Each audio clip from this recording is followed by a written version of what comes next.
What in the hell? What did it do? Say it clear. Say it right. Say our name. Built this nation with our bodies and brain. You benefit, don't give us credit, say our name. We FBAs, foundational Black Americans. You want us to fight every time you in pain, but when it's time to vote for, silence remains. Yeah. They wanna be us, from the style to the hair, from the lips to the hips, body shaped in our glare. They cross borders, profit off the fight, civil rights paid in blood just to stand in this light. Asia to Africa, you walk through the door, but this land got a history you can't ignore. FBI fought it, still fighting today, made room in the system that kept us away. You praise the same power that never chose you, turn your back on the ones that broke chains just to move you. Say we don't know where we come from, that's wild. North to the south, this land raised my child. Built this nation with our bodies and brains. You benefit, don't give us credit, say our name. Say our name, say our name, say our name. We at the age, foundation law, Black American. You want us to fight every time you in pain, but when it's time to vote for, silence remains. We were renowned, check the globe for proof. Streetwear in Japan still mirror our roots. K-pop chase the caves, study how we move. Rap a world language, everybody fluent. From Atlanta blocks to Mumbai lanes, Heinemann kind spitting bars, connected to the flame. That ain't hate, that's impact, that's reach. Culture travel worldwide when the source run deep. They copy the look, they borrow the sound, but skip the respect when we still hold the ground. Love the rhythm, ignore the pain, celebrate the wave, don't say the name. This was home, before permission, before approval. Say our name. Built this nation with our bodies and brains. Benefit, don't give us credit, say our name. Say our name, say our name, say our name. We FBA, foundational Black Americans. You want us to fight every time you in pain, but when it's time to vote for, silence remains. Say our name, say our name, say our name. Say our name. Say our name. Say our name. Say our name. Don't need your respect. Never needed permission. We built everything when we weren't even seen as human. Biting the hand that fed you. Surviving on scraps. FBA stopped begging. We learned to build from scratch. Learn to build from scratch. Learn to build from scratch. Say our name. Say our name.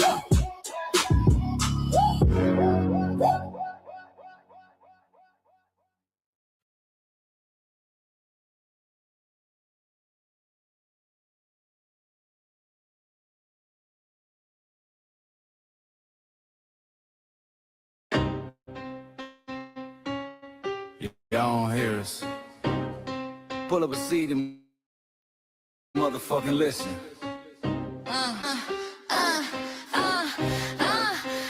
Pull up a seat and motherfucking listen.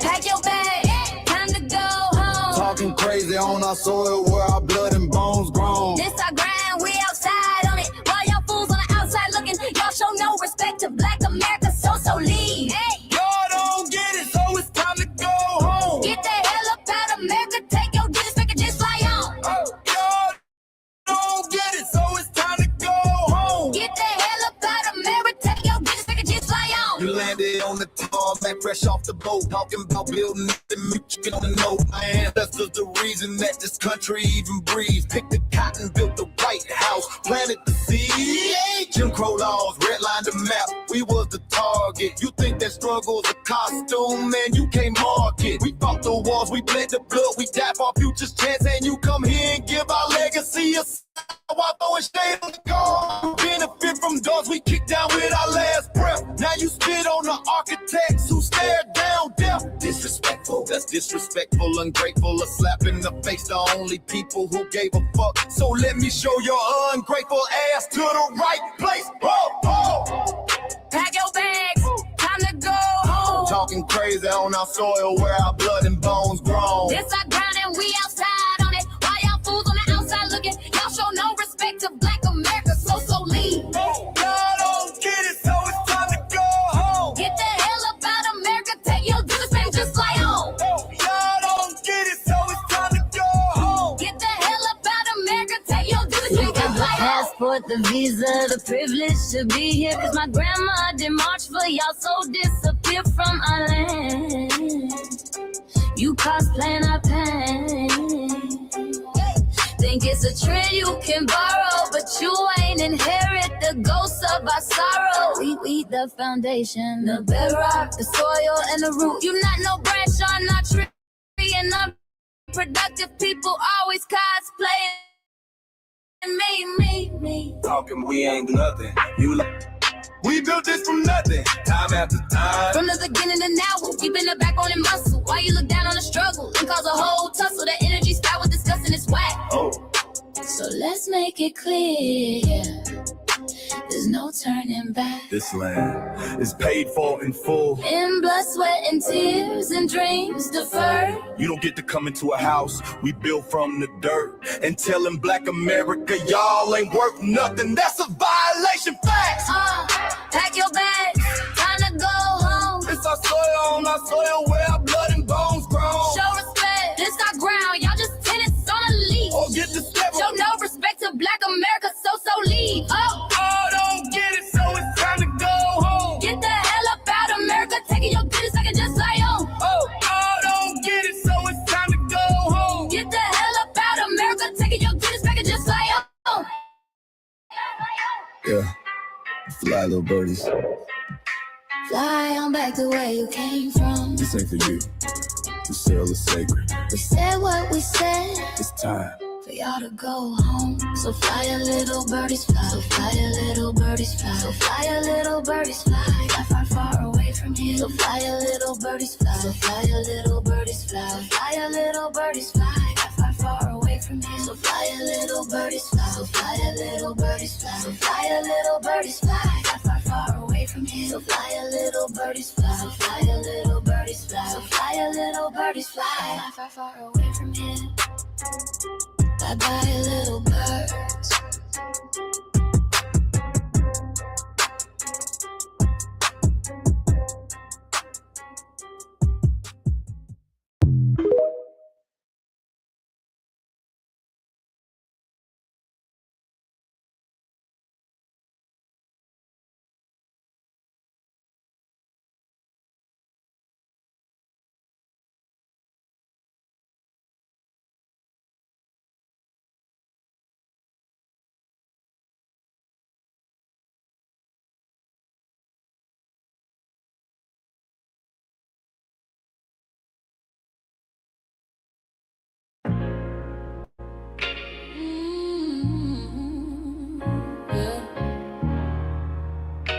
They thought we forgot, but we never forget. ones for the rules. We built this land from dust and tears for 100 years, and we still here. They write new rules, but they don't see every freedom they got came off you and me. We planted seeds, they took the bloom. We lit the flame, they left the room. But we back now, no disguise. The spirit's woke, we realize all we want is what we earn. That sweat and blood, yeah, that table turn. You can't buy culture, can't fake that fight. This is our day, this is our ride. We LBA. Say it loud, say it strong. We the heartbeat that's been here all along. Foundation of Black Americans, stand tall. We ain't begging for nothing, we built that all. Born from pain and grace, you can see the truth written in our face. We the soul, the sound, to fight the flame. Foundational Black Americans, say our name. They love our rhythm, but they dodge our blues. Use our voice when it fits their news. They take our sound, but not our scars. We the backbone, we the stars. Now the veil is gone, the mask is clear. We see the game, we know it's here. No more silence, no more lies. We lift that flag and watch it rise. Rise up, rise up. We the ones that made this nation breathe. Our veins are power, our roots are trees. We know worlds. It's rhythm and grace now, and now we're reclaiming our rightful place. Can't copy courage, can't steal pain. You can't inherit soul by changing names. Our story ain't done, it's the revival. We guard the gate, it's about survival. We FBA, say it proud, say it loud. The world dances on what we vow. Foundational Black Americans, still we stand, still we fight, still we demand. Every block, every song, we've been right here all along. The soul of a people strong and free. Foundational Black Americans.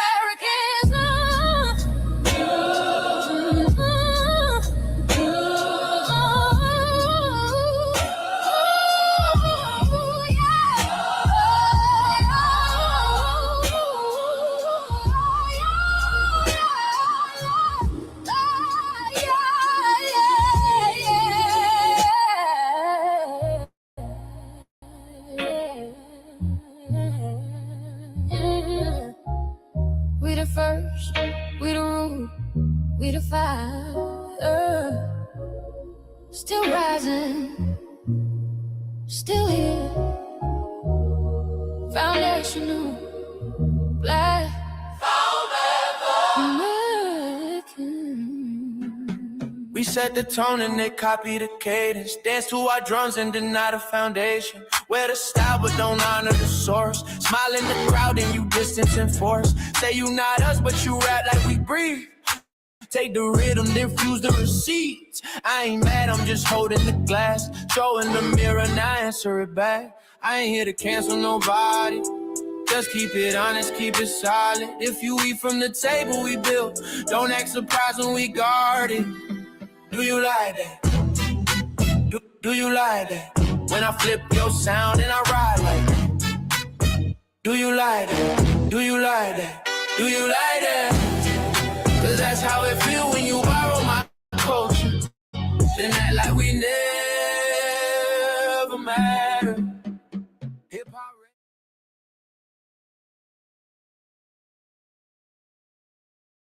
Mike Larry. Now this shit here is what I see it is. We're not fighting your battles. We're not carrying your fear. We're not lending our history to people who erased us while we were here. Just cause you're born here, don't make you FBA. That makes you a citizen, learn the difference today. This is lineage, not a look you can wear. Not a costume you borrow when it benefits you there. You used our culture like like an access card, backstage pass, a straight facade, but now the mirror's in your face. No disguise, and you're uncomfortable looking truth in the eyes. We didn't leave our land to beg for a chance. We stayed, we fought, we took every advance. That's the separation, that's the line you crossed. We paid the price, you learned the cost. You waving your flag on our soil, but fighting not to go back home. Waving your flag on our soil, building comfort on a foundation you didn't own. We waving our flag, red, black, and gold. Stood our ground, never sold. You waving your flag on our soil, but scared to build what you claim you love. Our humor, our style, the way we move, the smoothness, the sound, the things we prove. Music we birth, language we shape, innovation forged under constant escape. Warrior spirit means stay and defend, not flee your land and rewrite the end. You call it success, but don't confuse the two. Ease came after what we went through. You abandoned your land and called it strategy. You waved that flag loud, but won't return to build your legacy. That contradiction tells the story for you.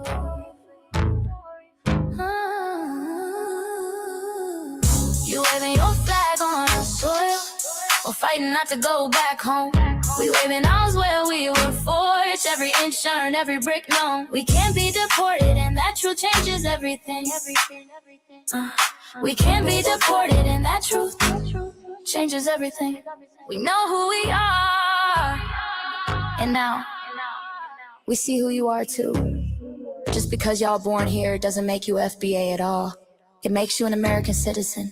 It's biologically impossible to be us because it's a lineage, not some damn costume you can just put on to look cool. You immigrants and immigrant Americans has used our culture as an access card, a backstage pass to our culture. Now y'all have to look in the mirror.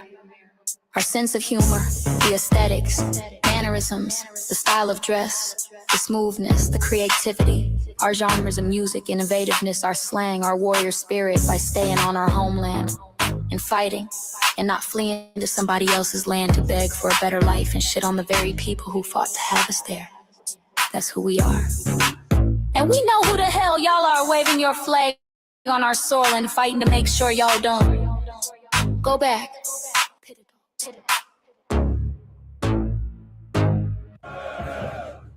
You can't leech off our culture anymore. Beat it!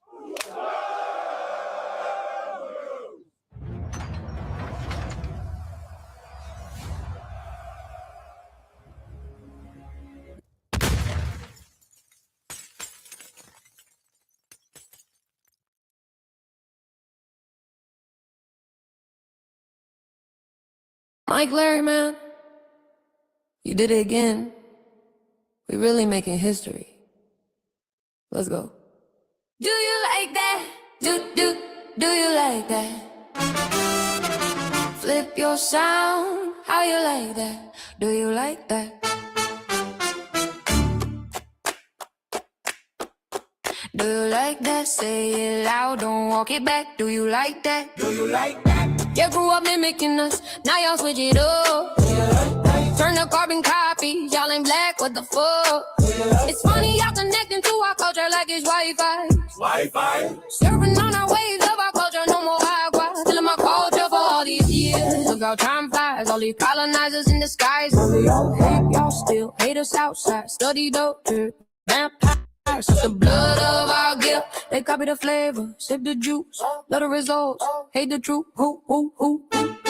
Do you like that? Do you like that? Do you like that? Flip your sound. How you like that? Do you like that? Democratic shields, talking points, the road they fill. Fish and chips, agent on the mic, judging FBAs, but ain't you half white? Talking like you one of us, we need a proof face. The agent type with a prune face, like 50 and Jim, it's a cold game. Throwing stones cause we build our own lane. I'm joking, kinda, but I mean, smile calm, pressure intact.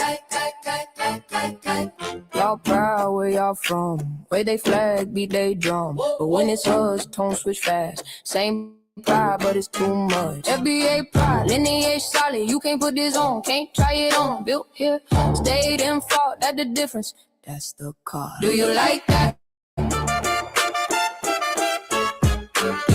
that? Say it clear, don't twist the facts. Do you like that? Yeah. Do you like that?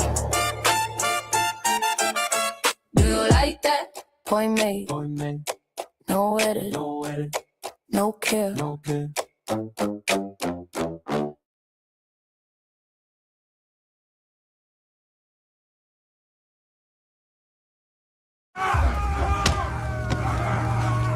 You know, erasing history is something that you have to do when it comes to conquest, domination, and destroying a people. If people knew who they were, and what they were capable of in the past, they will understand what they have a possibility or a likelihood of doing in the future.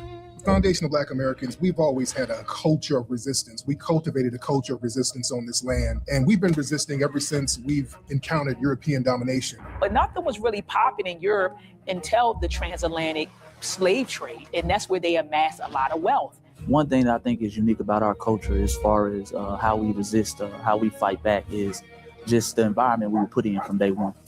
Being only 13% of the population, the white supremacists were very meticulous about keeping that population at a certain amount. There was never a period when we did not resist the encroachment of the white man. They have a natural behavior of authority no matter where they go. That's why they'll step up in front of us in the line at the store. We're not important. They don't even see us. We've never been able to excel. We've never been able to relax. We've never been able to just be, which means that existence is resistance. It must be something in our DNA, our historical background, to when something doesn't sit right with us, especially spiritually, in our souls and in our spirit, we just say no. We live resistance. You know, from the moment we're born, we're in resistance. And it's handed down generation to generation. And so I think that cultural resistance is actually in our DNA, in our epigenetics, and then it blossoms out into the culture. So there's almost nothing in America that we do, from song to dance to politics to the way we talk, the way we dress, having coded languages considered to be slang today. Everything about Black American culture is a form of resistance. Of course, they want to always downplay our contributions to the global tapestry because they continue to act like our number one export in this country is not Black innovation.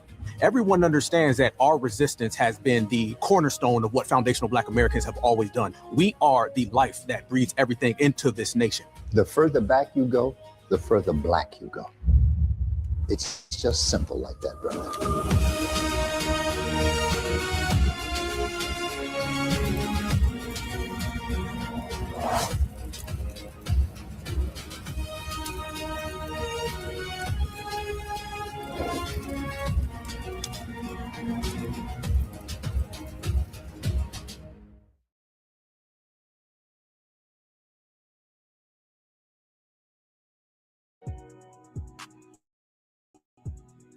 Introducing the B1 Rolodex, the easiest way to search for and support FBA and B1 businesses. Hundreds of entries from the Black grassroots for the Black grassroots. Free to use, free to download, constantly updated. Trouble navigating the document? Try using the map version. Notice a business missing? Use this simple Google form to submit an FBA or B1 business. Also submit anti-Black businesses, which are now being collected in that last tab. Find resources, contact numbers, and much more using the second tab. All the info you need to start practicing group economics today. Go to blacktruthunited.com. That's blacktruthunited.com. Greetings, Black family. Greetings. Sorry we're running late. Lady Che was doing my hair. Thank y'all for tuning in. Another episode of the Frontline Black News. Greetings, Michael. Yeah, I like your hair. It looks cool. Thank you.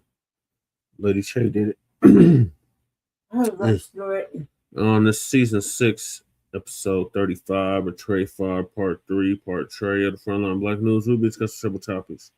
we didn't get to in part 2, and that is immigrants say FBA's legacy is theirs now. Hell to the no.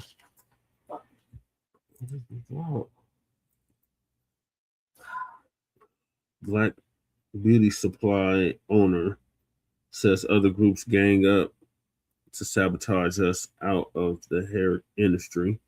I couldn't believe that. Then we got the soul classics they banned from the radio. 1970s civil rights history, or Black empowerment era. Then Africa never won a World Cup, and it's on purpose. Then we got crime report, last Friday's crime report from Professor Blacc Truth. Racist uses Black kids for target practice. Deadly floods return to Texas. New warning systems put to test. New York City flash floods, cars stranded, subway flooded in Queens, New York. The first state, New York is the first state to say no to AI data centers. Men arrested after setting fire outside NYC's ICE building. The U.S. has a major power outage every month in 2026. He ran off with $250,000. Gruesome Newsom can't keep getting away with this. How a Black team exposed the NBA's racist secret. Is the FBI running a COINTELPRO operation against FBA delineation? Yes. And if we have time, Unhoused neighbor news, illegal migrant news, and local Denver/Aurora news. And we are based out of East Denver, North Aurora, Colorado, getting news from a frontline and Black first perspective. We are part of the New Black Media and also the signal boosters of the New Black Media. We have been around for 6 seasons now and counting. And we have several platforms that are part of the Frontline campaign. Frontline Black News is the first one, which started back in 2020, 2021. And Shabaka's Black Experience Enhanced, which we're going to have tomorrow, is based off the 50th anniversary of the founding of the original Black Panther Party for Self-Defense. We started on Blog Talk Radio back in 2016 and have been around for, count them, 12 seasons now. Shabaka's Black Experience Enhanced covers Black experience from the beginning of time until 10 minutes ago. It is also part of the Frontline campaign and has recently, within the last 2 to 3 years, moved from Blog Talk Radio to StreamYard. Please make sure y'all like and share the broadcast, family. Please make sure y'all hit that like, share, and subscribe button. Please make sure y'all join us on StreamYard, YouTube, Frontline Black News. The links to all of our channels are in the description, including Frontline Black News. Frontline Black News 2, the backup channel. Make sure y'all sub to that. Just in case they try to take Frontline Black News down again, we got backup. Then we got my personal page, Jesse Paris, aka Chan Kruma. So we stream all the city council meetings for Denver and Aurora, like I was streaming city council earlier. The community events, the Black community events in both Denver and Aurora, and the Sunday morning food bank, which I've been doing for the past 10 years. And Lady Che's backup channel, Seduction Doll 5991. Michelle sub up to that. I think you need 3 more subscribers, and you'll be able to go live on that channel, Lady Che. Then we got her main channel, the RBA, the Revolutionary Agenda. Make sure y'all sub up to that as well. She should be dropping the RBA sometime this week, so make sure y'all check that out. And then check out her previous episodes as well. Then we got Shabaka's YouTube channel, Jeanette 1. Make sure y'all sub up to that too, so Shabaka can start going live again on YouTube. I think he needs 6 more subscribers. He'll be able to start going live on YouTube again. Then we got our cousin or Lokester off the Bay Area, Kukizi, who came up with, not Kukizi, our cousin or Lokester off the Bay Area, Jay Militant. Make sure y'all sub up to his channel too. What's Cracking Chibi with Jay Militant. The link to his channel is in the description. Then we got our brother Kukizi out the Mile High, who used to do the intro track for the Frontline Black News. And he came up with the FBA Culture Report, so make sure y'all check him out. Kukizi 5100 on YouTube. Then we got my brother from another mother, Breeze Omega. Make sure y'all sub to his channel as well, Breeze Omega Breeze on YouTube. And he was just live. I think he's still live. He'll probably be joining us when he's done. And that's our brother from originally from Hempstead, Long Island, who's now in Leesburg, Virginia. Then we got our brother Church of Black Power, who's originally from Watts, California, but is now in Houston, Texas. And he came up with several things, but the first thing is make sure to just check out our brother Church, because he be dropping heavy knowledge on this channel, and the link to his channel is in the description. I'm sorry, I lost my whole train of thought. Then we got Torian Rain Reloaded, who's been around for a decade plus, and he put Lisa Cabrera on, and he came out with the We Fought Back series along with several other series. So make sure y'all check him out. Torian Rain Reloaded on YouTube. That's our brother out the DMV. And then we got honorable mentions: Afro Elite, Black Alpha Network, Lisa Cabrera, Jason Blacc, Tariq Nasheed, Vicky Dillard, Professor Black Truth, and anybody else that's part of New Black Media. Make sure y'all sub to their channel, Uncle Phil. And last turn, not least, we got our brother Black Truth United. Came up with the B1 Rolodex, which is a modern day green book for FBA and B1 businesses alike. And I just played the ad for our brother Black Truth United. So make sure y'all check him out. Black Truth United on YouTube. And the link to the Rolodex is in the description. The link to the threat database is also in the description. And the link to submit your business to the Rolodex is in the description. And then Brother Church came up with the Freedmen Reparations Party merch. So the website link is in the description. Make sure y'all get that Freedmen Reparation Parties merch. The getting's good. Then we got Council the Congressional Black Caucus and create a foundational Black American caucus. Long overdue. And the link to that petition is in the description. So make sure y'all sign that if you haven't already.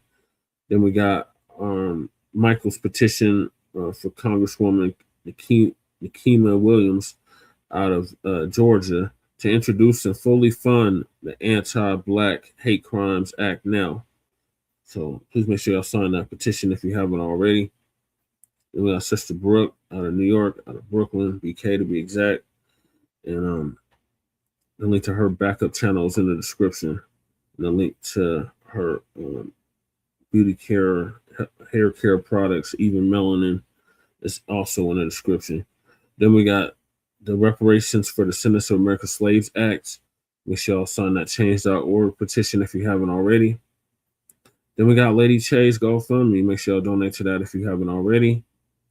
Then we got our brother Joshua Fox, who put hands and feet over that Nabisco Chet, the Bussy Chet, the Builder, Dalton Etherly.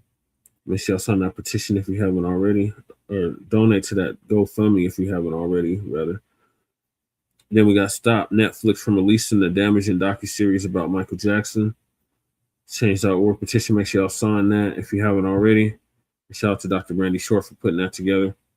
Then we got myself, as you can tell from the background, I'm a candidate on the ballot here in the state of Colorado for Colorado State House of Representatives for House District 8, historically Black district up until recently. And we need to reclaim that. So make sure y'all support me for Colorado State House of Representatives. The link to my website is in the description. And then we got copyright disclaimer under Section 107 of the Copyright Act of 1976. Allowances are made for fair use for purposes such as criticism, comment, news reporting, teaching, scholarship, education, and research. And I do not own the rights to the music. And if you don't understand racism and white supremacy, the only racism that exists on this planet, in this realm, and in this time, what it is and how it works, everything else that you think you understand will only confuse you. In all 9 or 10 areas of human or people activity, and that is economics, that is education, that is entertainment, that is labor, that is law, that is politics, that is religion, that is sex, and that is war. And some say health and nutrition. In all 9 or 10 areas of human or people activity, and that was by the late, great Mr. Neely Fuller Jr., who transitioned exactly a year ago at the age of 95, produced Justice.com. And when you, a Black person, are captured by any race soldier, you must never fuss, fight, or flee. Comply and defend yourself in court, also by Neely Fuller Jr., produced Justice.com. And last but certainly not least, we got racism, white supremacy. Once again, it's the only racism that exists in this time, in this realm, and on this planet. It's conscious and subconscious behavior to maintain white genetic survival, to prevent white genetic annihilation. And that was by the late, great master teacher, warrior, scholar, Dr. Francis Cress Wilson, who transitioned exactly 10 years ago at the age of 80 and would have been 90 as of like 2 months ago. And shout out to our FBA brother, Tariq Nasheed, out of Los Angeles, California, who paid for her funeral, along with several others.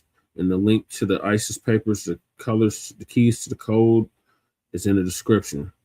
So those are the topics. Make sure y'all hit that like and subscribe button. All right, greetings, Michael, our Asian ally. How are you doing? Doing great, Jesse. You know, as I was talking to Lady Tay while she was doing here about my interactions with Phil Weiser, several staffers, we had to go through three of them yesterday to get the answers I was looking for. And originally they asked me to volunteer. I said, nope, not interested in volunteering for Phil Weiser's campaign when they didn't put reparations on his website. And yeah, it was very interesting. It was a lot of, back and forth, arguments with his staffers, let alone cussing. I mean, let alone that I was cussing at the staffer. Yeah, but Yeah. rightfully so, to get cussed at. If you're not gonna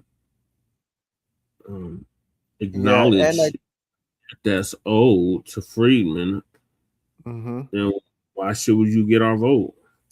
Exactly. Amen. Amen to that. Right. And especially as an individual ally, advocating among Lady Tse, you and several FBAs in Colorado.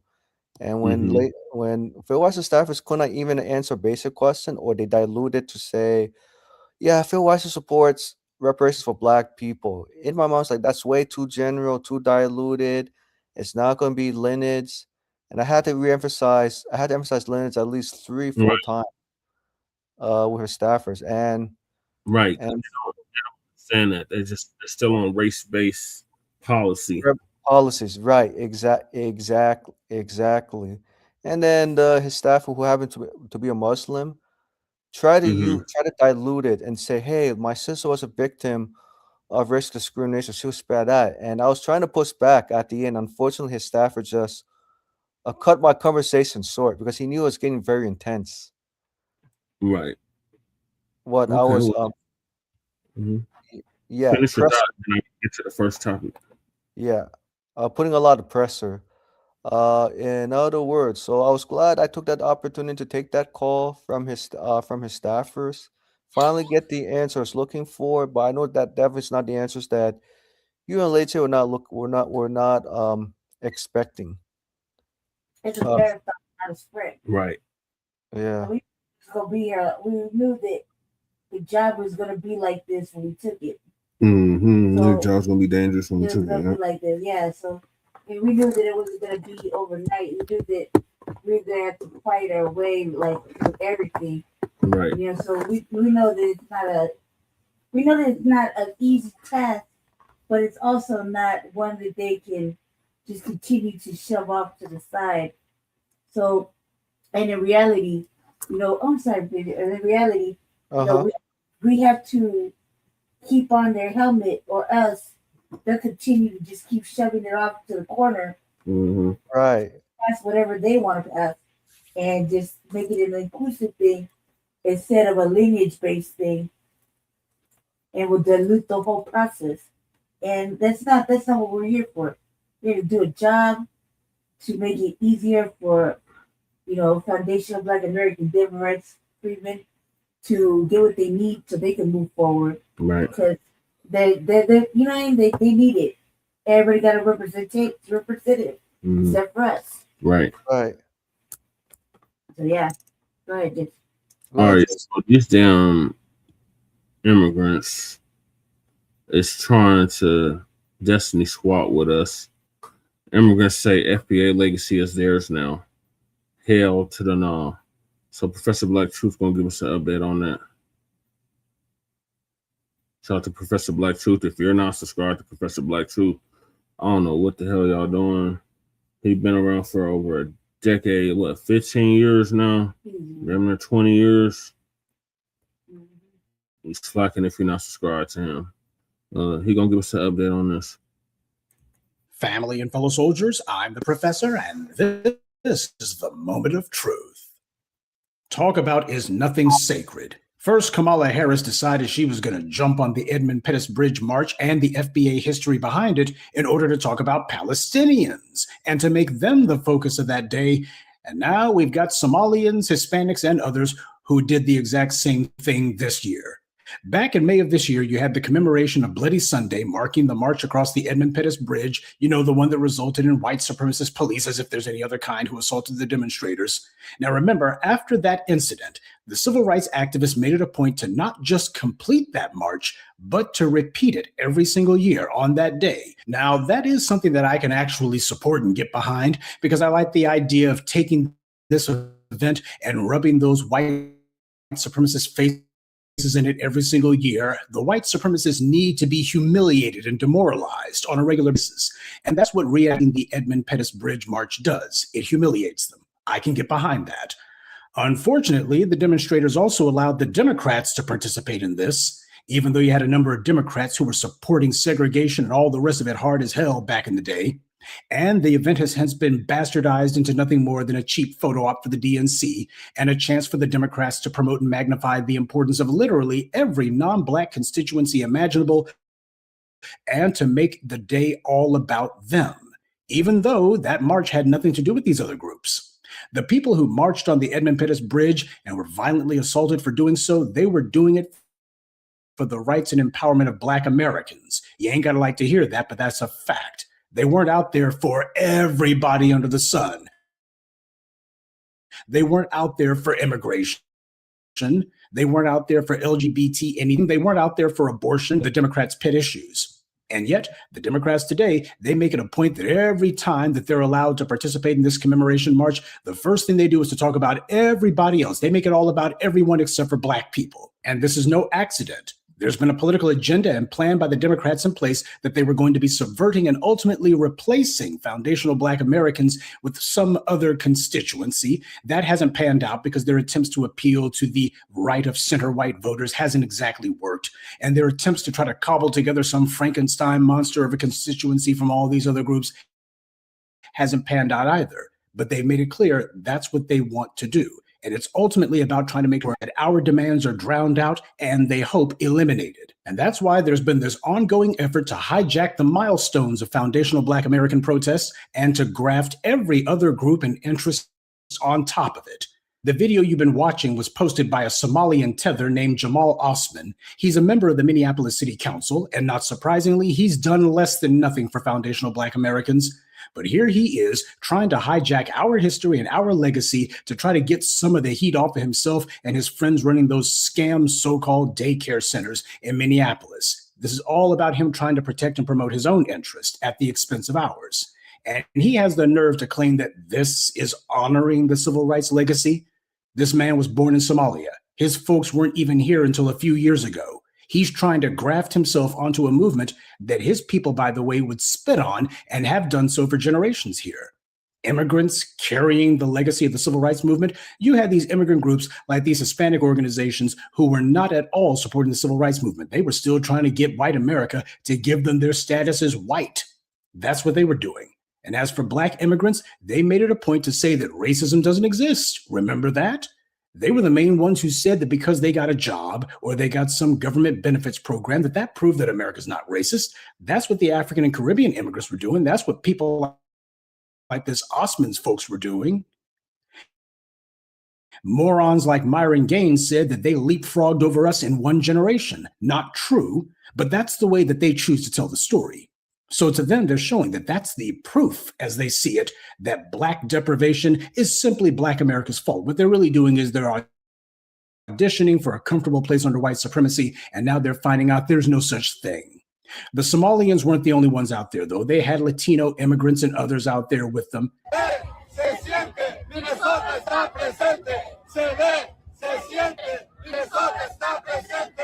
Now, even though this political usurpation of our history happened in March, a couple of months later, you had Alexandria Horseface Cortez, who decided she would go to Montgomery, Alabama, and try to see if there was any momentum she could get for herself. I'm so grateful to be here in this moment and in this fight alongside each and every one of you, shoulder to shoulder, as we fight to continue the legacy and expand upon that. And I'm sure that you notice that they keep using that word legacy over and over again. They keep using the word legacy. They're not even trying to hide what this is about. This is a hijacking. This heifer who was smiling and showing all of her horse teeth when she said that having African ancestry didn't make her black. I am the descendant of African slaves. I am a descendant of indigenous peoples. I'm a descendant of Spanish colonizers. I am a descendant of all sorts of folks. That doesn't mean I'm black. Mm-hmm. That doesn't mean I'm, native. Now you notice that? She made sure to point out that just because she has African ancestry, that doesn't mean I'm black. And she made sure to point out that she's not native either, whatever that means. But you notice that she wouldn't say, I'm not Spanish. Oh, she suddenly forgot about that. Oh, she's got some Spanish ancestry, but that doesn't make me Spanish, doesn't make me white. No, she wasn't about to say that. This heifer didn't even mention black people during any of her campaigns. When she was running for office, as far as she was concerned, black people? What black people are there in New York? She wouldn't even mention black people. She was unabashedly only for Hispanic interests, full stop. And when somebody asked her about reparations, she said, well, only if Latinos get some of it. This is the creep who was trying to low-key swing on the coattails of Bloody Sunday. She figured if she showed up a couple of months later on, she could have the benefits of trying to basically swing on the coattails of our history, while at the same time saying, oh, no, I wasn't trying to exploit it. This is the idiot who was doing it. And that's one of the things that gets me about all this. All of these immigrant politicians who white power put in office, to the point that the Congressional Black Caucus is now majority immigrants. And these immigrants, they used to brag about the Ilhan Omars and the Jamal Osmans and others and point to them and say, see, we have our people in positions of power. We don't just complain like you Black Americans do. We got our people in positions of power. Yeah, see, we've got power. We're showing our power. And now the white supremacy is coming down on them. Where are their immigrant politicians at? Where's all of these people in positions of power at? They're helpless. That's where they are. All of this immigrant power vanished in a single instant. See, white supremacy showed its power. And these immigrant politicians, having only practiced how to get along with white supremacy and to repeat all of white supremacy's lines and to practice being divisive against us and bragging and boasting about themselves, now they're in a fight and they don't know what to do. And that's because they've never had to. They've always had us doing all the heavy lifting. That's what we did. We show what we brought to the table, and now we're leaving it for them to show what they've got, and it looks like they're empty-handed. And so what used to be a hallowed event has been turned into nothing more than a political whorehouse. They talk about legacy, but people like this Osman character and those back of them, they don't know what that is. And exactly whose legacy are they claiming to be carrying forward? Because I, for one, can't think of any Somalians who were involved with Bloody Sunday back in the 60s or in the decades since. You know what these guys are doing? It reminds me of someone who goes to a car dealership. They're looking at the vehicles there, and then some guy walks up to them wearing a shirt and tie with an insincere smile. They say, "Nice car, isn't it?" Now, this guy then goes on to talk to the customer about interest rates, payment terms, maintenance agreements. The customer gives this guy their money only to find out this guy is not a car salesman. In fact, he doesn't even work at the dealership. In fact, not only does he not work at the dealership, he actually works at a rival car dealership across town who sells the kind of cars that you don't even want to drive. What these guys are doing is the ethno-political equivalent of that. This is what we've been saying, that people who just showed up yesterday would be trying to claim that they are somehow the inheritors of our page in history and the legitimacy that goes along with it, because that's what this is really about. They wouldn't be doing it for our benefit. They'd be doing it to accommodate the larger project of trying to silence us by putting these tethers in front of the cameras who would claim that racism is over and reparations aren't needed, and they march across the Edmund Pettus Bridge just for a photo op. So they'll say, see, I marched across the Edmund Pettus Bridge. Why, there's even video of it. And because of that, I am appointing myself to have the legitimacy that these FBAs claim to have. I am just taking their political and historical legitimacy for myself. And now I'm going to advocate for all these things that these guys weren't advocating for. That's what this is actually about. Putting tethers in front of the cameras, and then they can legitimately co-opt our moral legitimacy because that's what this is meant to achieve. Well, what I say is, if they want to have some sort of protest or demonstration, they need to go ahead and have their own march. See if anyone will recognize that as being important.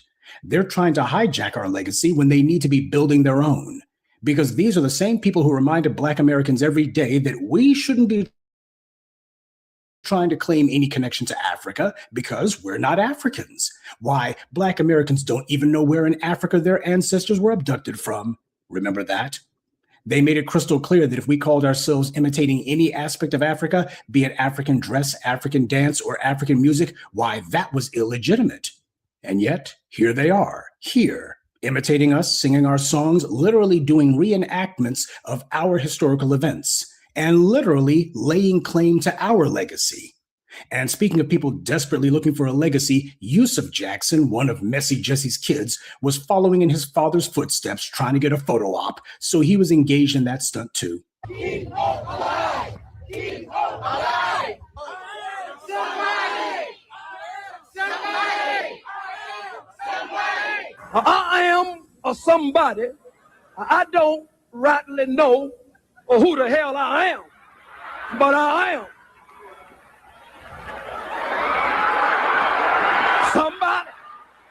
This is what these do-nothing bootlicks are all about. Black people have dumped them, so they're trying to reinvent themselves as spokespeople for abortion, illegal immigration, Somalians, everyone except us, because we dumped them. That's the reason why they love to use that phrase civil rights so much. Yeah, because it has nothing to do with Black rights. As Dr. Claude Anderson said, who the hell is civil? There's no such thing as civil rights. We're talking about Black rights. All of this is blasphemous. This is a perversion and desecration of our history.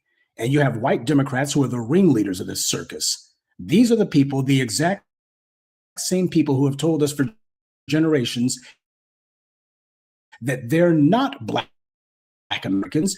And we don't have a culture of struggle and protest then. For generations, they've said that they were told to stay away from us. And that's why they did it. But now they're trying to convince people that they are us.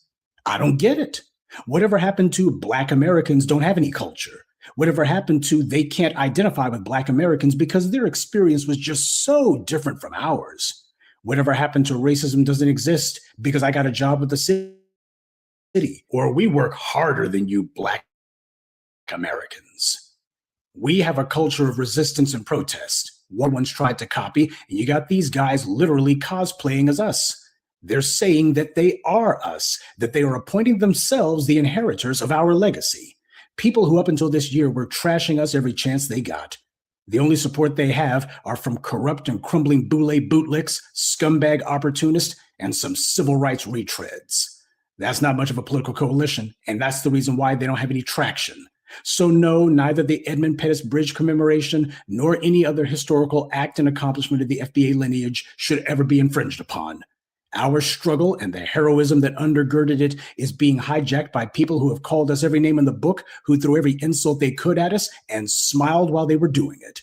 People who always made sure to tell us that we didn't have a culture and that they stay away from us because they're better than us. We're beneath them. Black Americans are discriminated against by the very people who called themselves invoking our history for their own ends on that bridge. The same Somalians out there are also the same ones who, when they go to the politicians in Minnesota or anywhere else and ask for something, they do it for their group alone. They never mention us. They only talk about themselves. And yet times like this, here they are trying to do the whole, well, you see, it's about everyone. It's about everyone you see. What these guys did wasn't a demonstration. It was a display, and a foul one. And we're calling bogus on it. If somebody wants to go ahead and call themselves doing a demonstration, they can do it on their own merits. They can do it for the sake of their own lineage, because we have absolutely no stake in any of this stuff that's going on. And they're not going to be calling themselves invoking our history to cloak their own agenda. And if that stance just so happens to make someone feel some kind of way, instead of taking a march, I would recommend that they take a hike. Good day and be one. I'd like to take a moment to mention some of our contributors: Ginger Vine, James Green, Suleiman Alaji, Dia Williams, and Pamela Hyman. Salute to them and thank you to everyone for listening, liking, and sharing this message. Black empowerment only exists because of you.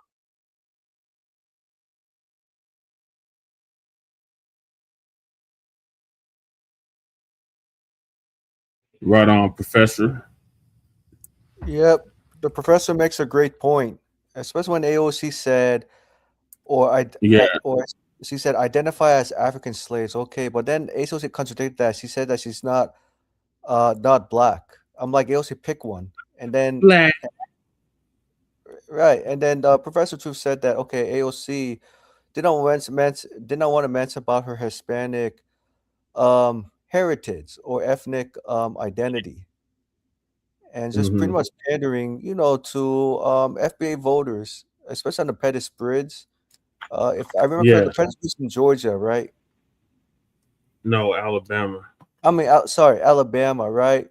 And we know AOC is just pretty much pandering and diluting because she knows that FBAs FBA's majority. I mean, pretty much majority knows that FBA's, almost 90% of the time vote for Democrats. So she feels like she has to be like Kamala Harris and sing "Kumbaya," oh Lord, blah blah blah. I mean, I'm not good with the songs, but you get the point. Tides, rising tides, and all that Right. nonsense. Remember, Kamala Harris said that. I'm not gonna do nothing specific for black people now. Right, and then adding insult to injury, then AOC, I'm trying to remember what I was saying. Oh, and then AOC says that I want the FBA's rhythms, but she doesn't want the FBA's blues. Yep, that's how a lot of these Hispanics is. They'll acknowledge, like Tarika always says, they acknowledge their black abuela, but as far as identifying as black, no, they only do that when it's convenient. All that paperwork fight on everything. That's why there can't be no black and brown nothing. Coalition, exactly. Choose when they want to be black and when they want to be brown, and it's only when it's convenient. Right. Any other, they're claiming white on everything. Right. To me, it makes no sense when AOC is not even white enough. And I used to support AOC in the past in 2018 and I think 2020. And then after I found out she failed to implement Medicare for all, right?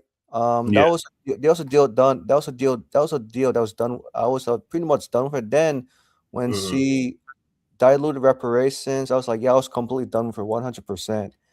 Right. Yeah. Yeah. Punk ass Bernie Sanders. It's not feasible. Feasible. Right. And Bernie Sanders, when he said it, it's like he said like in a very, would you agree with me, Jesse? Bernie Sanders was very abrasive, right? Angry. Yeah, like when that sister said, what are you gonna do specifically for black people in Minnesota at that town hall? And he said, I said black 50 times. I do stuff for people of color all the time. That's not what the hell she asked you. Right. Do you think maybe because that lady was putting a lot of pressure on Bernie Sanders and he reacted negatively, would you say? Yeah, but that's how these Democrats do. It's the same song and dance with all of them. You see how Diana DeGette, when I asked her what she was going to do specifically for black people, she started talking about people of color. Right. And all this shit. Right. That's why she got out. Out we're of going to office. make sure Kira get the memo too. Mm-hmm. You're going to you present your black presenting. So what are you going to do for black people? Exactly. Amen. Right. And when I even reached out to Kairos about setting up a virtual meeting for the three of us, but mainly focus on you and Lady Che, right? And I'm there and I would have been the facilitator. Mark Carroll's staff at the press media did not respond back to my email for a virtual meeting. Yeah. So I will not put a lot of faith in Myriad Kairos to do Yeah, anything. I'm not. I'm really not. Them democratic socialists, they not gonna do nothing specifically for black people. They're gonna do something for the LGBTQ. They're gonna do something for immigrants. They're gonna do something for humpback whales, gray wolves, anything besides us. But then they're gonna want us to go out and vote. Vote for what? Right, exactly. And not to, would you be surprised if Mike Kairos had a plaque that says Black Lives Matter as symbolism? I wouldn't be surprised. I would not be Right. surprised. This. But she's like another. She's gonna be like another Ilhan Omar. She's gonna do specifically for Ethiopians. Yep. Not for foundational Black Americans.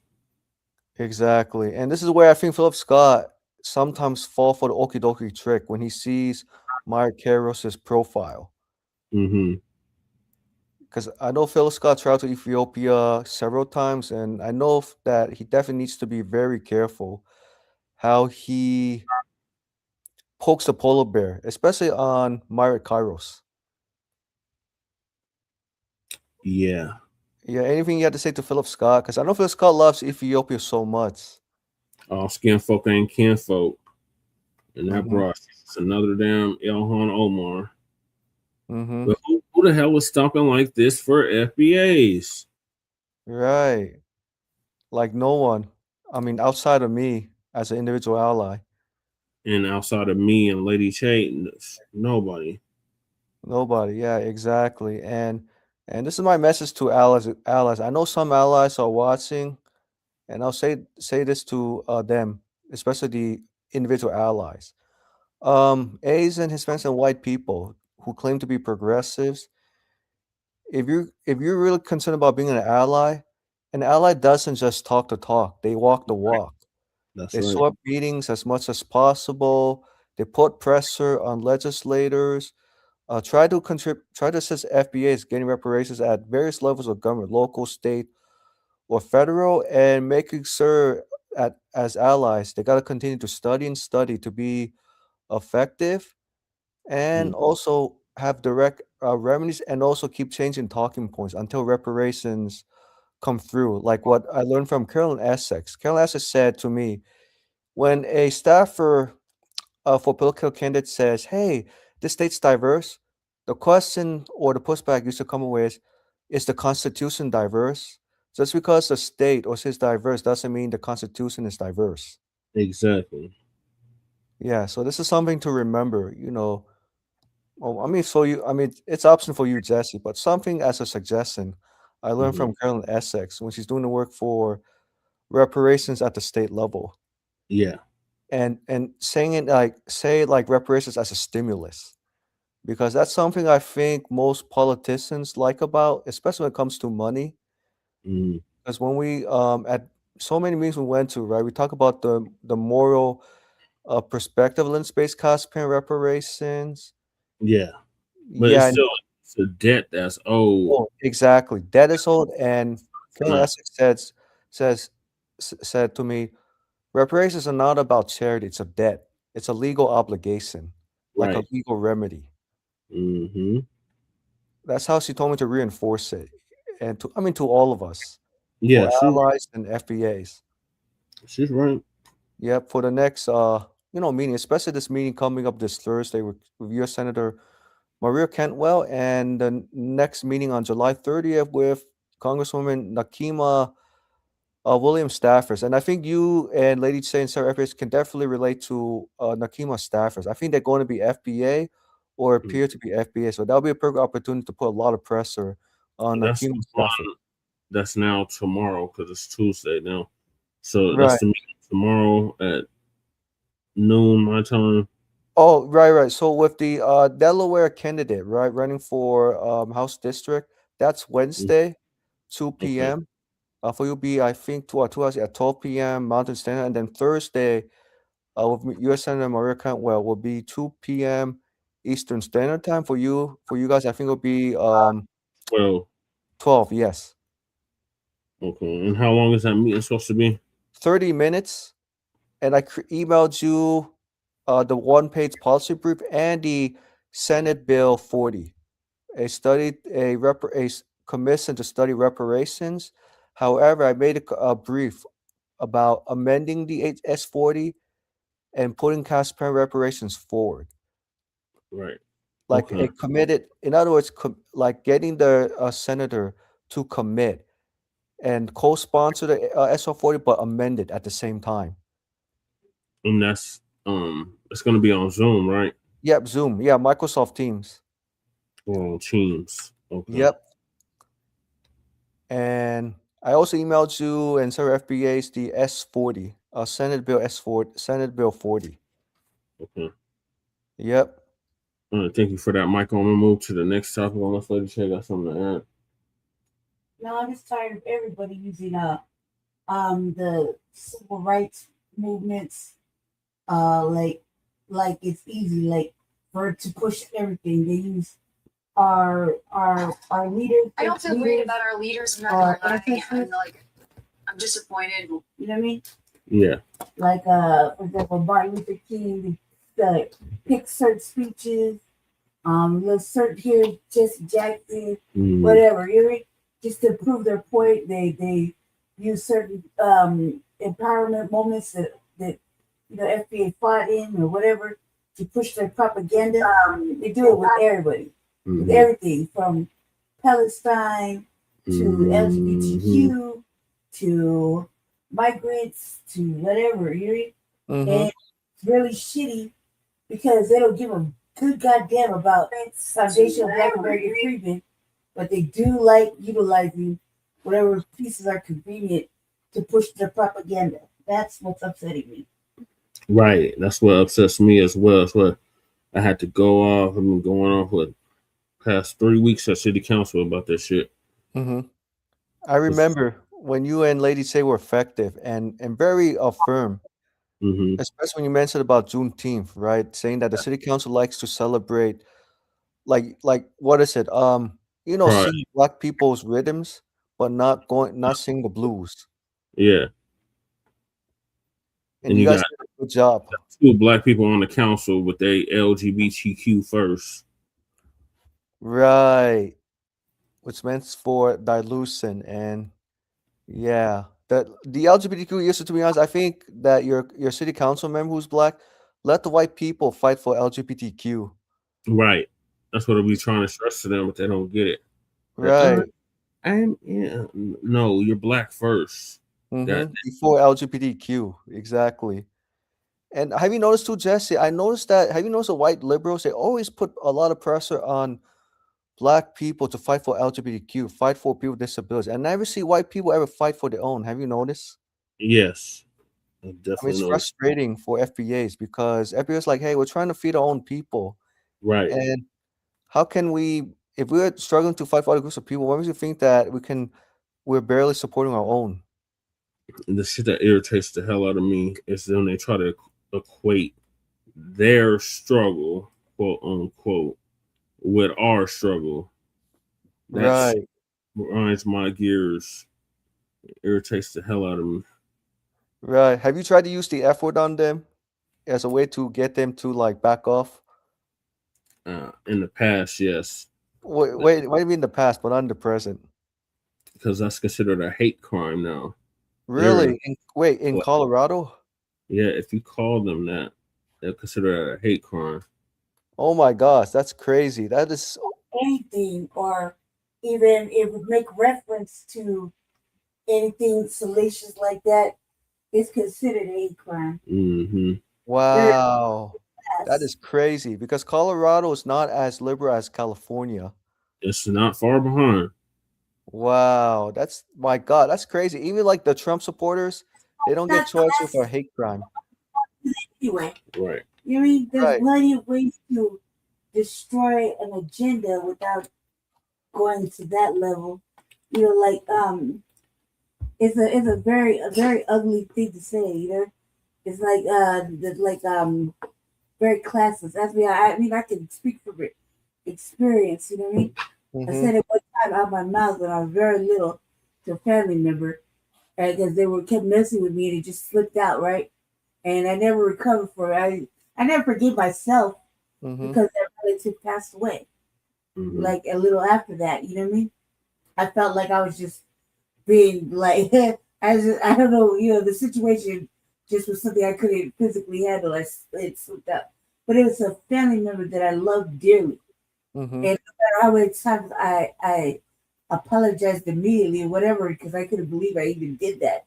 And it was like, I could never forgive myself. It still haunts me to this day. And I was only like 9 years old. See what I'm saying? So it's not a classy thing to do. It's actually just very derogatory. There's much more ways of destroying an agenda or person that practices in the agenda by looking at things like incentivized benefits. There's people claiming half in, half out, and they have all the incentives. They get housing, there are some programs, they get protections, absolute protections. You know what I mean? Like they get treated differently in jail. They can float in and out. And these are people they probably were not even living that lifestyle until there was incentive or benefit to it, like housing, certain other incentives. You know what I mean? And they could get legitimately. You know what I mean? Without question. So then they started to push it and make it. First, it was just like 5 letters. Then it turns into a whole alphabet, and like 36 flags later, and a whole month. Actually, it feels like 2 months. If you really want to be technical, it's like 2 months of it. That's what it feels like. You know what I mean? And it's always something when you got FBA within that round 2, only as tokens or mascots. Yeah. And yet we're the assholes for saying it. You know what I mean? Because they're not being treated fairly. It's like whatever. But that word right there is like almost as bad as someone calling us the N-word. Right. Says that out loud. And so I learned it when I was small because I have nothing but those type of people in my family, like in my immediate family. I have 2 children, simply put, you know what I mean? That are on that side of the spectrum, right?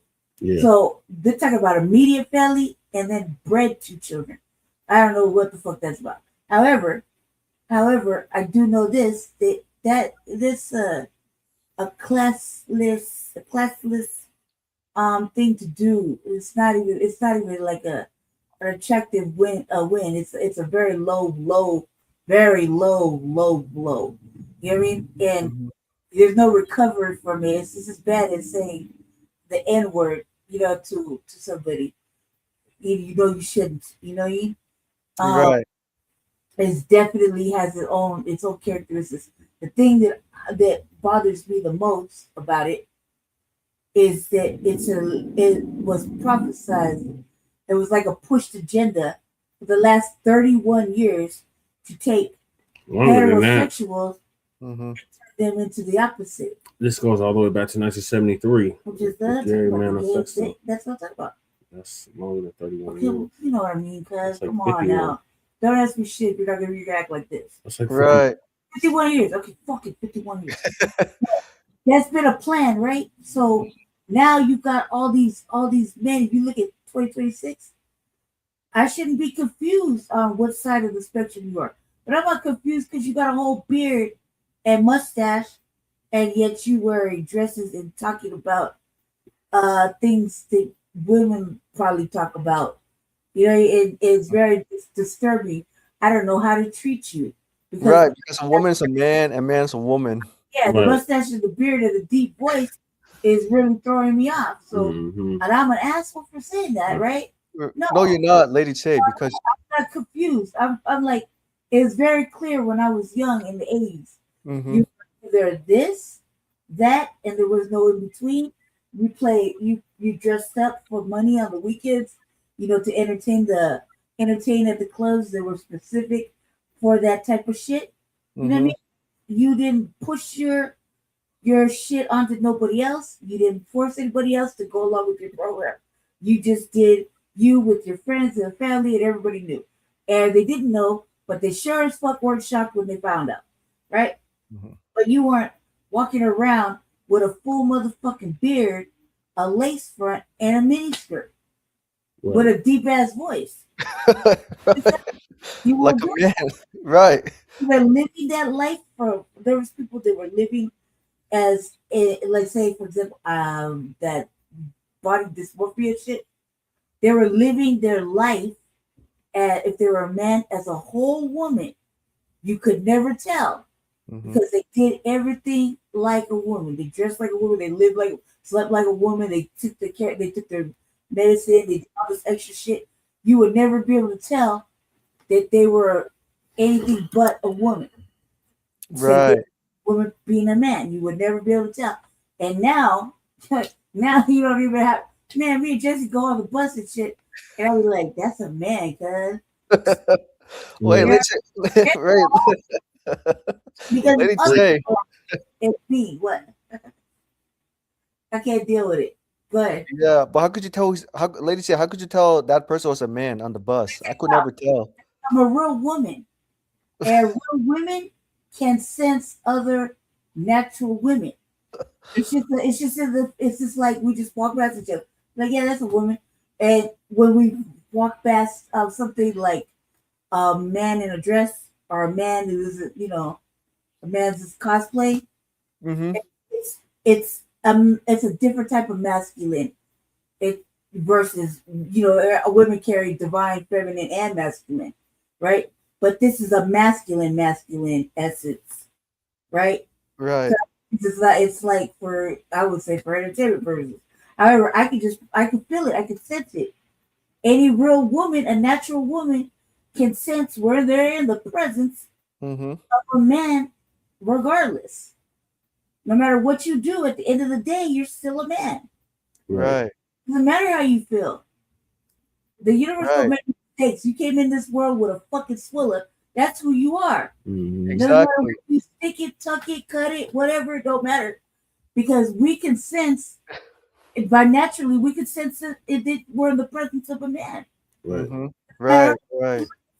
How he presents, what he says, how he says it, how feminine his voice might sound, how what I call it, it's like a certain level of, like everybody says something about black scent, then there's this over essence of talking like a feminine woman, but it's extra. So for us, it's easy. Like we close our eyes and just had a point with our hands, bing, man. It's just like that. It's just like men can sense when they're around other men or a woman that's went all the way to a man. That's actually we're in the presence of a female, and the dialogue changes. You couldn't tell because that broad decided to cut off her breasts, grow a bold beard, and walk and talk like a dude. But men can tell. Right. They don't have to see him undressed. They can tell. It's just an essence. It's something no. Right. Right. No testosterone there. Yeah, like There's no animals. estrogen You know, how there. animals find their mate. Right. So you're saying that we had to, instead of calling like a woman who is a man, we can't say Mrs. We had to say Mister. In other words. No, I I'm taking don't it do case none by of that case. As funny pronoun as it shit. is. Yeah, taking- confusing. It's very confusing. Like now, because I say some salacious shit sometimes, because I don't like the agenda that's being forced, right? Right. And I don't want people pretending only for the incentive and the benefit when we don't get the incentives and benefits. Real women don't get incentives like they get incentives. Like they can get housing, real women will struggle to get housing. You see what I'm saying? They can have economic things happen economically quicker, whereas women have to struggle. You see what I'm saying? They'll take more loops and loops versus a man on an agenda just trying to get through really quick. You know what I Right. mean? Yeah, I Before, noticed. over the last 10 years, you would not see a man pretending to be a woman with a whole mustache. Right. I'll be funny, not be funny, but be serious. I know. Now I take it case by Sorry. case. I take it case by case because I don't want to be confused, and I don't agree with pronouns. Mm-hmm.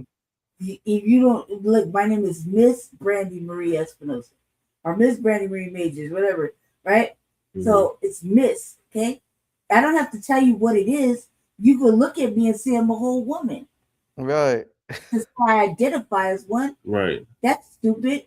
Look at me. Doesn't it look like I'm a woman? Right. Right. I know that you and Lady Che cannot wait for President Trump to overturn LGBTQ marriage. How about that?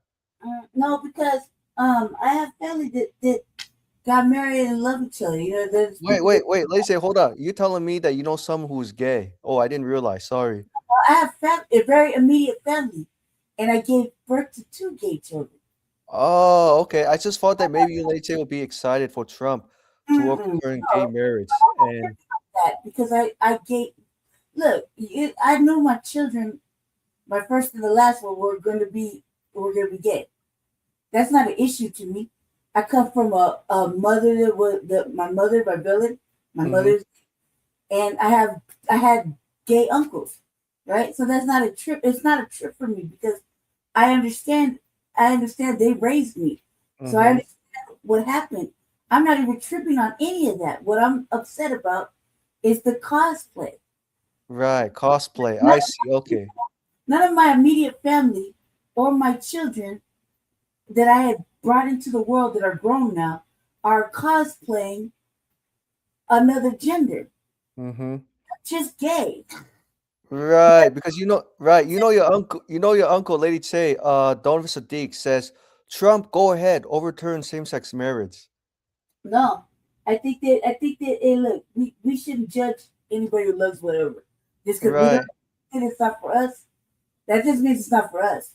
We don't have to tell nobody nothing. Well, the shit I'm upset about is more like why you forcing unisex bathrooms and them in actual lady sports and shit like that. Those are Right. the simple Yeah, things. but when you say we need to accept everybody, No, I didn't say that. I didn't say that. Or I said what they're doing, we need to accept what they're doing. That opens the there's a door. level of acceptance because like look, I don't care. Look, this is how I feel about it. I take it case by case, okay? Mm-hmm. But my children and my family are not cosplaying. You understand? Understand, yeah. Playing pretending to be a girl. The villain isn't trying to be a man, even though she's kind of like tomboyish. But neither is my oldest or youngest cosplaying as something else.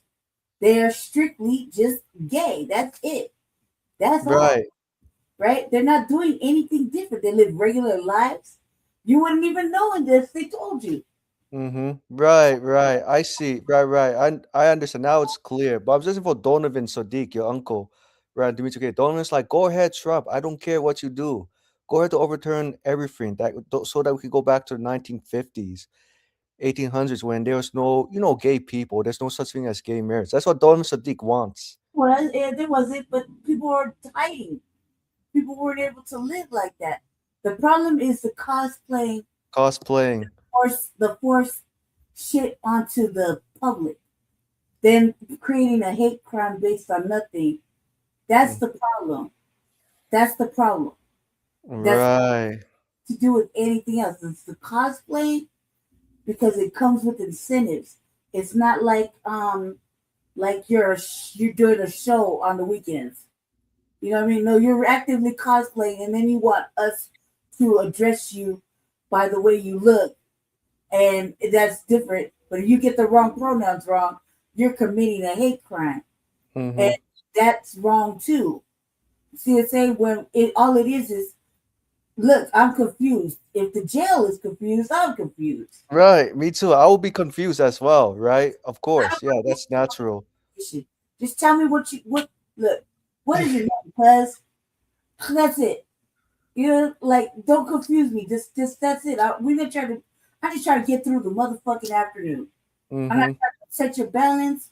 I'm not trying to make you feel uncomfortable, but I'm also not interested in whatever you're trying to do with me. You know what I mean? Right. Let me get through my shit and let me get on my way because I don't want to participate in the fuckery of you miscategorized me. Well, look, bitch, you look like a man. I don't know. Right, exactly. But shit, you Right. look like your name is Joe. And now you want me to call you Leslie. Pick a fucking lane. I'm sorry. No, I'm not. But it's not my fault you dressed this way. You confused me. Right. Presentation. How we been trained. You see a woman walk in? Hi, ma'am. Yeah, welcome, ma'am. Yes, sir. Here's the door. Let me open the door for you, sir. You know what I mean? How am I supposed Yeah, I to know what you mean. Right. How to call you sir or ma'am. Give me the sex changes. Yeah. be wrong for that? Or men as men supposed to be getting dressed in front of women No. in the locker rooms? When they're not in transition, they're just in full men, you know what I mean? Male everything. But they're over there just showering, walking around, looking at women trying to change their clothes at the gym or showering, and women just like they think they're just amongst other women, so they're just doing womanly things. And here you go with a man who's over there trying to do the same shit, showing all his stuff, and women are like, "Oh, there's my man here." That's just fucking crazy. Or a man Yeah, it is crazy. sport, so he has to come down and dominate a woman's sport because he couldn't make it in his sport. Right.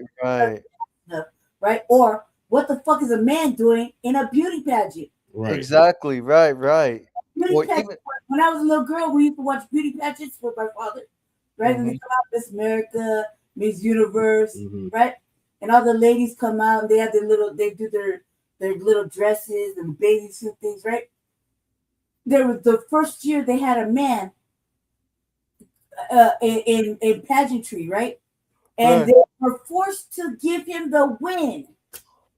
Yeah, that was some bullshit. He was like a bulky motherfucking ugly ass dude where you had beautiful women that spent their whole lives in pageants working to get to Miss America, Miss Universe, whatever the fuck it is, right?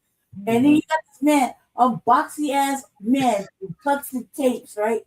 And it's like, oh, here's what I won. And a man, come on, cuz you only won because it'd be discriminatory if we gave it to an actual woman. You're the only one here, so you're gonna push that line and say it's discriminative if they don't give you the win. And versus looking like,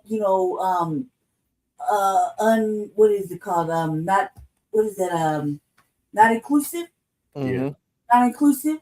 Then the pageantry is a wash and nobody watching it again. So they had to give you the. Oh, you really look. Come on, cuz. Right. And I gotta tell you, South Africa. Oh my God, South Africa's a rainbow country. They're using Title IX to their benefit. That's what I mean, Jesse. Right. And Title IX was meant to benefit Foundation Black Americans initially. Right. Right. All of this was meant to benefit us specifically. Yeah. Civil rights was meant to benefit us specifically. Yeah. I'm gonna leave it at that, so just move on with these topics. So Yeah, sorry to take so much of your time. And I think the transgender people. It's okay. It's okay. Yeah. I don't ever talk about it anyway, so it's okay.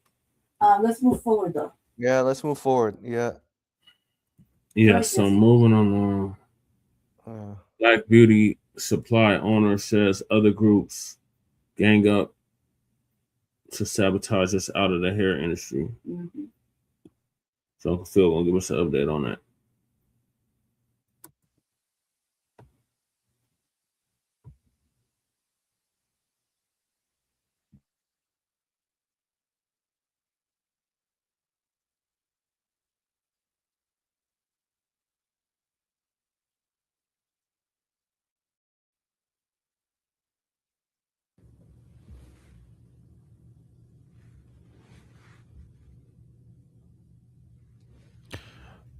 All right, ladies and gentlemen, boys and girls, thank you for joining us. We greatly appreciate it. Make sure to hit the subscribe button. Make sure to click the like button. It's also very, very important.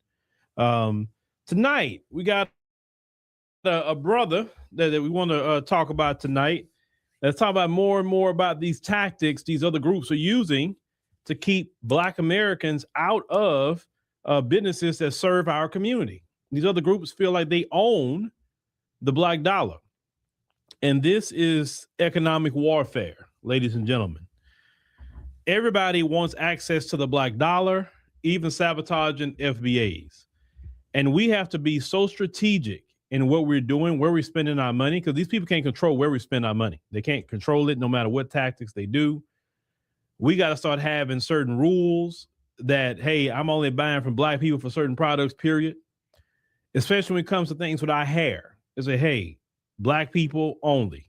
If it's not Black folk, I'm not dealing with you. Sorry. Because you know nothing about my hair. What does an Asian know about Black hair? What does an Arab know about Black hair? Nothing.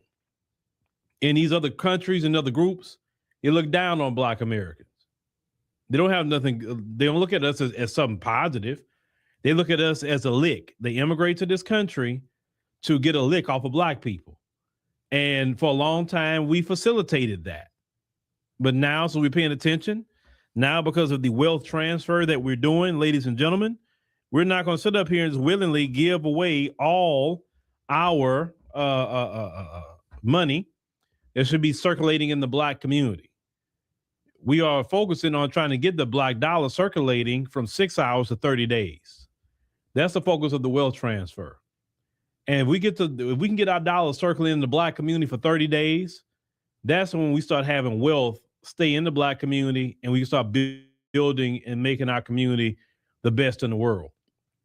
Our only problem is we just been spending it elsewhere. We're doing very well as a collective, maybe not as individuals, but as a collective, we are very, very powerful financially. If we were a country, we'd be ranked 14 in the world. If we were a country by ourselves. That also helps America be wealthy the way it is now. If we wasn't here, America wouldn't be where it's at, not by far. But we're going to get into that tonight, ladies and gentlemen. That's very important that we got to stay 10 toes down about the wealth transfer. And it's going to take all of us to put these people literally out of business. You know, at first they talk about, you know, the Asian community, but it's not just the Asian community. It's the Arabs. It's the East Indians. It's all these other groups. Don't matter who they are. They don't have nothing good for us as FBA. I know everybody talk about the Asian community not giving back, but what has the Indians give back to? What have the Pakistani have given back to?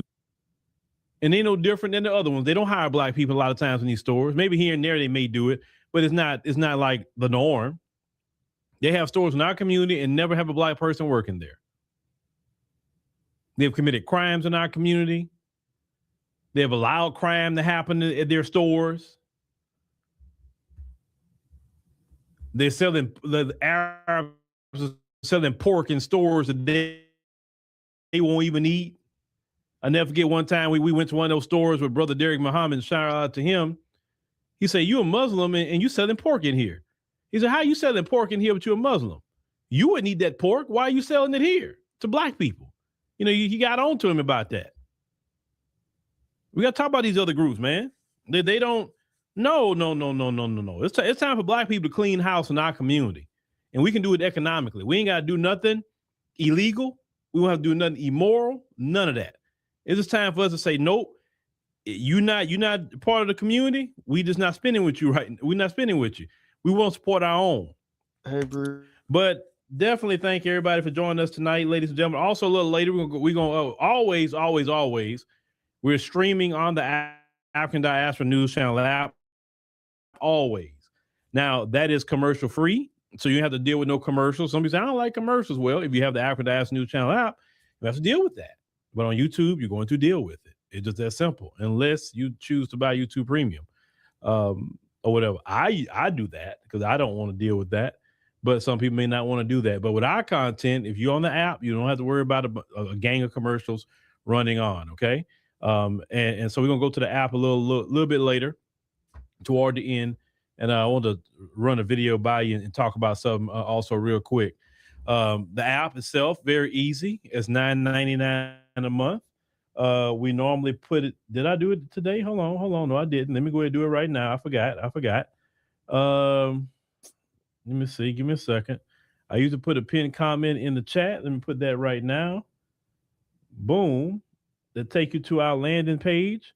And on our landing page, you can select which platform that you have, whether Android or iPhone, and you can get the app. It's $9.99 a month.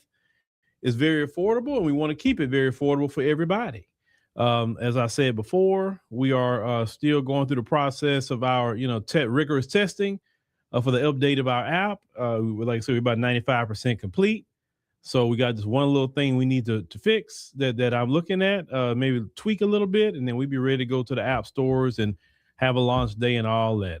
All right. So with that being said, so for people that may be new, we have a platform called AfroWire AI. That's our news, AI-powered news network.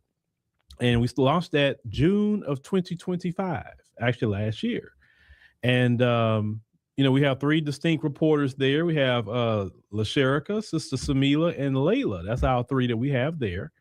And they deliver the news and do their thing. But also, we have expanded where LaSherica is starting to have her own show outside the news desk. Yes, LaSherica got her own show. I know, right? It's something different and everything like that. So let's go ahead on and check out just a trailer for LaSherica. And then we'll be right back to get started with y'all, ladies and gentlemen. Let's go. My spirit is in tune with the ancestors, and I know this is not just a casual visit.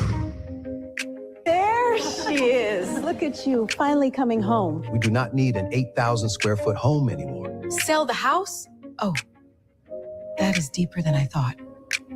Mama, Daddy, I just need some air. Well, not expect all this to happen when I woke up this morning. But hey, that's life. Always stay close to family because that's all we got.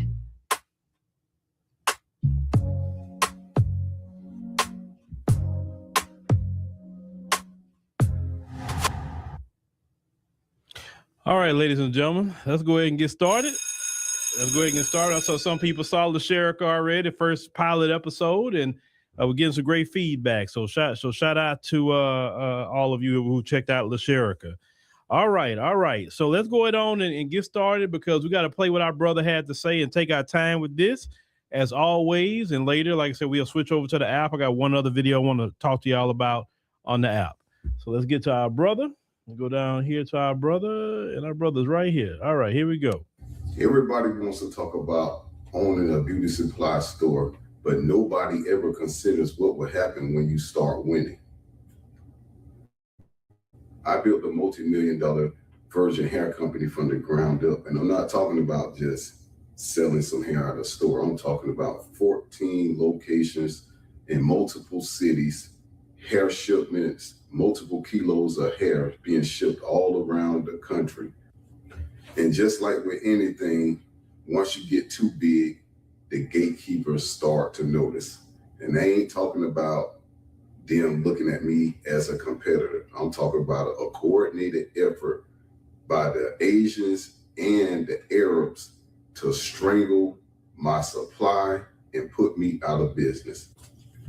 I was wondering why the hell these people were coming to my store, telling their employees they can't wear my hair and just doing all kinds of just hating, calling the U.S. Customs on my shipments.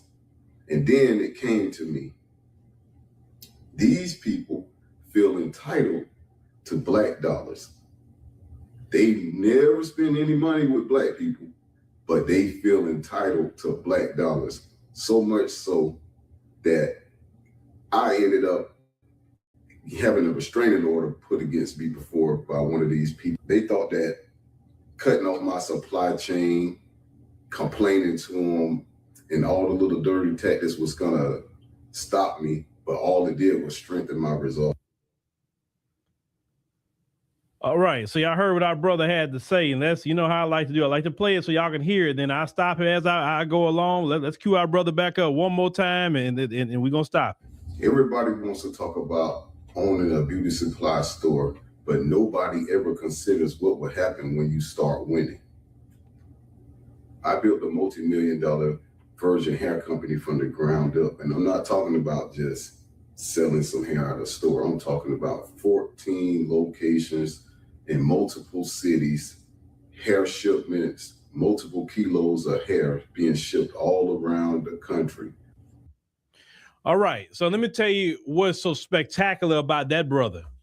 14 locations.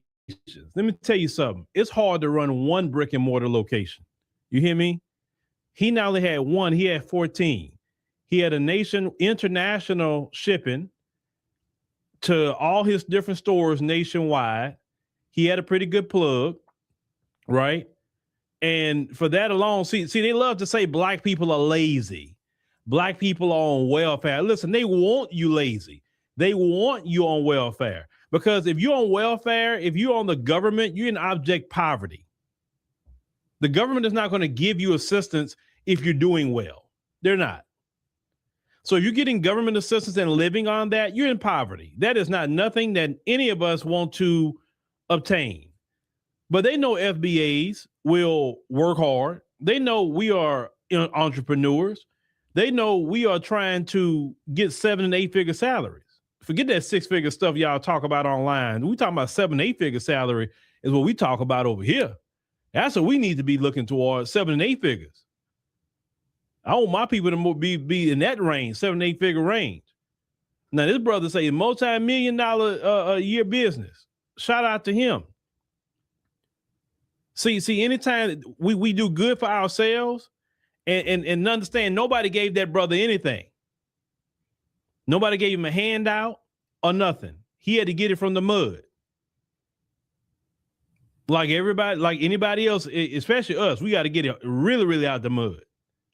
And these other groups can't stand, including the white folks, can't stand to see a black person that come from nothing to be a multimillionaire on their own without begging. Well, let's continue with our brother.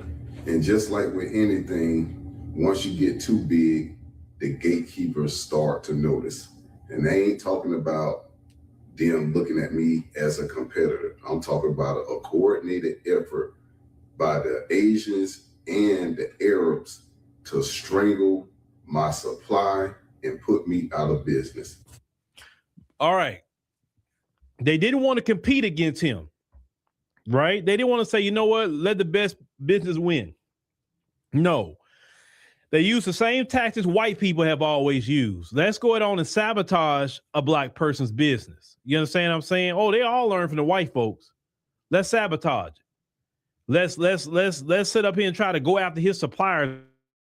That's fine. You remember that other guy with the brother with the hair district, one out there in the New Orleans area?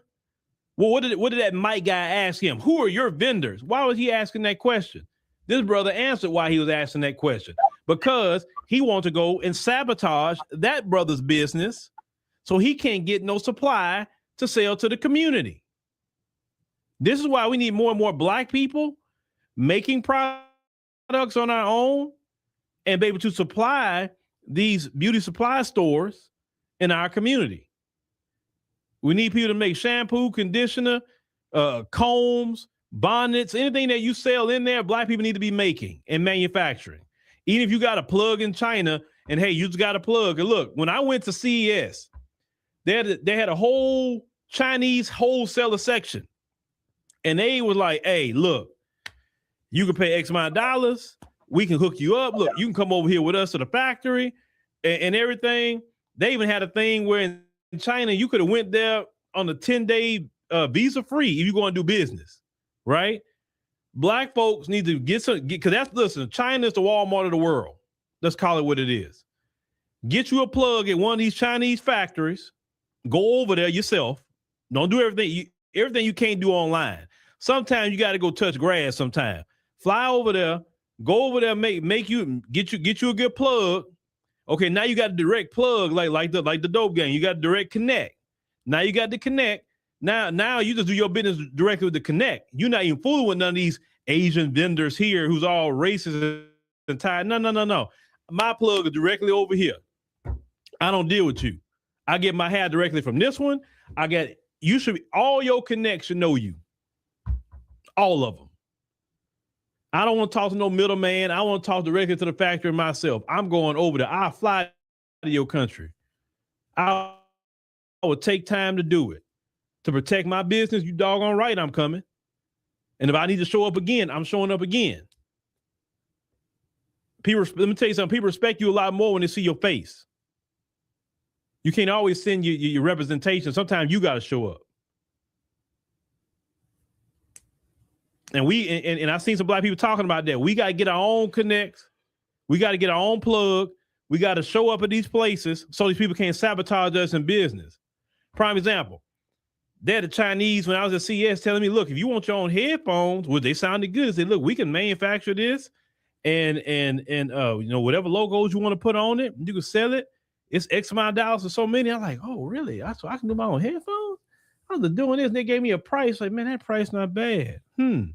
Okay. And they were so ready to do business with black folk. So I was telling black people, like, forget these folks over here in this country. Go do your own business.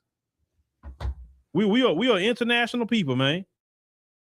We're international people. Oh, so you went to the Hajj district today and supported? Good. Let's continue with our brother here. I was wondering why the hell these people were coming to my store, telling their employees they can't wear my hair. Now, he said he was wondering why those people, look, they bold. They actually come into the store like the other brother, the Hajj district brother. They come into your store to be getting intel. So what y'all got to start doing, black people, from what I'm seeing, is that y'all got to find out who's the competition around there, who's the owners, find out who they are. So if they start showing up in your spot, you can approach them. Hey, can I help you with something? You need something? Because I know you own that hair store down the street, so I know you're not coming here for that. So what you need? I just want to find out what you need. Because they come on here trying to find out what your prices are, trying to figure out what your vendors are, so they can sabotage you out of business. But see, none of that will work, black people, if we said, hey, I'm going to my brother down the street. I'm going to my sister down the street. Yeah, you may be next door to me. I'm not going to you because you're not part of the community. And that will put a stop to that overnight. Now, of course, we're going to have some off-code people still going to go over there. But I promise you, if the majority go to the community, the off-code people going to feel pressure on them to comply with the community. Especially if you say, you going over there to them people? For what?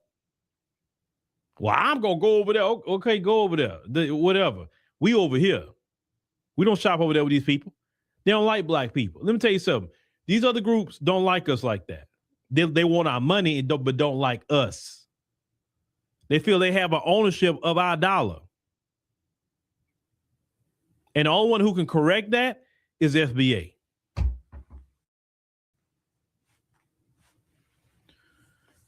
Now, McQueen says a friend of your husband built a multi-million-dollar electrician business in Florida and is expanding outside the state. You say if you got a name, but he treats his employees real good. Well, yeah, I mean, if he's making multi-million-dollars, I hope he would. Yeah, that's that. I mean, rock with the people that rock with you in the beginning. Yeah, take care of them. But let's continue. And just doing all kinds of just hating, calling the U.S. Customs on my shipments. And then it came to me. These people feel entitled to black dollars. Okay, so the man saying that they call U.S. Customs and Border Protection, I'll call all the people on them to try to stop his shipments. This is how far they went. They called the feds, basically, to try to stop his shipments. Y'all have to understand, we are in economic warfare with these people. They will try dirty tactics to stop black people from pulling themselves up by their bootstraps because the Arabs, the Asians, the Indians, all of them, they believe that the black dollar is theirs.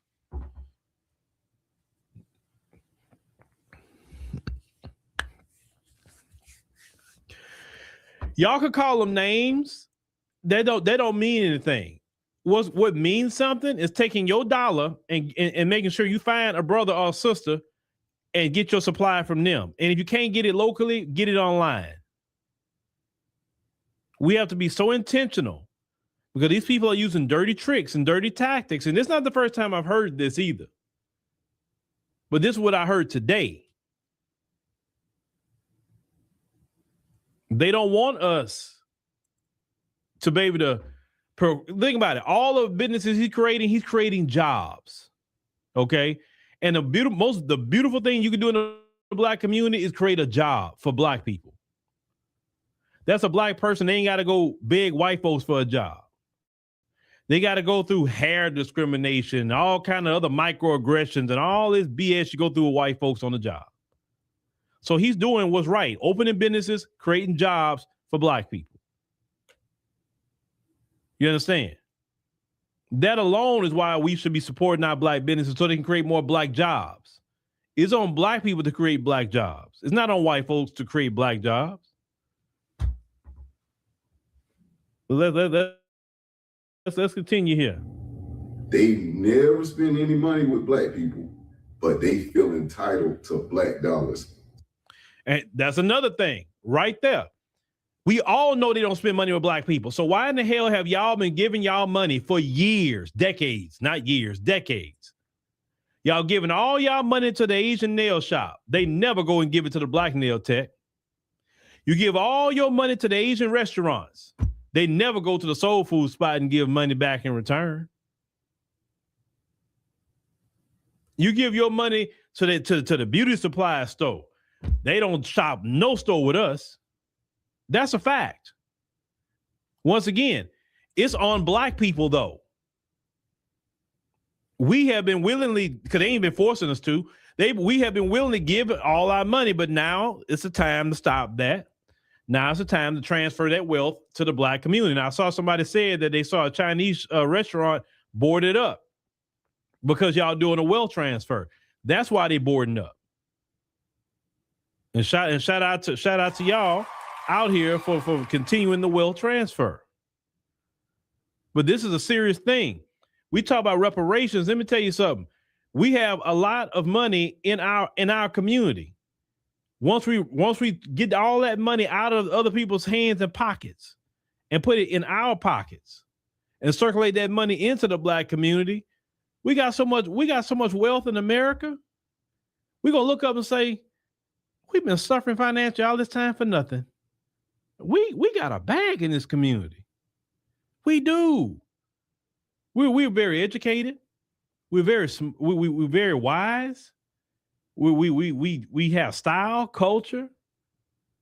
We got the gift of gab. Everybody follow us. Everything we do can be monetized. Literally, people monetize everything that we do. Literally. Our worst of us is monetized, and our best of us is monetized. Every part of us can be made money off of. Every part. Y'all don't realize how great we are? You didn't realize that? I realized a long time ago, I don't have to pivot nowhere. I can just stay within my community. That's it. I can just stay right here. I can talk to the diaspora. That's as far as I'm going with it. I'm not looking to pivot outside of nothing. And I love every minute of it. I love it. And once you realize, like every day I get more and more excited about the opportunities we have within our own culture. As technology change and be implemented and more opportunities happen, I get more and more excited every day. Every day. Y'all don't, the two things I'm gonna say that I was the most, or three things I was the most excited about. I'm not gonna lie, because I got 1,000 ideas in my head. When AlphaWire got launched and that started taking off, so when Soraya came about, and now this Sherika show, I got so many ideas. And yes, on the human side, I have plenty of ideas too. I got plenty of ideas for shows, even on the human side too, not just all generative AI. But still, I have so many ideas. Even with our app, I was so happy about how that's growing. Like, we don't have to do anything outside of our culture and ourselves. We don't have to beg these people for nothing. We can create our own shows, our own music. We can create our own anything that we want. Our own hair supply, our own plug in China, wherever we want to get the plug from, wherever country. We can do. We don't need these people for nothing. And let me tell y'all something. Y'all better get used to that now, because these folks is not going to be in a position to take care of y'all. Because for a long time, y'all leaned on white people for jobs. Y'all leaned on white people for this, leaned on white people for that. Bruh, white people is in a position they can barely take care of themselves. And the time going to come when they cannot take care of you. You're going to have to stand on your own 2 feet, grow your own food, heal yourself with our own doctors. And we need more doctors and nurses in our community. I'm talking about FBA. We need them.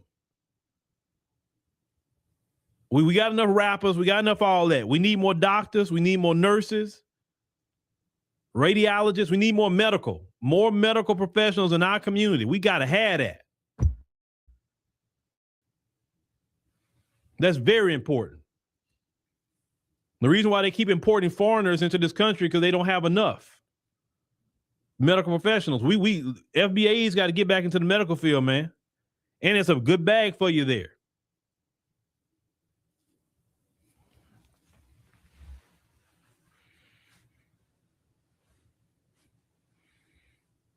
You look at some of these sisters out here who's nurses, only talking about the travel nurses, they making a big bag. Every time I see a travel nurse, she got a bag. I mean, shoot. I mean, there's no reason for us to be, we need hospitals. We need clinics in our community. Well, we got to have doctors and nurses and nurse practitioners and all kinds of different things. We need surgeons in our community. You know what I'm saying? I mean, I know people talk about, people like Dr. Ben Carson. We're not talking about his politics. We're talking about, him in the area of medicine and things like that. We need more people like that. We need that in this community. We need our Black scientists to study all the medications they got out and say, wait a minute, how much Tylenol Black people actually supposed to be taking? And let's test all this medicine on Black people, because maybe some of this medicine is too much for Black people and we may need a reduced amount, or maybe we need more. So we need all that in our community, man. We got to have all that. That's the thing. Like I said, that's nation building. Our men that do construction, lay roads and bridges, and like the other sisters say, electricians and plumbers, and we got to have that. Everybody can't be a rapper. Let's continue. So much so that I ended up having a restraining order put against me before by one of these people. They thought that cutting off my supply chain, complaining to them, and all the little dirty tactics was gonna stop me, but all it did was strengthen my resolve. Now, the brother said that he had to actually get the legal involved, put a restraining order on these dirty people, and I call them dirty for their tactics, because they keep trying to, once again, do like with the other video that we saw, the mic guy, right? To go over there and mess with their suppliers. This is economic warfare, ladies and gentlemen. And your dollars is the weapons you have, Black people. When you are giving your dollars, especially with the beauty supply, nails, hair, and all the different things that these people are in restaurants, you are actually putting the weapons of our warfare in our own community. Do that every day, much as you can. Like I said, 90% of our money, if we can get it there, at least in our community, we didn't want it. That gives at least 10%, because you can't. I mean, everything in America you don't control. But if we can get up to 90%, we won. We won it. We won. Even if we got up to 80%, we won. We have those strands. I love to hear these reports about they closing these businesses down. Oh, I love it. And what I want Black people to start doing is going into those same, because trust me, they didn't own the building. Find out who owned those buildings, who owns the lease, and I want to see a Black business put up right there. They shut down their nail shop. I want to see a Black nail shop open right there. Restaurant shut down. I want to see a Black restaurant open right in this place in the Black community. That's how you know the wealth transfer is working. The key isn't them shutting down. The key is shut down and replace. That's what we need. Shut down and replace. And then when Black people open it back up, then we go and support and give them our dollars just intentionally. Remember, I'm gonna go ahead and just order this. You know, I don't really want this much, but I'm gonna go ahead and order it. I'll take some home.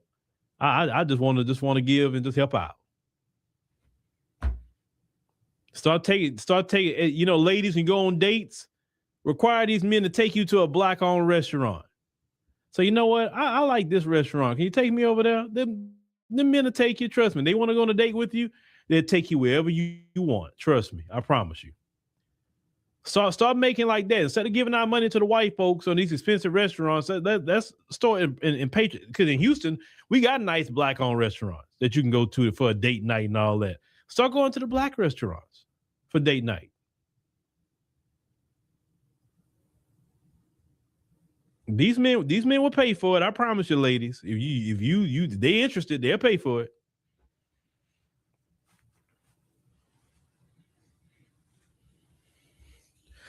Yeah, I get what about the Montgomery bus boycott, but see, you know, boycotts have an end date. A wealth transfer don't.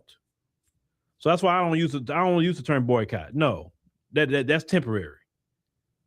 No, we need a permanent wealth transfer. Black people are in dire straits. They say by 2050, we don't do nothing now, our community gonna have a zero net worth. That means you got plenty of time for this wealth transfer to turn that around. So you can have a $2 trillion, $3 trillion net worth.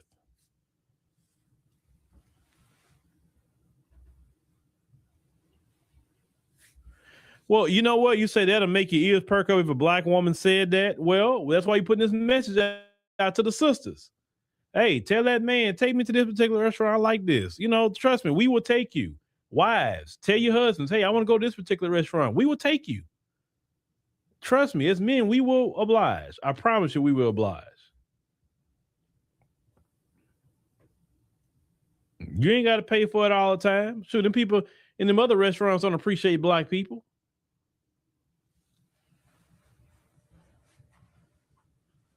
But anyway, ladies and gentlemen, I appreciate you joining me tonight. I'm going to switch over to the app, ladies and gentlemen, and make sure that you subscribe. LaSherica will be on in about 10 minutes. But let me show what I got to show on the app. If you're not on the app, join us, $9.99 a month.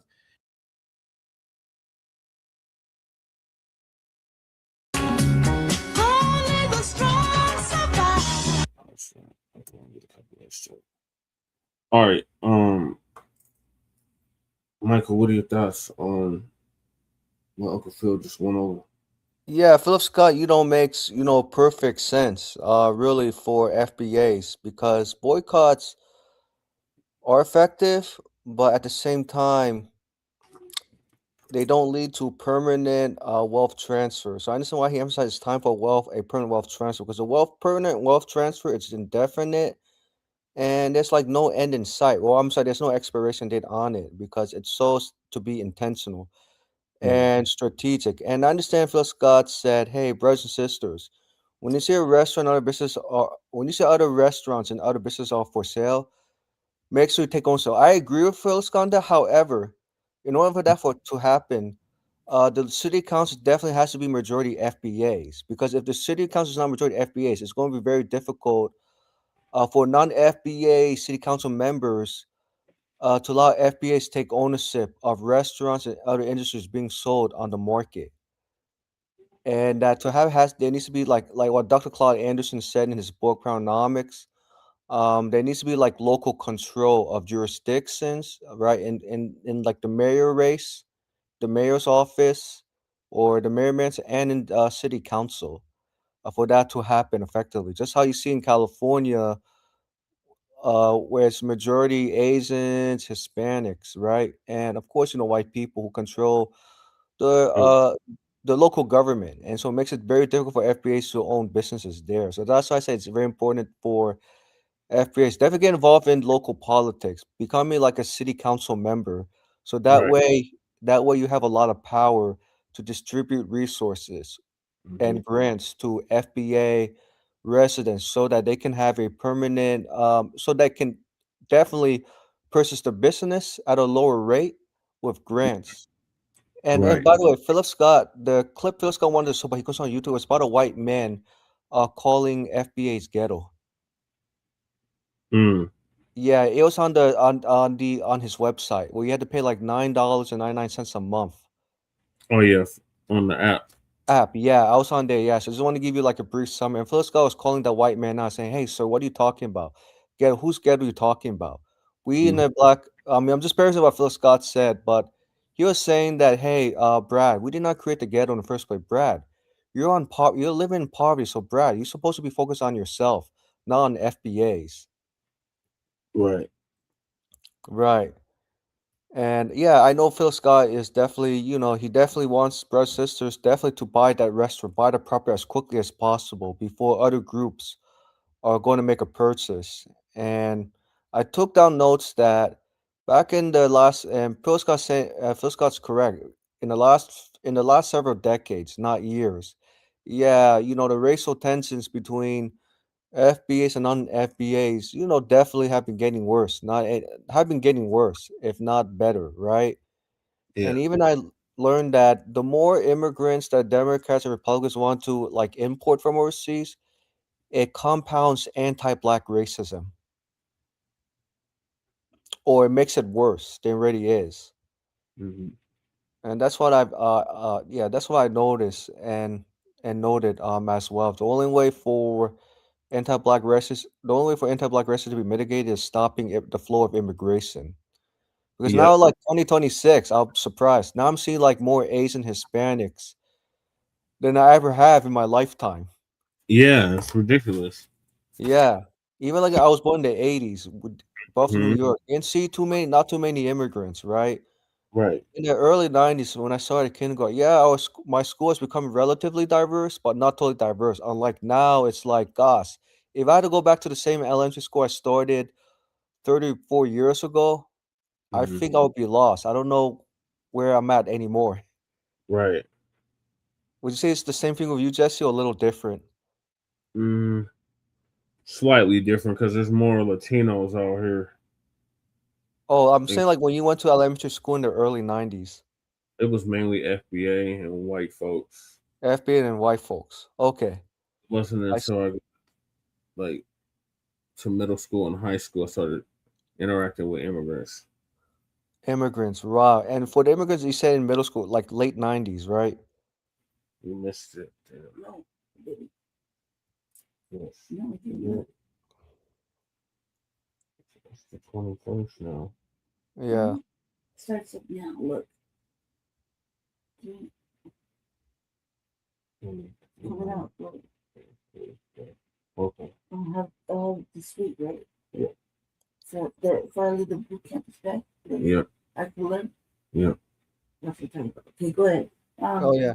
And also making sure, yeah, I was gonna say, yeah. Oh, I was gonna say, oh, also like Phil, make sure that the nail salons, restaurants, right, and other FAA owned businesses are worker owned. I'm sorry, worker owned and I'm sorry, worker cooperatives.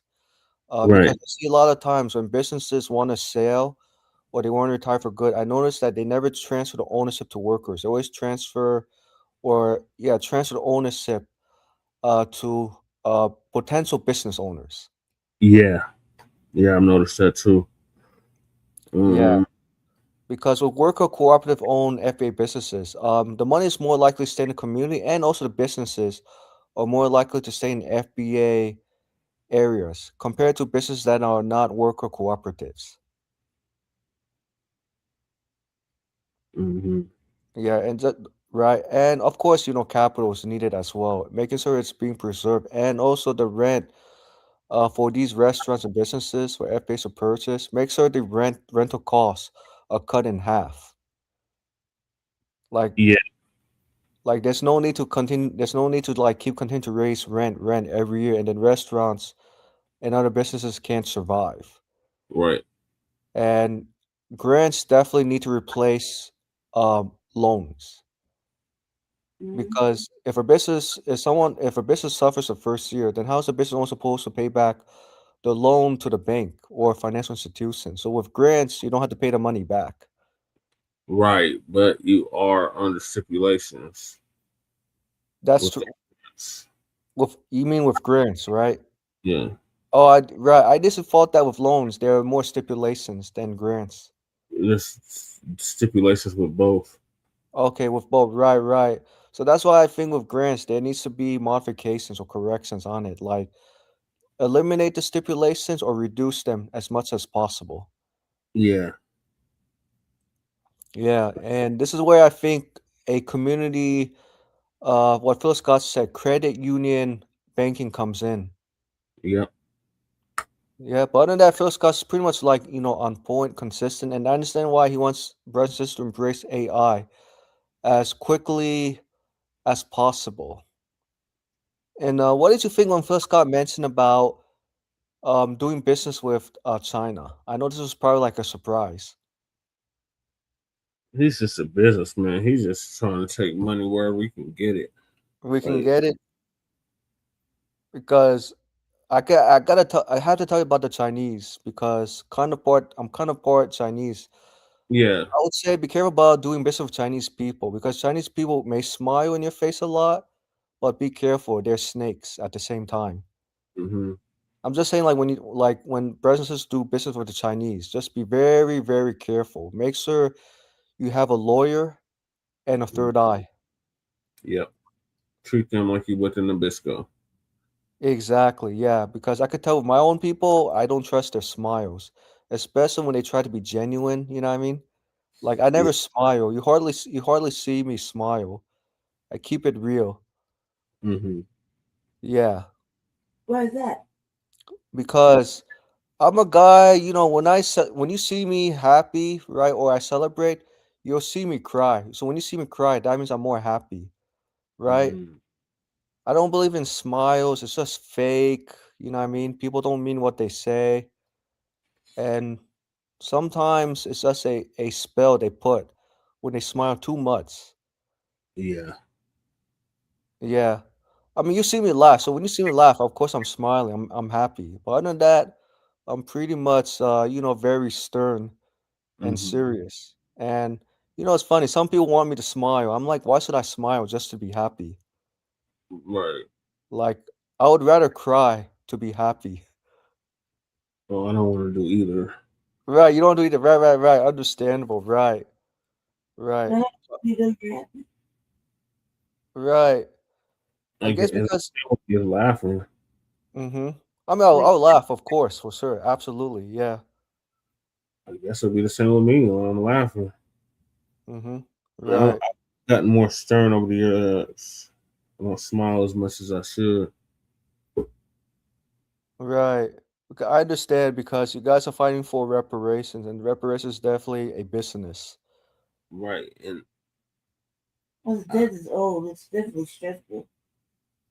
Right. Once you guys get reparations, right, then you guys will smile at the end. yeah, when we get that proper repair. Yeah. Otherwise, I don't see no reason to smile. The only reason why I would smile is the end of racism and white supremacy. Yep. That's what Nelly Fuller Jr. said before he died. The only thing we should be celebrating is the end of racism and white supremacy. Exactly. Yep. Yeah. And some people call me Spider-Man because I have a sixth sense. You know what I mean? Yeah. How about you? Do you ever sometimes you feel like Spider-Man because when you encounter Nabiscos, you feel like the sixth sense is kicking in? Um. Yeah. It's nice of it. I definitely am psychic. Mm-hmm. I definitely can feel it. Right. I just also too. I think that I don't know if it's even more of that. I think that I just can't tolerate like the disingenuous racism. Mm-hmm. Yeah, especially when I know that that something's racist or they're doing underhand racism with sentences or wording. You know what I mean? I Yes. can't. I can't control myself. I mean, I can. I guess I choose not to. Probably for not for my own amusement, just because I feel like I have to stay. I can't.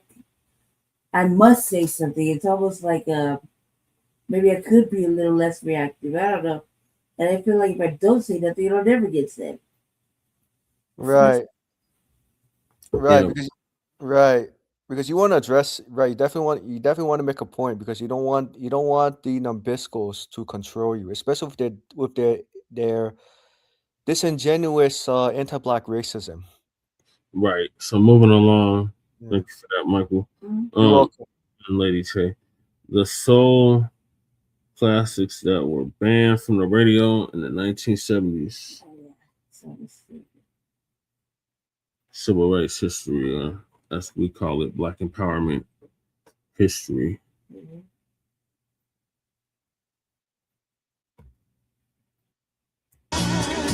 They didn't just pull it from the airwaves, they called the police. And the man who wrote it spent the next 3 years watching his career disappear, not because the song was violent, not because it was obscene, but because it told the truth about what America was doing to its own people. That story is coming, but first, there are 9 others you need to hear. Welcome to R&B Wonders, the channel that goes behind the history books and into the heartbeat of Black American music, where the real stories live. Today, we're counting down 10 soul and R&B classics that radio stations refused to play during one of the most turbulent decades in American history. These weren't just songs, they were dispatches from the front lines, and somebody, somewhere, decided the people didn't need to hear them. Let's start the count. Number 10, Compared to What? Les McCann and Eddie Harris. Where's my God and where's my money? Unreal value. Les McCann sat down at a piano at the Montreux Jazz Festival in 1969, and what came out was less a performance and more an indictment. It's a crass distortion. Unwed mothers. The song had actually been written a few years earlier by Gene McDaniels, but nobody wanted to record it. Too raw, too angry, too honest about Vietnam, about poverty, about the men running the country. McCann and Harris recorded it live that night in Switzerland, and the recording caught fire in a way the studio never could have. It was jazz, but it hit like soul. It groaned and moaned and hollered. And when radio programmers heard the line about the president being out of touch with human suffering, stations across the South and Midwest simply refused to add it to rotation. It peaked at number 35 on the charts, impressive for an instrumental-driven jazz record, but it never got the mainstream radio push it deserved. It was too uncomfortable, too specific, too real. And here's what most people never knew. Try to make it real compared to what? Gene McDaniels, the man who wrote it, was quietly placed on an informal blacklist after writing 2 more protest songs later that year. He didn't record another album for nearly a decade. The song survived. The songwriter paid the price. Number 9, Say It Loud, I'm Black and I'm Proud. James Brown, 1968. James Brown recorded this in August 1968, 4 months after Martin Luther King Jr. was shot dead in Memphis. The country was on fire. James Brown knew it, and he decided the most political thing he could do was say out loud what Black America had been told for centuries it should be ashamed of. It number 1 on the R&B charts almost immediately, but white-owned pop radio stations largely refused to play it. The reasoning given was that it was divisive. Program directors said it made white listeners uncomfortable. Some stations went further, saying it was inflammatory, as if being proud of being Black was the dangerous idea. What those stations never acknowledged was that James Brown had spent the night after King's assassination literally walking the streets of Boston, pleading on television for people not to riot. He had arguably done more to prevent violence that week than any politician, and this was his reward.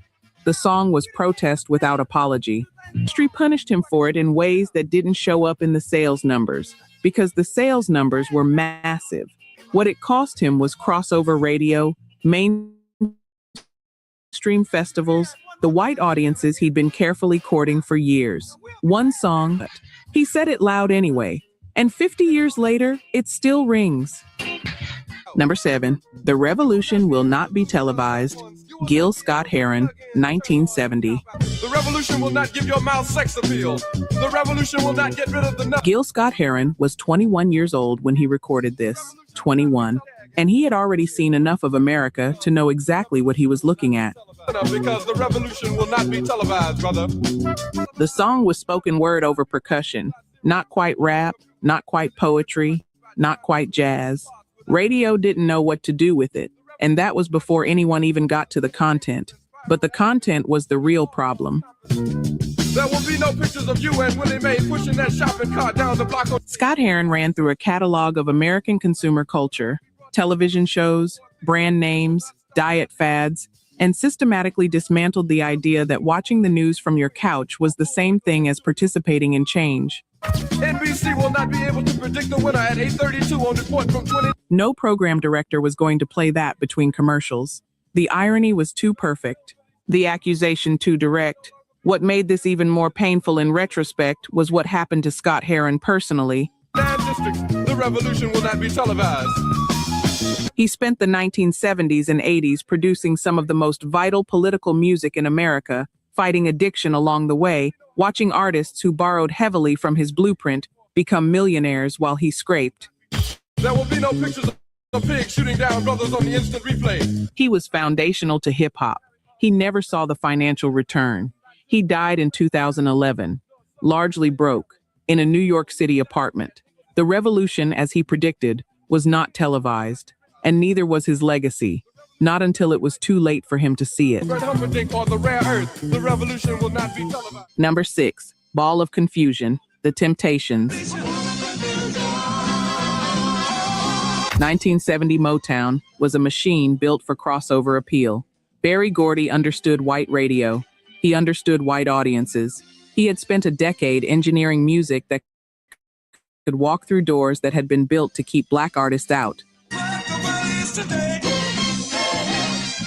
So when Norman Whitfield pushed the Temptations into psychedelic soul territory, electric guitars, hard-driving rhythms, politically charged lyrics about Vietnam and segregation and political hypocrisy, the label let it happen, and it worked. Ball of Confusion hit number 3 on the pop charts. But here's what those chart numbers hid. Dozens of mid-market radio stations across the South and parts of the Midwest simply refused to add it. It wasn't banned by any formal policy. Radio bans never were. They were quiet, unwritten, handled with a phone call, or a raised eyebrow, or a program director who just happened to lose the record. The Temptations were allowed to be popular. They were not allowed to be dangerous. And the moment their music started asking questions out loud, questions about why America was fighting a war it couldn't win, questions about why cities were burning, certain gatekeepers decided the Temptations needed to go back to love songs. David Ruffin was already gone by then. The group was fracturing. Ball of Confusion caught a group in the middle of becoming something new, something harder and more honest, and not everyone who had championed them was ready to follow.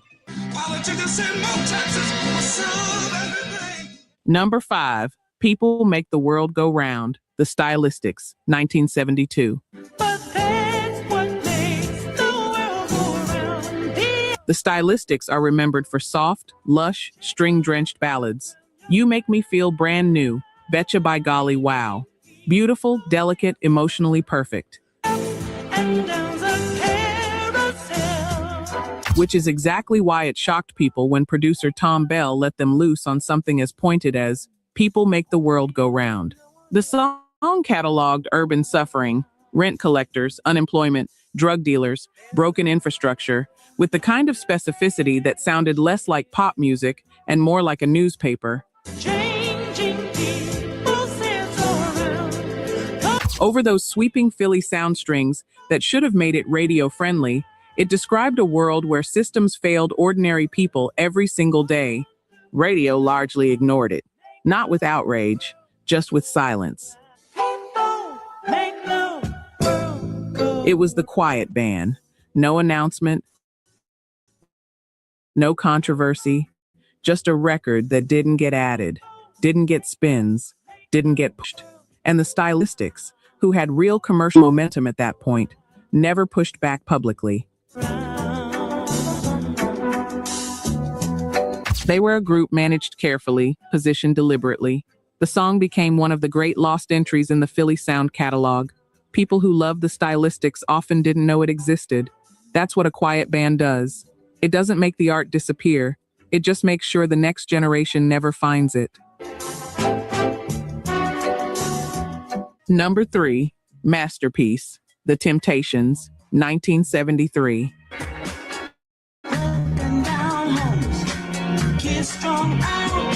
By 1973, The Temptations were Norman Whitfield's canvas, and Whitfield had stopped caring about what radio wanted. Masterpiece was over 14 minutes long on the album version. It opened with a slow, cinematic instrumental that built like a storm moving across a flat landscape.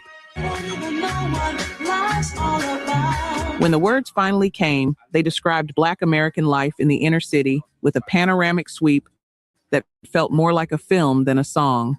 Addicts, con men, children, hustlers, mothers, preachers, the whole world of a single block laid out with ache and dignity. Radio wouldn't play the full version.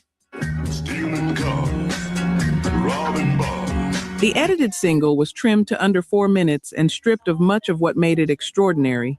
Even that version struggled for consistent airplay in markets where the content made programmers nervous.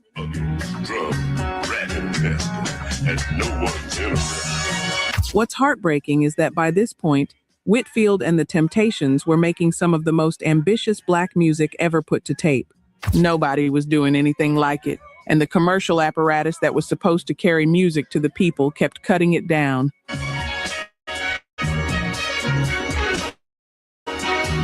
Trimming it, making it smaller, making it safer, making it something it was never meant to be. The album version of Masterpiece is still waiting to be fully discovered by the generation that would love it most. Number 2, Hell Up in Harlem, Edwin Starr, 1974.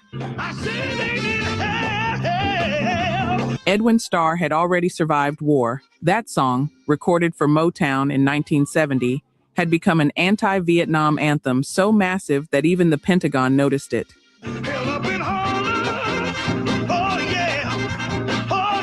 Starr had proven that political music could be a hit. Then he went further. Hell Up in Harlem came out in 1974, and it didn't soften anything.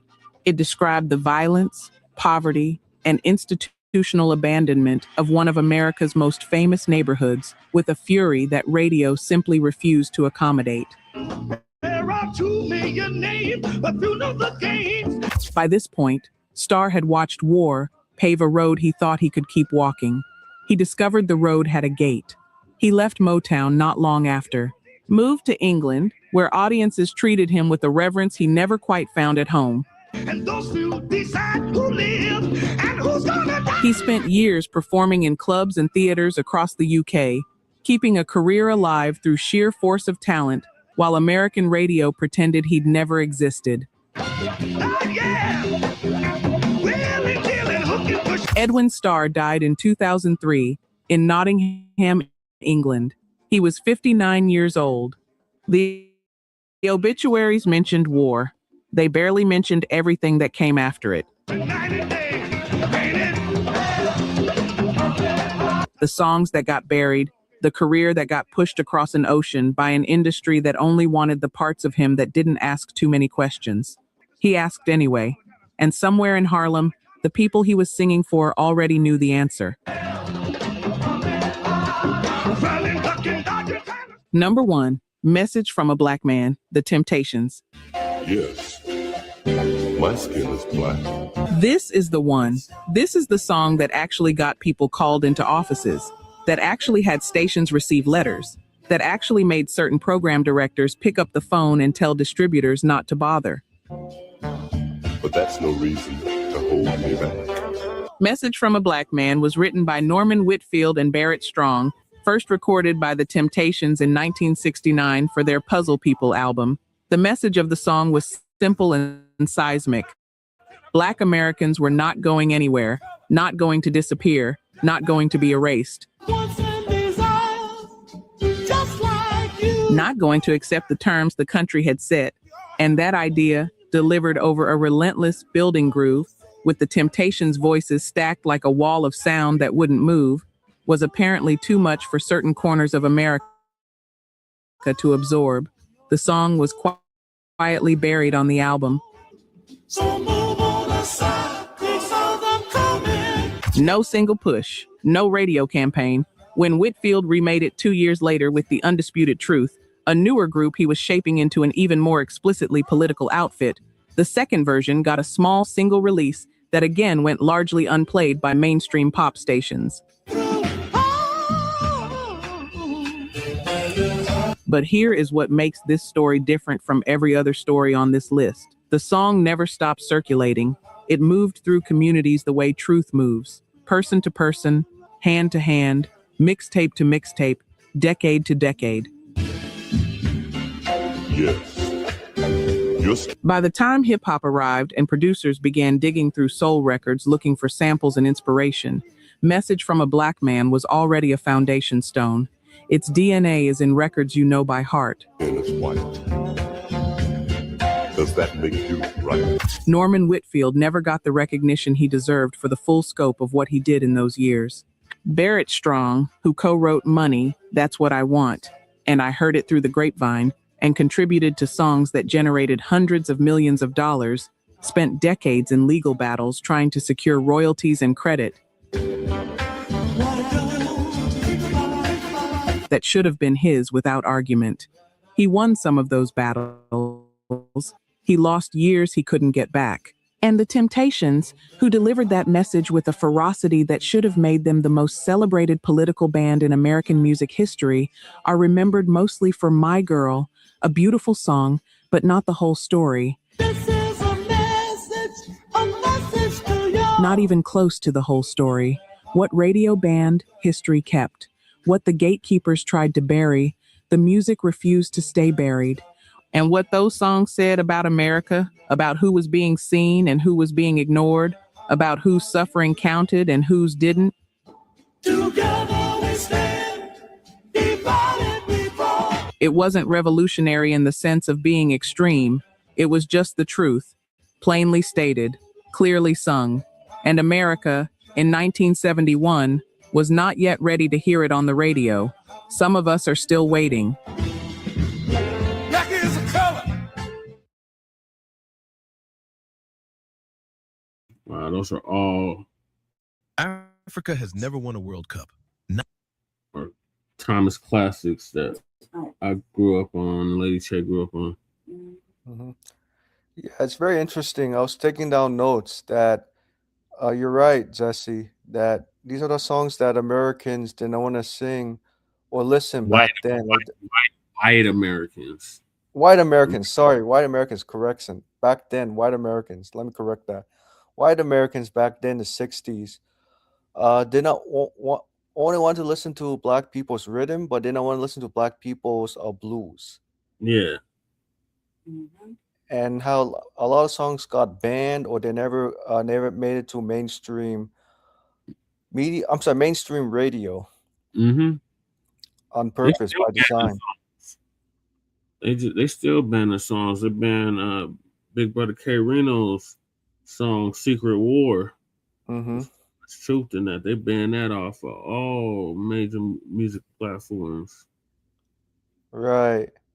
And I see that because when I hear Mzungus, right, and then of course like Asian Hispanics, when they want to sing the rhythms, but they want to sing the blues, it tells me something that I never could understand that. It's like you hate us so much, but you want to be just like us. right. For me, I definitely can understand, especially coming from, especially understanding Asian people, right? So Asian, yeah, Yeah. Tell yeah, us about Asians. yes. So I could tell you. So with Asian people, right? Asian people in my community, they're very reserved. You know, they like peace. I get so peace means they don't like conflict. They don't like to engage in conflict because they know they engage in conflict, they're not going to win a battle. Mm-hmm. But at the same time, they like foundational Black Americans to entertain them, which is a kind of weird dynamic relationship, right? And it goes back to Asian people who value money more than they value human beings. Because I see that in several Asian families, because their kids never get treated like human beings, but almost get treated like commodity. Yeah, something like that. Yeah. Oh, what you say, Jesse? Go ahead. That sounds like the Nabiscos. Yep, Nabiscos, exactly. Yes, Asian people think very similar like Nabiscos, and yeah, most Asians, or more than almost, split their votes between Democrats and Republicans, despite Asian people voting in higher numbers for Democrats, but nowhere near FBA's voting for Democrats. But I know the trend is changing, and Asians, they have a close proximity to whiteness, right? Because I'm sure you counted Asian people in Colorado, Lady Che and Jesse. Asian people talk like Brad and Becky, so it's almost like you can say like code switching. But when Asian people Yeah, see I've FBA, seen both. I've seen them talk like Brad and Becky, and I've seen them try to talk like us. right, like with the black. Especially in the Bay in the northern California, I've seen that firsthand. Oh yeah, definitely for sure. Yeah, absolutely. I mean, I have not been to I don't go to California very often, but I've seen a fair share of Asians there in California who talk with a black accent, and it's to me it's just very confusing. It's like, hey, wait a minute, am I talking to an FBA or Asian person, right? And then I had to understand because the environment most Asian people are raised in, right?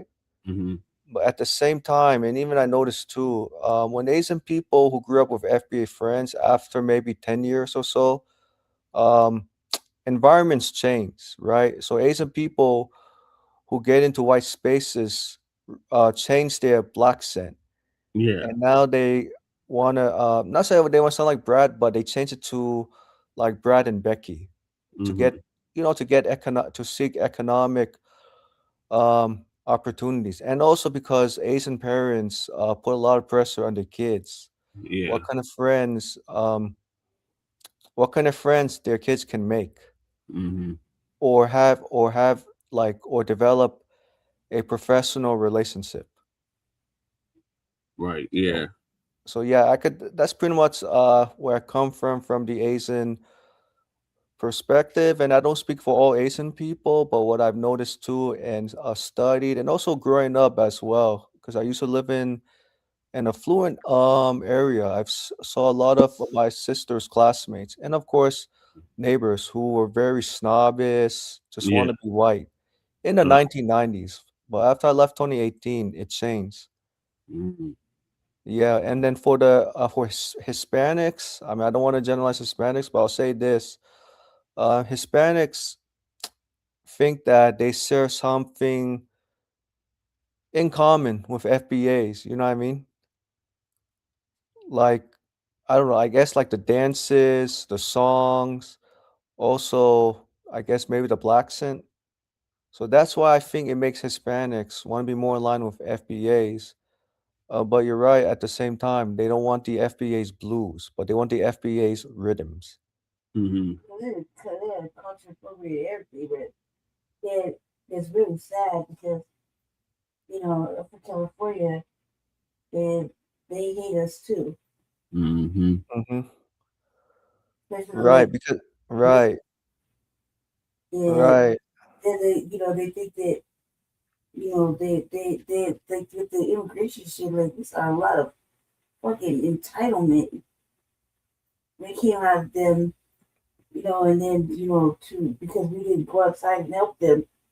I mean, it was kind of ugly. Mm-hmm. But they were already acting out. Like the more I hear about what it's like back home in California right now, the more I don't want to go, but I do want to go. You know what I mean? I want to go home, but I don't want to go home. Mm-hmm. You know what I mean? Because I feel like what's going on for real, like Mm-hmm. this is just a lot of immigrant shit that's going on. It's kind of like whatever, but it's like you get to tear up our there's a lot of anti-black racism going on. Yeah, a lot. Anyone saying anything about it, they was really showing their ass. I mean, when you got uh, Chicanos or whatever calling black officers out of their race in public. You know what I mean? It's really terrible. And then being able to be throwing the N word around like there's nothing to happen, like nothing's gonna happen. And they'd be like, well, fuck all of you. Fuck they hate us and that we don't deserve reparations until they get reparations. Or that one radio show. American show. Yeah, I was like, are you fucking kidding me? What the fuck do you get reparations for? And then let's not forget that Houston PD. Her name Vanessa. Gonzalez. Yeah, but that's even worse. So Right. you really don't. They really were showing their ass about how they don't like us, and then they, the way everybody talks about FBA in the most negative light after all the stuff we've done. It's like we're like at fault for all the immigration. Like, you know what I mean? Like we did what it deporting everybody. Like, not the government. It's us. So, like we did it. Like everybody's mad at us for what? Being opinionated and uncomfortable with not having economic we're being neglected. Economic warfare. Yeah, like we're being mistreated, but everybody's getting deported, but they look like they're looking at us like we did it. Like we're the one deporting them. Right. I hear that a lot, right? And especially those who are deporting like the immigrants is really the Mzungus That's what it in looks like. power. The way they treat the way everybody's being deported, they immediately look at FBA like we're the ones that made that. They go ahead and deport them.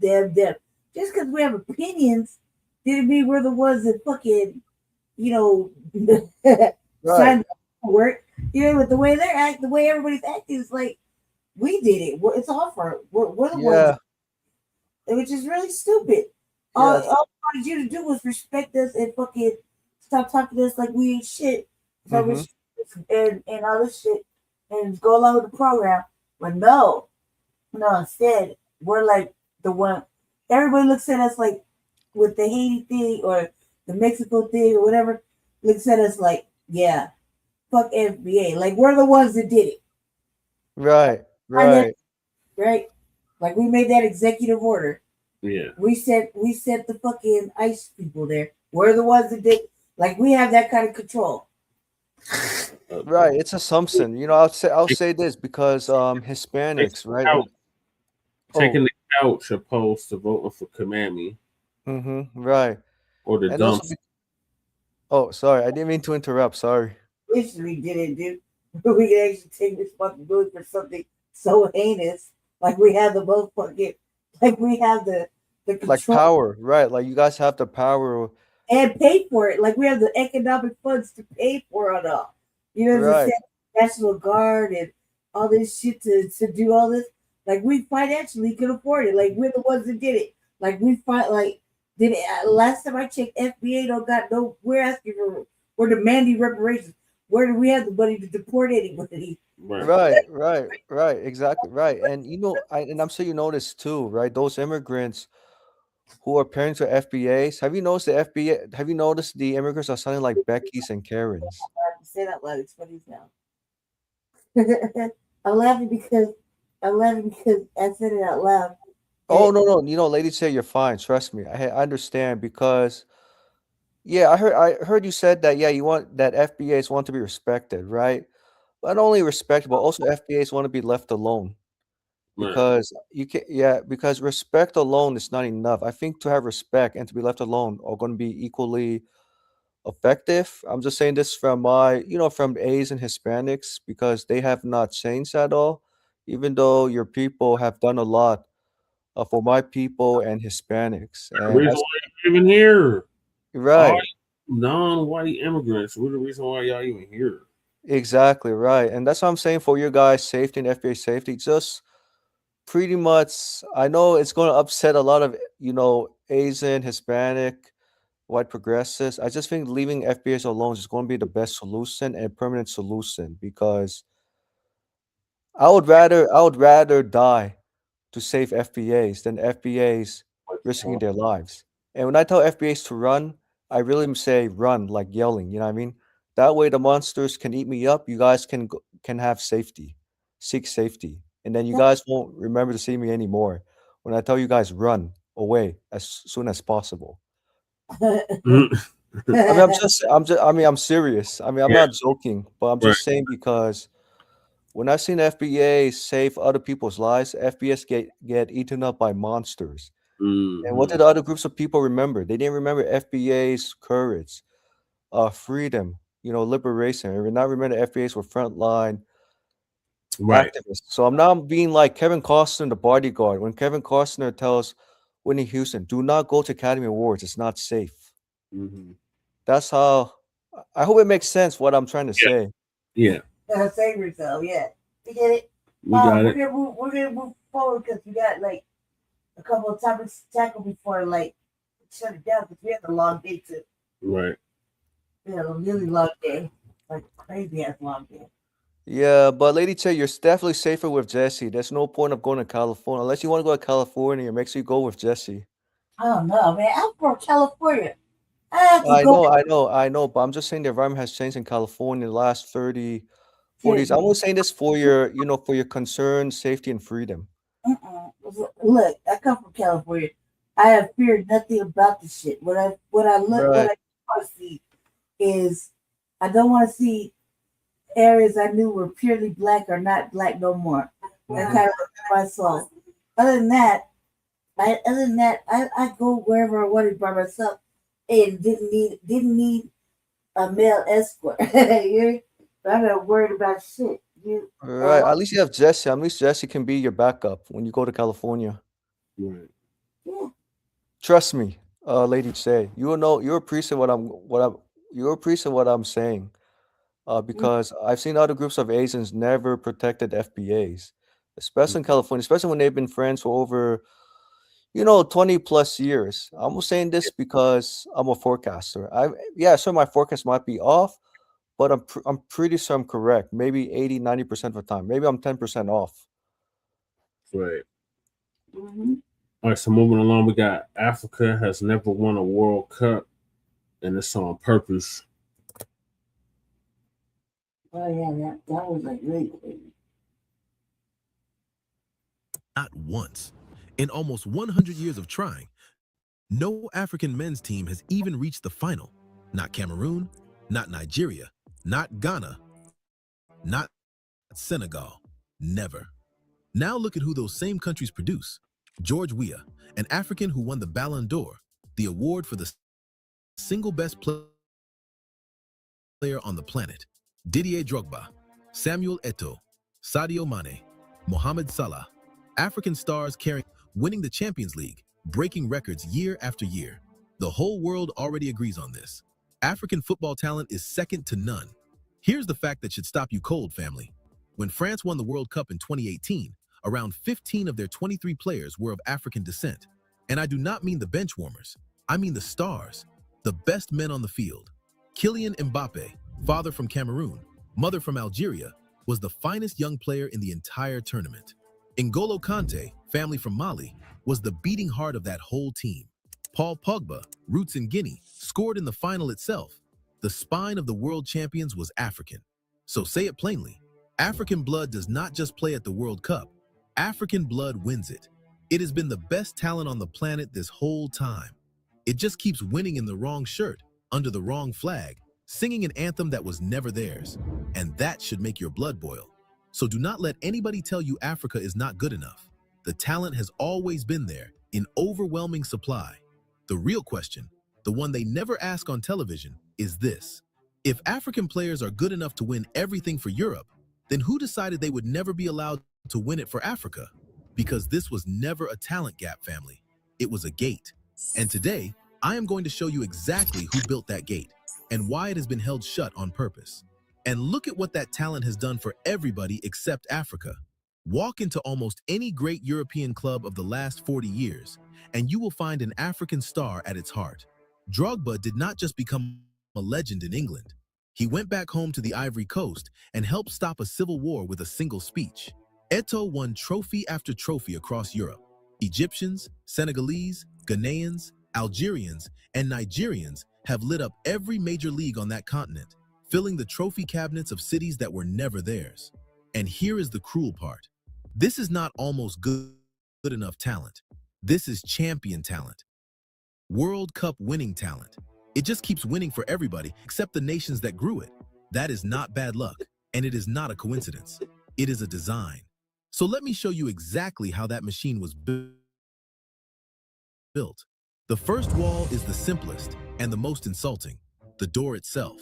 For most of World Cup history, the entire continent of Africa, dozens and dozens of nations, was rationed a tiny handful of spots in the tournament. Meanwhile, Europe was handed a huge block of places year after year. Go back to 1966. When the World Cup handed out its spots, Europe got 10, Latin America got 4, and Africa and Oceania, all of them together, the fungal shared place. 1 for half the planet. The message could not have been clearer. Your continent is not worth a guaranteed seat at this table. So Africa did something bold. Every single eligible African nation refused to play. They boycotted the entire World Cup rather than beg for scraps. And it worked, a little. Africa was finally granted 1 guaranteed spot. Just 1, for the whole continent. Over the years, that number crawled upward. 2 spots, then 3, then 5. And then it froze at 5 and sat there for almost a quarter of a century, while Europe kept its dozen and more. Only now, with the tournament finally getting bigger, has Africa's number climbed to 9. Late, grudging, and decades after it should have happened. Think about what that rationing actually does. If you only let a few African teams into the tournament, you make it almost mathematically impossible for the continent to break through in numbers. You keep the sample size tiny on purpose. Europe floods the bracket with a dozen teams and calls it fair. Africa gets a handful and is told to be grateful. And this is exactly how they get away with it, family. Hold that thought for 1 second. Real talk, YouTube has shut down channels for telling stories exactly like this one. So I need you to find us off this platform. Go to blackstories-untold.com, join our mailing list, and make sure we stay connected no matter what they do. Now, back to the machine, because rationing the door is only the first move. The second one is even more clever. They take the talent before it can ever grow up African. Here is how the drain works. A boy in Senegal, or Ghana, or the Ivory Coast shows a rare gift with a ball at 10, 11, 12 years old, and the scouts come. European academies put best African children across the sea while they are still teenagers. They grow up in Europe. They are trained in Europe. Their best years, their peak, their prime. All of it is spent making European clubs rich and European leagues great. The continent grows the seed. Europe harvests the fruit. And it gets sharper than that. Some of these players, raised in Europe, end up playing for European national teams. So the very genius that Africa produced does not just skip the African club. It skips the African flag entirely and lines up for France or Portugal or Belgium instead. Look at almost any powerhouse European side and start counting the African surnames. The engine of France, African. The stars of Belgium, of Portugal, of England, African blood. One single generation removed from a continent that never gets to claim them. Now flip it around and let the anger sit with you for a second. Imagine that same talent, all of it, pulled back home. Imagine Mbappe lining up for Cameroon. Imagine a Senegal, a Nigeria, a Ghana that got to keep every one of its gifted sons instead of shipping them off to win glory for the very countries that once colonized them. That team would terrify the entire planet. And that is exactly the team the world has quietly made sure you will never get to see. That is what was stolen, family. Not just players, the glory. The chance for African nations to stand on top of the world with their own children, in their own colors, hearing their own anthem play. They took that.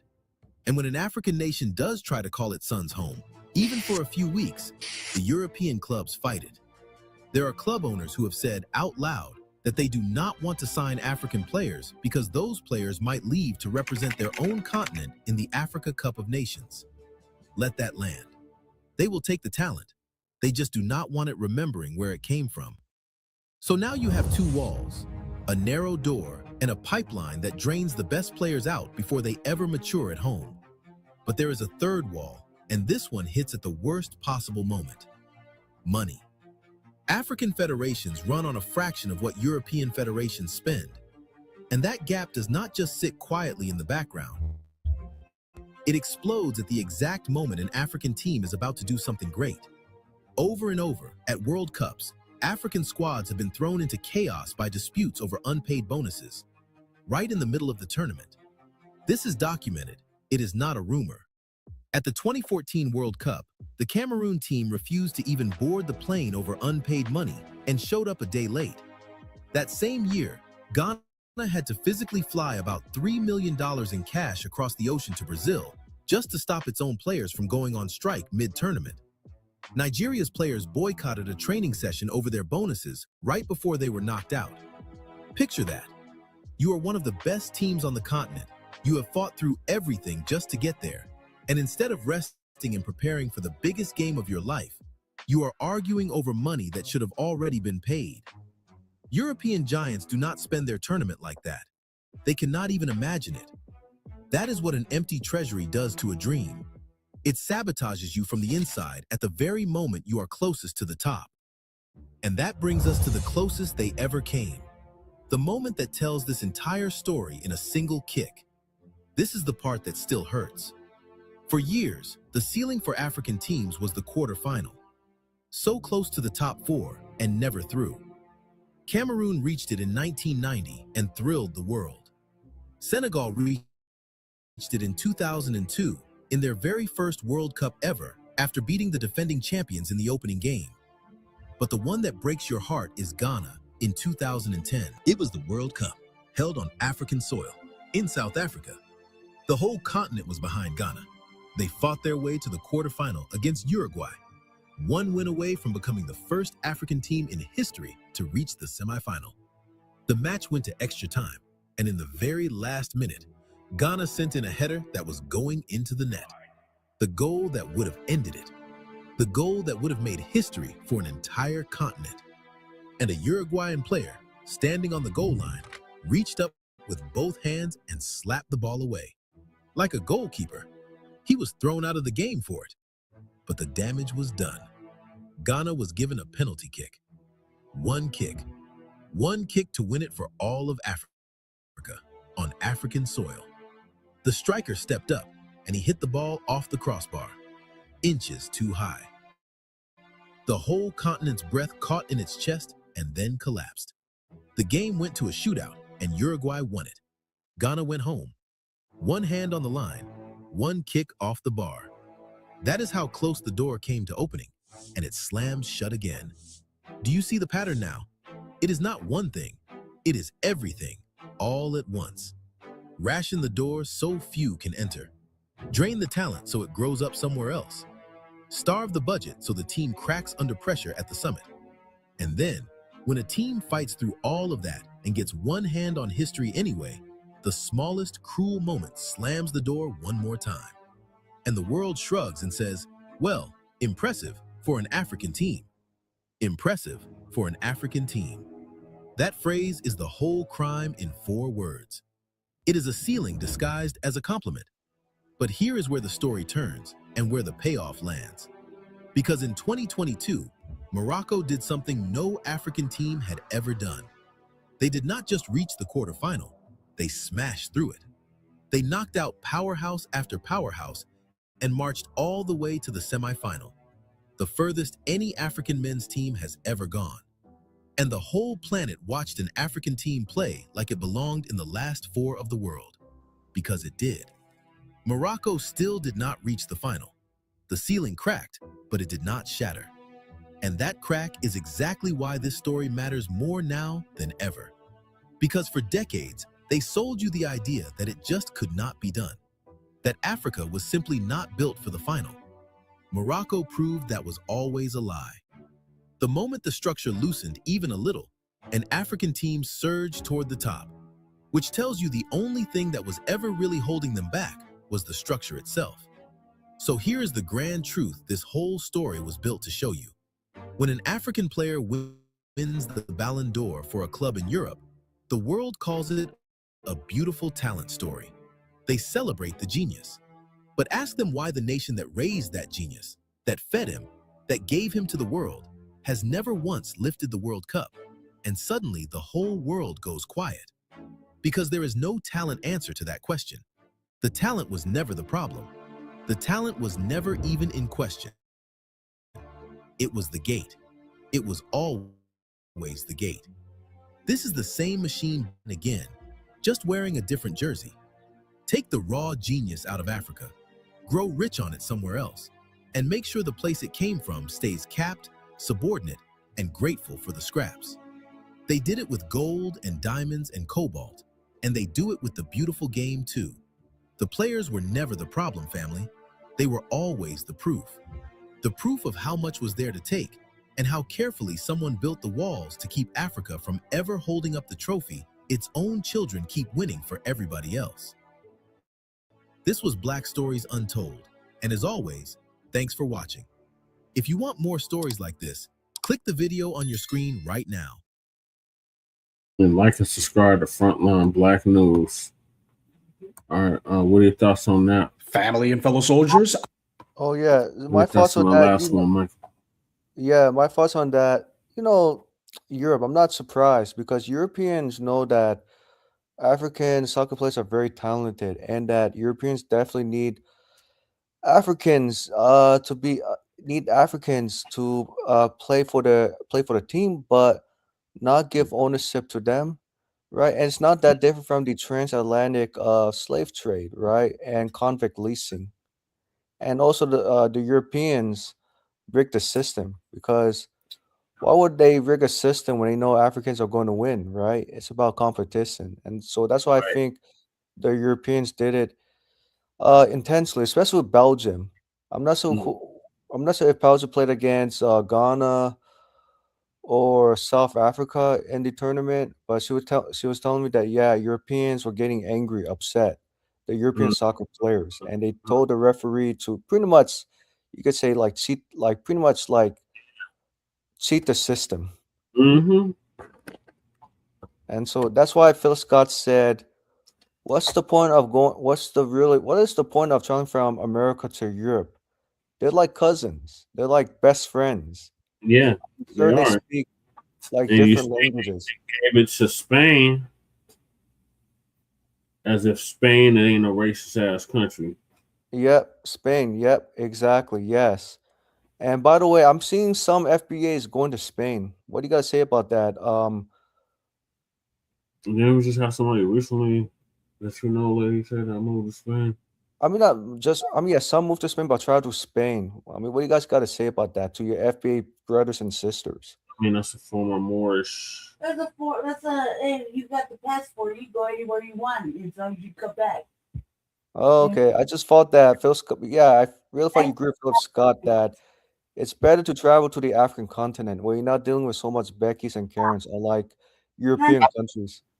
Just traveling, Traveling period, period would be great. Look, FBAs are deserving of a fucking vacation anywhere they want to go.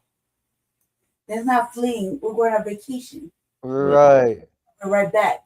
You know what I mean? We'll be back. We're going on vacation. We might go and stay for as long as we want, like maybe a year or two. Mm-hmm. It's because we earned it. We deserve it. We got a passport. We can go. Right. Oh, right. I understand that. But you understand that Phil Scott prefers FBAs to travel to the African continent over. It's because Phil Scott is trying to sell tours. Yeah, that's because that's his thing. You know, that's what they do. They go on these little African tours. It's for his benefit. Yeah, that's how he makes money too. Right. It's not necessarily for everybody. Not everybody wants to go to Africa. You sure about it? Because Phil Scott said that the food in Africa is very good, much better than in Europe. Well, it has some flavor, but I don't want to eat no damn bush meat. Bush meat? I don't know, man. Like, if I went to my best friend's family's house, I'm sure I'd just eat standard, like some good ass South African cuisine. Mm-hmm. Yeah. But other than that, like, I mean, I don't really have interest in going somewhere that doesn't necessarily want me there. Right. You know what I mean? Right. I mean, I'm saying just traveling to the African continent because Philip Scott said traveling to Europe is like, my gosh, he has to report the story that FBA's brother and sister experienced racism in Italy, France, Germany, just traveling, Greece. And Phil Scott said, brothers and sisters, why are you going to spend thousands of dollars on a plane ticket to get discriminated in Europe on vacation? Look, if I want to experience racism, I'd rather experience racism in America with protection. And Phil Scott gets upset that brothers and sisters are not listening to his message about traveling to Africa as a safer, vacation route. Yeah, it depends. I wouldn't say everybody wants to go to Africa. Some people want to go to the islands. Some people want to go to the Middle Eastern countries. You know what I mean? Some people just want to go to the other places, other states. You know what I mean? It really depends on. It really depends on the person. People just want to go on a motherfucking cruise. You know what I mean? And have a whole adventure from like for 7 days. It really just depends.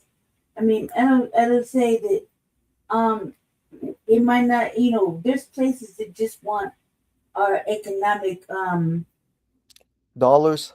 yeah, because we are the biggest what is it called, Jesse?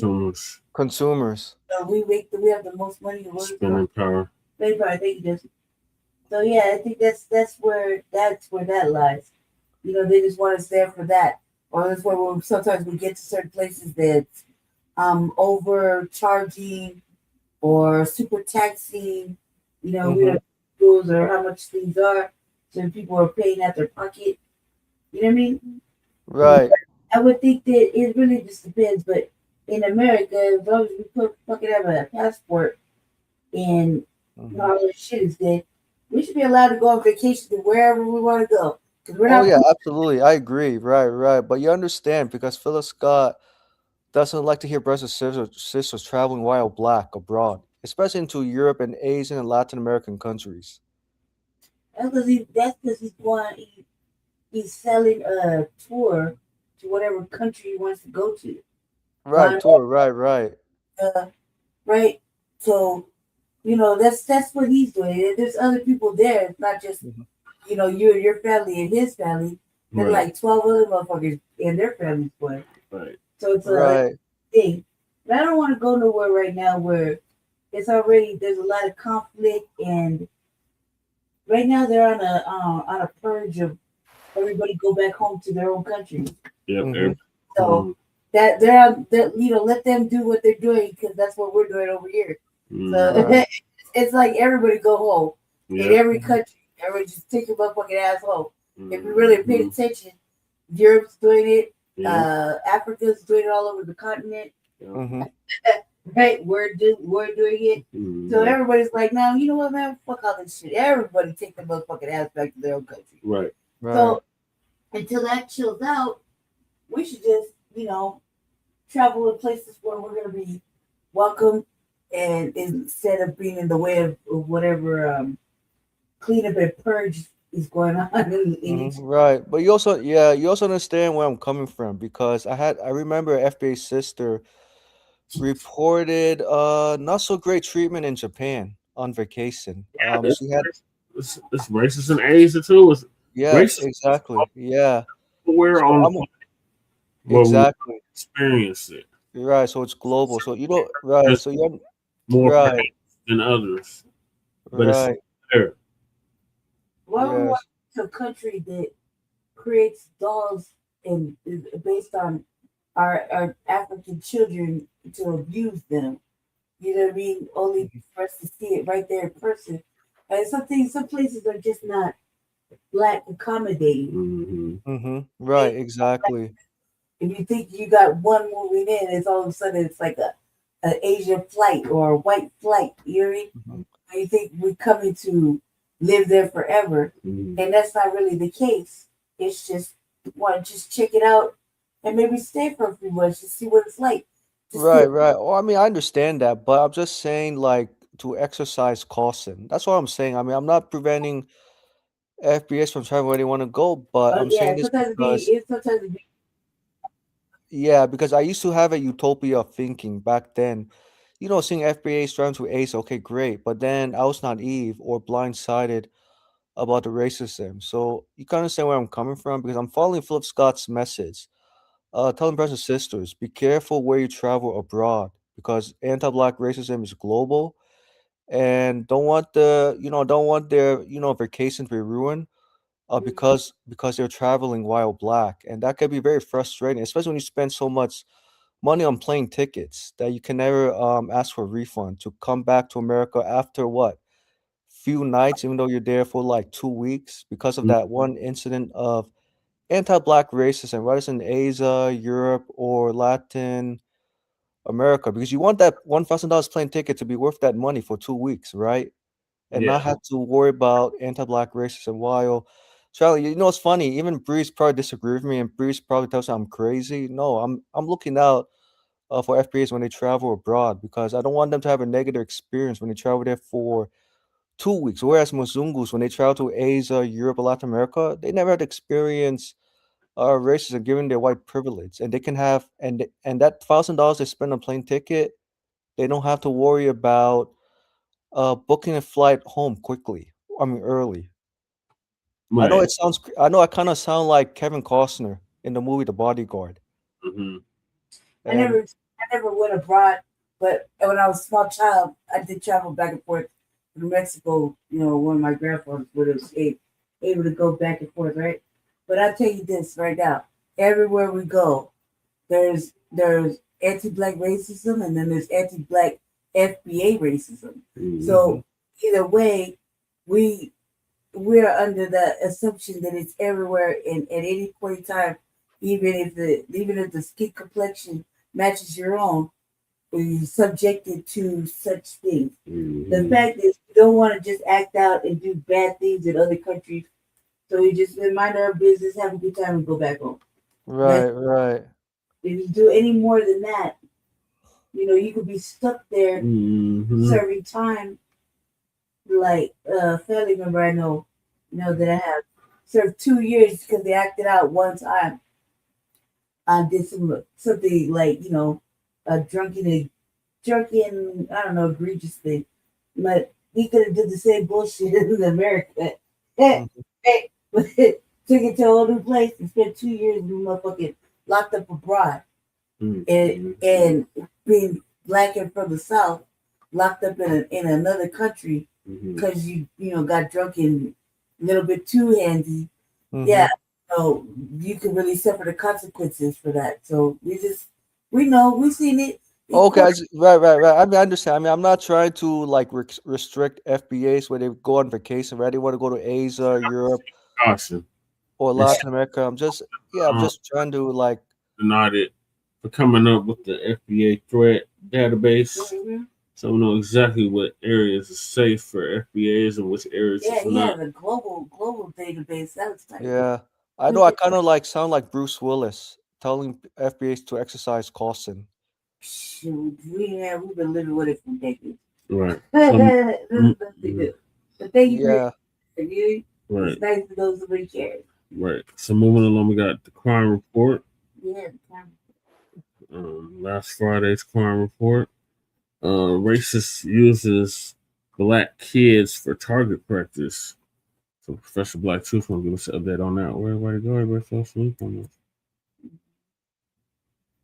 I'm the professor, and this is the moment of truth. And now the Friday crime report. Cocoa, Florida, Sunday, June 12th, 2026, 7 o'clock p.m. The Black community has long pointed out that these anti-Black racists, whatever their skin color, make it a point to target Black children in particular, and not just to harm them, but to kill them. This is psychopathic racism that only we face, and it's simply because in their sick minds, these white supremacists think that this validates their superior status, that they can get away with murder, but they only get to exercise this sick impulse with Black people. And that being the case, why not just go all the way with it? Don't just kill a Black person. Go ahead and kill the picture of Black innocence, a child. They target them because there is no bottom to the depravity of anti-Black racism, no matter the color of whomever is practicing it. In this case, just before 7 o'clock p.m., police were called to Rosa L. Jones Drive in Cocoa, Florida, regarding a disturbance. A witness had said that a white woman swerved her vehicle toward black children who were playing outside. The children's mother told investigators that this woman made a comment referring to it as target practice. As West 2's Brevard County reporter Megan Moriarty explains, all of this happened in a school zone. The mother of the victims told police that she had yelled at the white woman when she swerved. She said the suspect gave her the middle finger and yelled a racial slur. The black mother confronted the white woman about the incident, and she allegedly said, "Yes, I did try to run your effing children over." Officers said that the white woman was in a, quote, highly agitated state when they arrived and tried to speak to her. The white woman admitted to making the target practice comment, but she quickly tried to minimize it by telling the police that it was just a joke.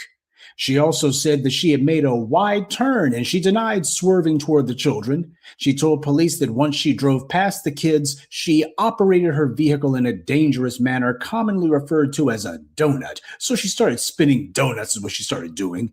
She then drove to the apartment complex where she parked and got out of the vehicle.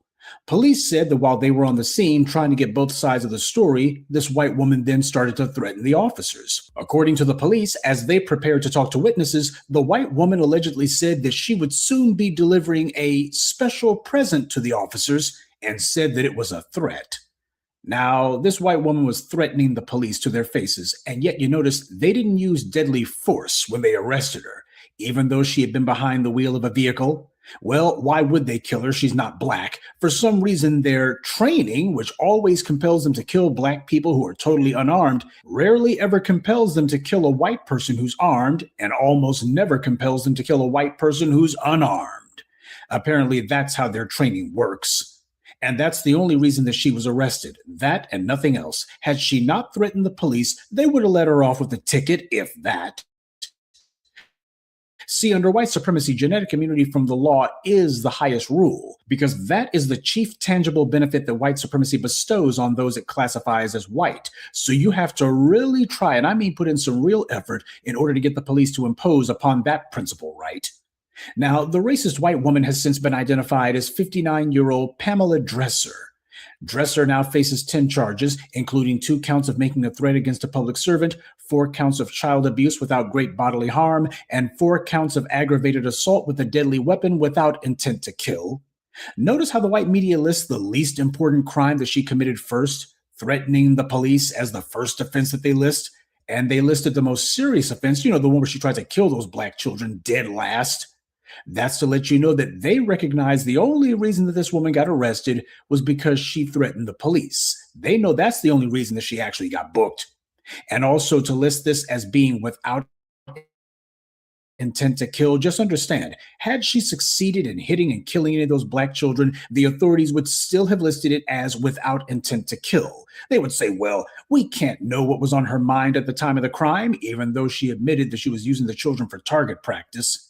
Meanwhile, these same prosecutors can tell you that Carmelo Anthony intended to kill someone, even though he explicitly told his attacker not to come any closer, and he made no move toward his attacker.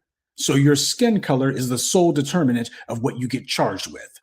Astonishingly, this Dresser woman's actually being held on a bond of $250,000. And of course, you won't be surprised to learn that this isn't her first run-in with the law. We found Dresser has 4 previous arrests for theft, battery, resisting an officer, and disorderly intoxication. She's at the Brevard County Jail without bond. Did you get that? 4 previous arrests for theft, battery, resisting an officer, and disorderly intoxication. Now, at what point is her driver's license taken away from her? How many tries does she get before she actually gets locked up and punished? Well, if she was black, that would be the point when it happens. But of course she's not, so she's allowed to stay on the loose. Why? Precisely to commit the kind of crimes like the one she attempted to do, to kill black people. That's why they let trash like this remain on the loose. Now, what's really interesting is that for the white media outlets who covered this story, not one of them, not even one, mentioned the race of the children who this piece of dirt tried to kill. Apparently, none of these white media outlets saw that as being a salient or important point to point out at all. They just decided to say, well, there was a racial slur, but we can't give any specifics. So it's no surprise that this garbage is happening in Ron DeSantis' Florida. This is the environment that he wanted to create, to embolden precisely this kind of violence against black people in general and black children in specific. This is what his actual policy is. all his hate mongering and stochastic terrorism, all of his nonstop lies that black people are somehow oppressing white people and that white people have to fight back, starting with his illegal policy initiatives. Sure, they were mostly struck down by the courts, but his stupid performative extremism wasn't meant to be carried out by politicians. It was meant to encourage and embolden trash like this Drescher woman to do exactly what she attempted to do. Not that they needed much encouragement to be their typical evil selves. And this is the reason why we require an anti-black hate crime law, one specifically for us. And not only must that law address the actions of these ununiformed white supremacists like this Drescher character, but it also needs to address the sarcastic terrorism that comes from these politicians. See, this is what the Israel lobby and others would like. They would like to make it where basically anyone who's in political office or in the private sector, well, there's all of these laws that make it where you're not even allowed to criticize Israel. You're not allowed to say anything that they don't even like. Well, in that case, then, if they want to try to do that for people who are foreigners on the other side of the world, they have absolutely no justifiable reason not to do it for black citizens right here at home. And speaking of things that can be done right here at home, when it comes to black children, there needs to be a robust response to these kind of attacks. You know that these white supremacists are targeting black children, and self-defense is something that every black person needs to take dead seriously. Something that everybody can do is to make sure that whenever some white supremacist, you got a car stopper on hand. We'll continue with the moment of truth in just a moment, but first, a word from the official sponsor of Black Empowerment, Power Tools. There's no telling when something's going to come up, so make sure you carry your power tools at all times. You never know when you're going to need to bring the hammer down, or when you'll have some trash that needs to be blown away, obstacle that requires cutting down. Don't get caught empty-handed. Keep your hammer close by, keep that leaf blower at the ready, and always carry your steel. Power tools, because no matter what your day job or side hustle may be, there's no excuse for not being ready to put in some work. Because what garbage like Pamela Dresser and others are counting on is that so long as they don't do anything against the police or against another member of the dominant society, as long as they limit their violence strictly to going after black people, why, they already know that the police and the prosecutors are going to just keep cutting them loose time and time again. Their immunity from law remains intact. That's what they're counting on. What they're betting on is that black people will continue to sit back and hope that maybe the thugs in blue, these white supremacists with badges, are actually going to do something about one of their own, when the entire reason that this Pamela Dresser creep was even on the streets was precisely because they refused to do anything about her. And even now, as far as they're concerned, they're going to be doing everything they can to throw out all the charges, except for the one about the police, because they're trying to get her on code. Hey, you're not supposed to be doing that with us now. We didn't leave you out here so that you could threaten us. We left you out here so you could threaten the niggers. And that's what leads to instances like this, because they have been made very confident by a system that allows them to remain on the loose, and also an inadequate response from their targets. You have to change one of those equations. Obviously, the thugs in blue and the prosecutors, they're the very ones who utilize the Pamela Dressers to carry out the kind of attacks that they don't feel like they can. So it's up to black people from their end to change that equation. And that means taking black self-defense dead seriously and making certain that if somebody calls themselves thinking that they're going to be using their car or anything else as some sort of lethal weapon against black people, especially against black children, well, make sure they find out that even if they do hit, they certainly will never run. And that's this week's Friday Crime Report. Keep your eyes open and stay on alert, because there's a lot worse criminals out there than the ones the white corporate media chooses to show you. Good day, and be one. I'd like to take a moment to mention some of our contributors. Michael Anderson, Wally Bilal, Yafet Jones, Norma Anthony, and Jundo Beats. Salute to them and thank you to everyone for listening, liking, and sharing this message. Black empowerment only exists because of you.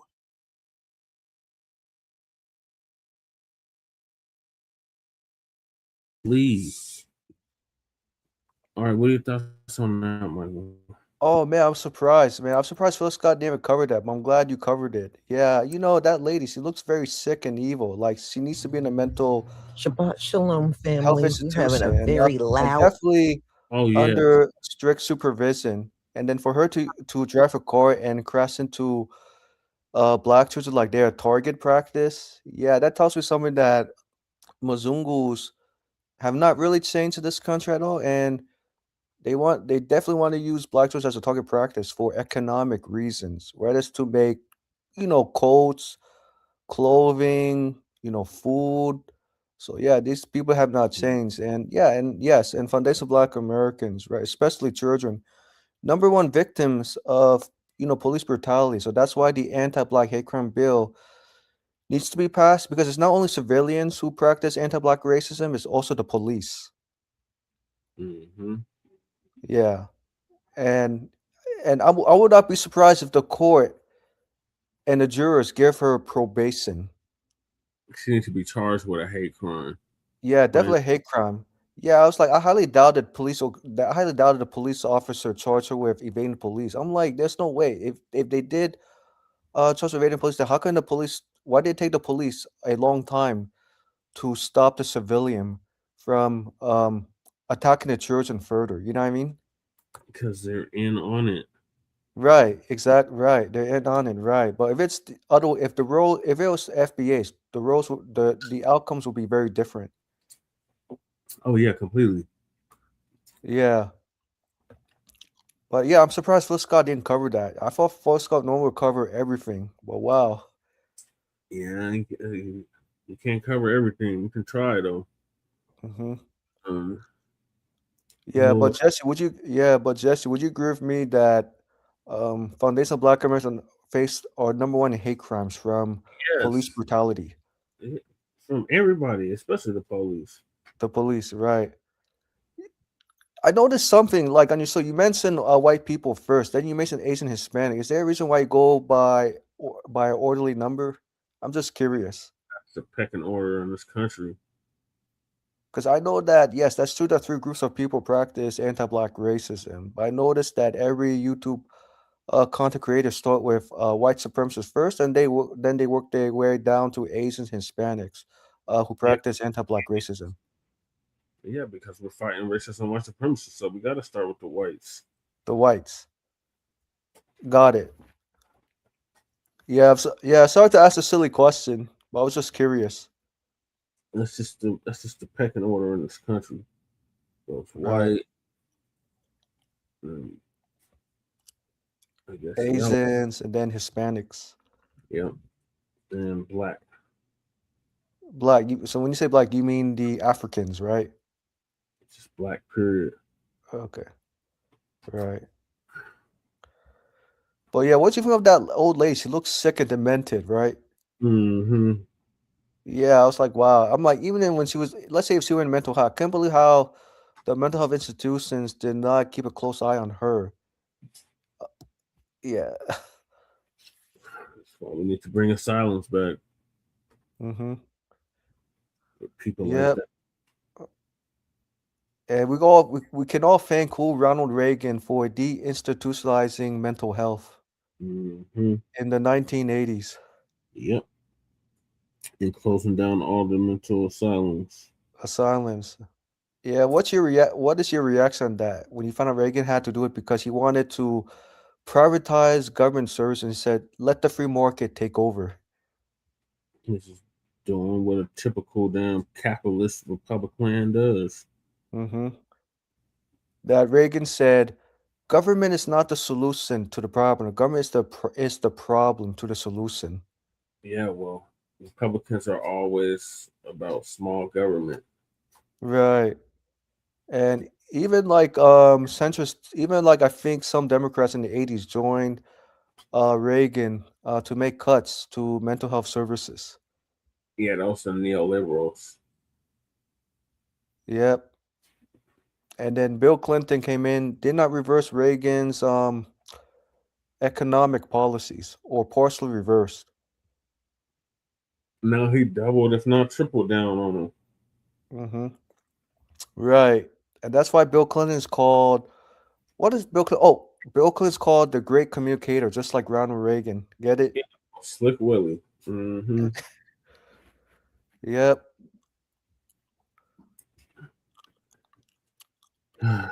What do you Yeah. think report, Lady Shay? Very fascinating. Very sad.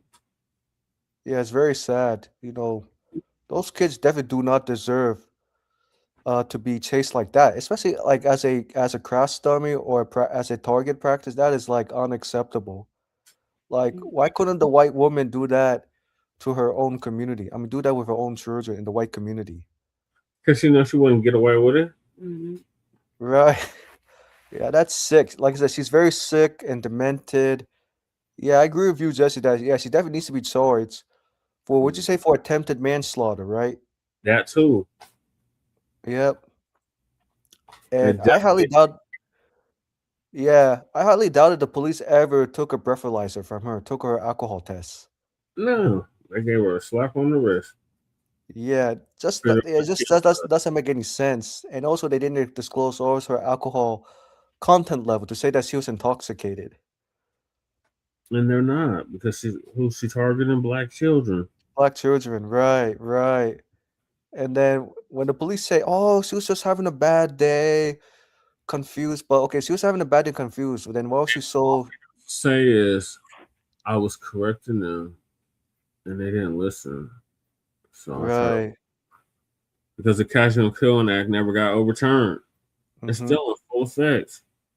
Wow. And this The- killer, that's right. So this act is from the 1980s, right? Oh, this act is from the 17th century.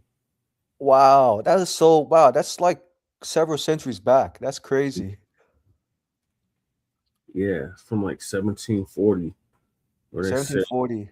you could get away, you could kill a black or a slave, Mm-hmm. get away with it if you were in the process of correcting them. Wow. And this is called the Killers Act. The Casual Killing Act. Okay, the Casual Killing Act. Got it. Okay, got it. Makes sense. Wow, I didn't know that law still that law's been in place since the 1740s. That's crazy. Mm-hmm. How we live in 2026. Yep. So this is why Karen does the shit she does. Right. So do you think a M16 assault rifle is going to stop Karens from doing it? Would you agree? I don't think it's gonna stop them. But I meant to say like suit the, to like. They'll think twice about it, but it's not gonna stop them. I'm talking about like shooting the wheels at least. These are psychopathic savages we're dealing with. Yeah, but at least with the M16 assault rifle, it can stop her from going from stopping her progress. When I say that, I mean like like shooting the wheels. You know what I mean? So the core, huh? It's a deterrent, right? Or down, but if she want to do what she gonna do, she gonna do it. Right, because at least that powerful rifle can go through the glass. You know what I mean? Yeah. Arm yourself at all times. Mm-hmm. Right. She tried to run them over with a car, like. Yeah, that is wow, and I'm surprised the parents did not supervise the kids. The parents is probably at work or something. We don't know. At work. Oh, okay, wow, yeah, because those kids so young, you know what I mean, precious. Yeah. Gosh, whew. Yeah, Man, so I hope Phil Scott covers that news next day. I mean, covers what happened in Texas with a sick Karen running over FBA children. Mm-hmm. I hope so too. So moving along, we got deadly floods return to Texas. New warning systems put to test. So about a year ago, they had that flooding. And remember, who was this punk ass name? Oh, Charlie Kirk. Yep, Charlie Kirk in Utah. Said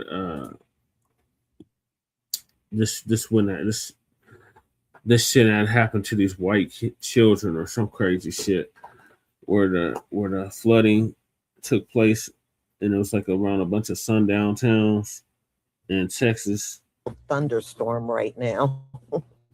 It's They watched the little girl kept away or something. Yeah. loud. So, ladies and gentlemen, we're going to talk about Texas. Texas had probably one of the worst floods. And on top of having a really bad flood, it flooded in the same place that it flooded in 2025. And it was a pretty bad flood in 2025. But I think this one really tops the one from 2025. So they are under deep water, and it came from a very heavy storm, and several inches were accumulated in a very short period of time. And y'all, this is just looking like more judgment on many of these states. You know, Texas is one of those states that jailed a lot of people that ended up getting exonerated, and a lot of mass incarceration went on in Texas, and many of our people did not get fair trials. So I guess the chickens have finally come home to roost, for real. So let me share my screen.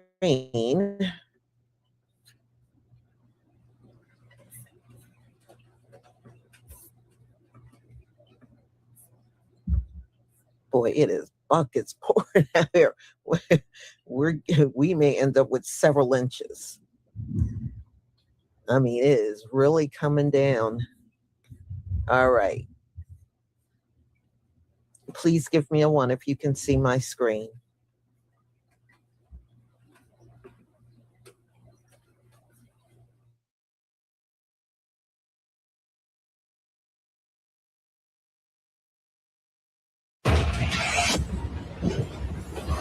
We are back with a Fox weather alert. Right now, Texas is dealing with deadly flooding with dozens of counties under states of emergency. Robert Ray is live on the ground in San Antonio with more. Robert.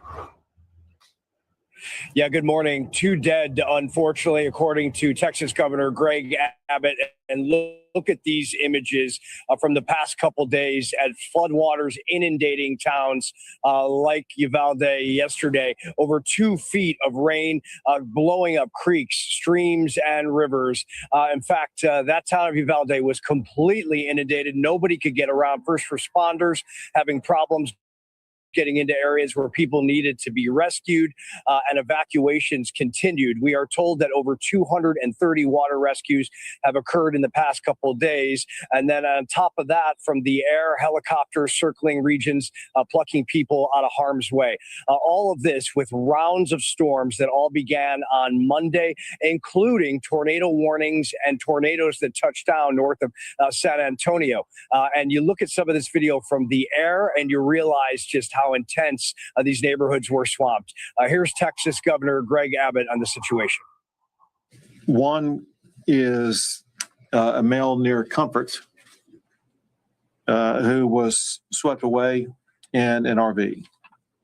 Another is a female in Uvalde who was swept away while driving on a road. All this just over 1 year from the tragic incident in Kerrville where 135 people lost their lives in nocturnal flash flooding.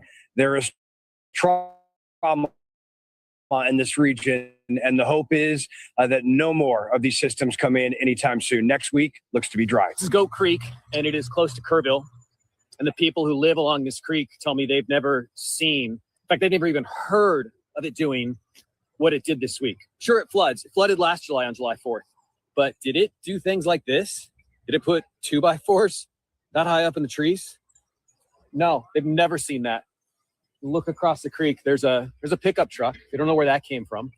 And so the people who are in these homes just back here who say that they've never had water get up to the homes before. They almost couldn't believe it when at 3 o'clock in the morning, they find out that there's water coming in the back door. And they told me that within 20 minutes, the water coming in the back was then waist deep. And they escaped, but just barely. And now they're kind of left stuck looking around in disbelief at just how severe this flood was and how much they have now to clean up. The Guadalupe River continues to rush downstream as it drains the floodwaters in Kerrville. Howdy, I'm meteorologist Josh Johns with Fox 4 in Dallas, Texas, and this river continues to flow at a rapid rate. You can see the torrents behind me as this is rushing from Kerrville down towards Center Point and eventually towards Comfort before it continues through the hill country, eventually going into the Gulf of Mexico. Now, today is Friday, and yesterday, Thursday, this river was about 12 to 15 feet higher. At its current rate, it could fill up an Olympic swimming pool in 20 seconds. But yesterday, on Thursday, it only took 2 seconds. Look upstream here as we look at the bridge, the Sidney Baker Bridge, which carries Highway 16. There's a barge that ran into the bridge there. I have a buddy who is a AgriLife extension agent in Medina County. He mentioned, and his family has land here, he mentioned that a barge broke free around Ingram and slammed into a bridge in Kerrville. Not completely sure if it's that one, but it would fit the picture. And because of that, Highway 16 is closed. To give you an idea of how high the river was here, look behind me. That is the water line just above the bush there. So you can keep in mind that I'm roughly about 5'11". That's 2 to 3 times my height. That's how high the water was yesterday. We're continuing to watch flooding rainfall across parts of the Lone Star State. Other rivers are high. The Atlanta will be high today. The Pedernales continues to drain, and more water from last night fell near Lakey. That is going to be rushing towards Uvalde. So unfortunately, only going to get worse before it gets better here as they try to clean up from the flooding here in the Lone Star State. Run! Run! It's coming at us! Run!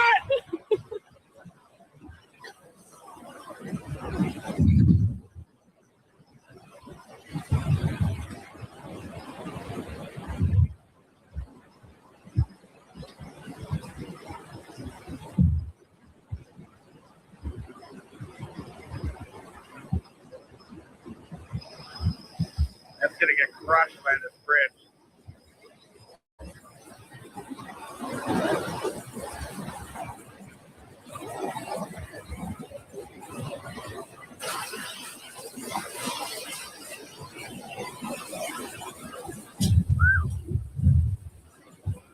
Run! Run! Run! It's coming at us! Run!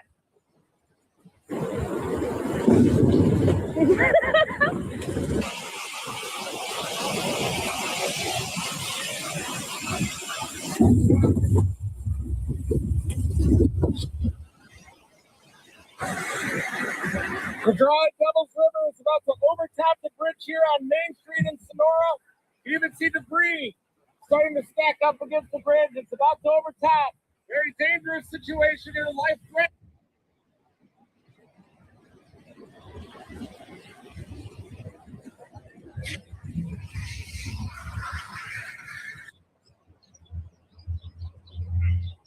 Over its bank somewhere.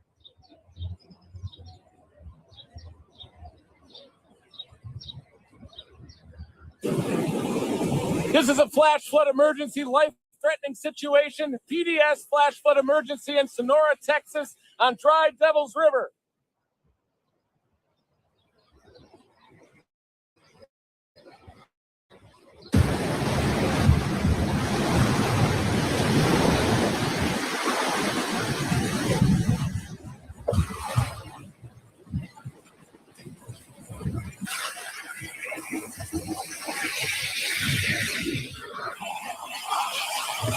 Still here?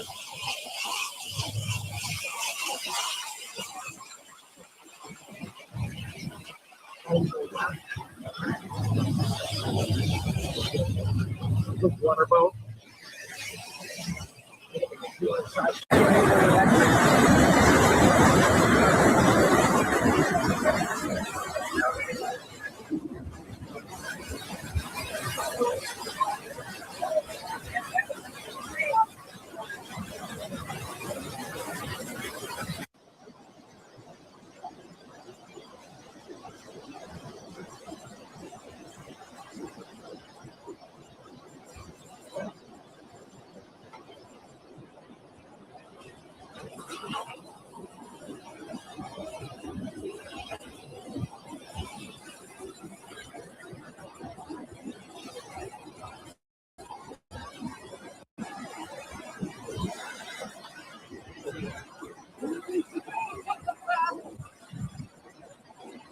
The desperate efforts to rescue families trapped in another historic hill country flood.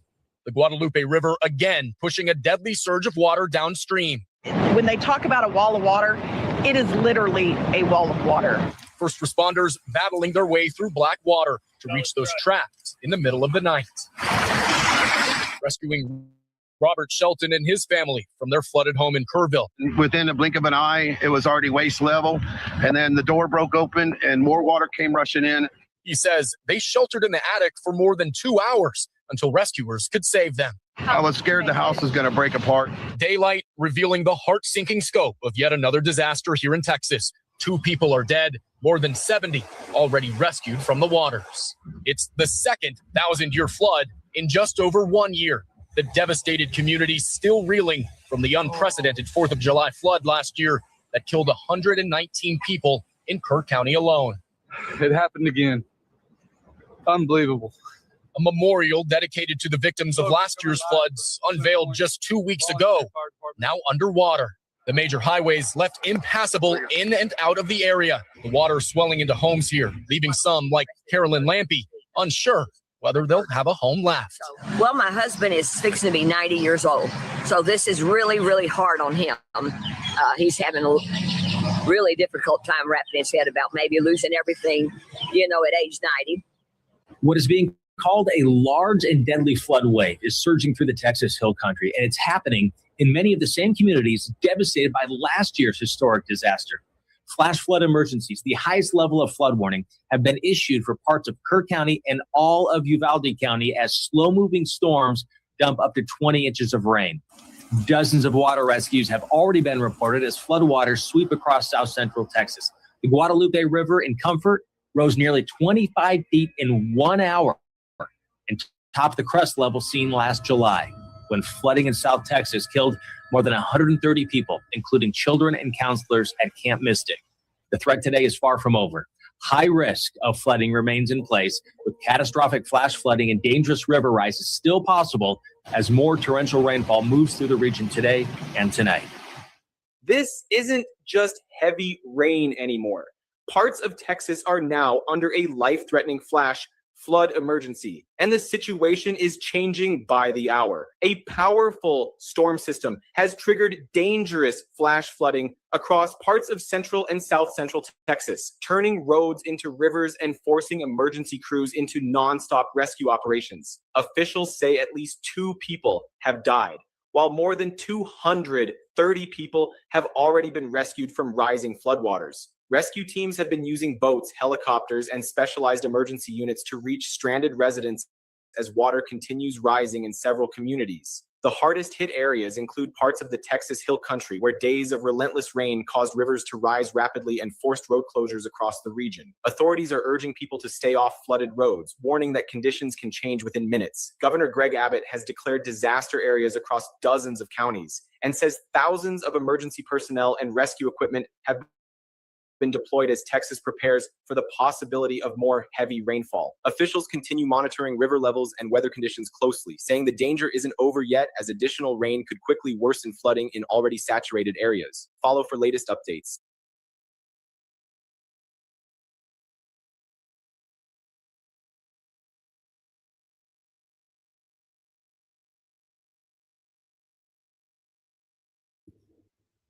Yeah, it's mostly in Mazungu communities anyways.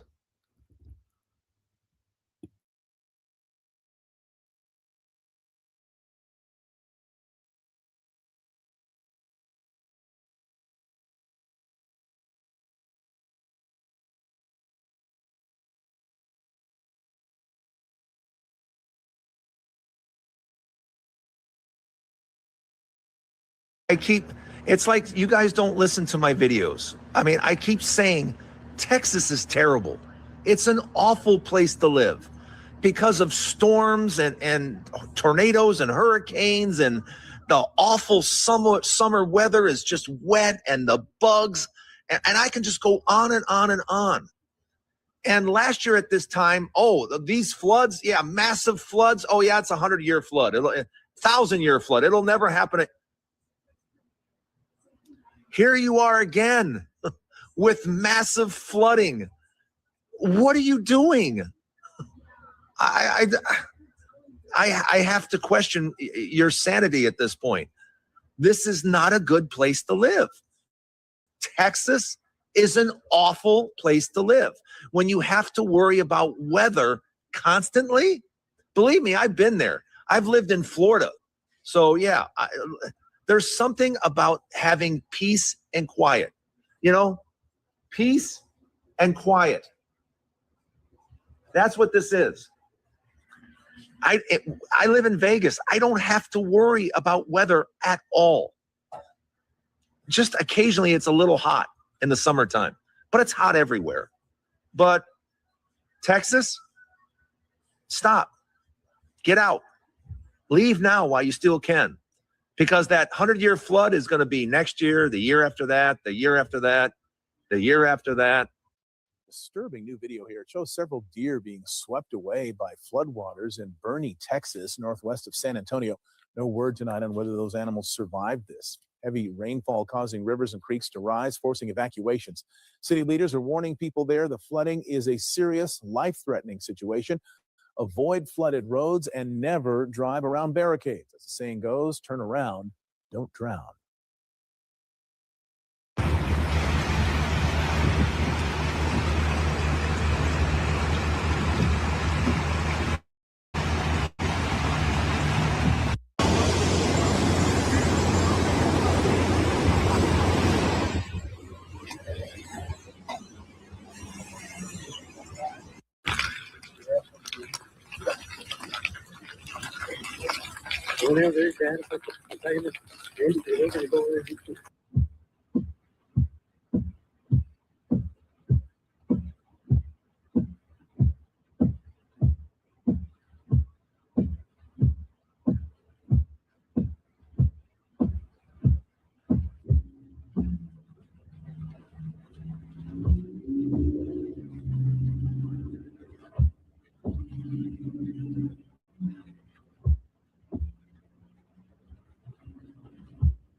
Yeah, I mean, look, they even admit that this one is worse than the one they had in 2025.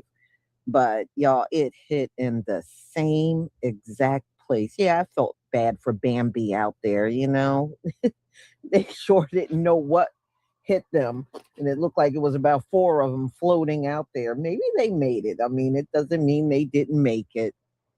But y'all, yeah, this place is under some serious judgment. I was telling y'all a week ago it was flooded where I was. And it just seems like, and then I showed you where the Ozarks, that was flooded, you know, the white community. And now you see Texas is going through it. Ooh, that looks horrible where they are. So, yeah, the weather has definitely intensified in 2026. It's no doubt about it. So, y'all, I'm going to go ahead and conclude. Thank you so much for being here. Yeah, Texas, that's some judgment right there. And y'all, be safe. Be safe. I can't believe how turbulent things are. So tomorrow morning at 11:45, I have some more Iran, where the Trump administration and the military took out bridges, and they did hit a power plant in Iran, and you know they're in the dark. But I tell you what, Iran came back with a fierce today. I was looking at what was going on a little earlier. They were hitting the hell out of U.S. bases over there. So it's nasty now. And you know, if you watch the war on live, it has definitely stepped up a notch. It's what was happening before was mild compared to what's happening now. It's a lot more fierce. So y'all have a wonderful, wonderful Shabbat, and I will see you on my next live. Shabbat Shalom.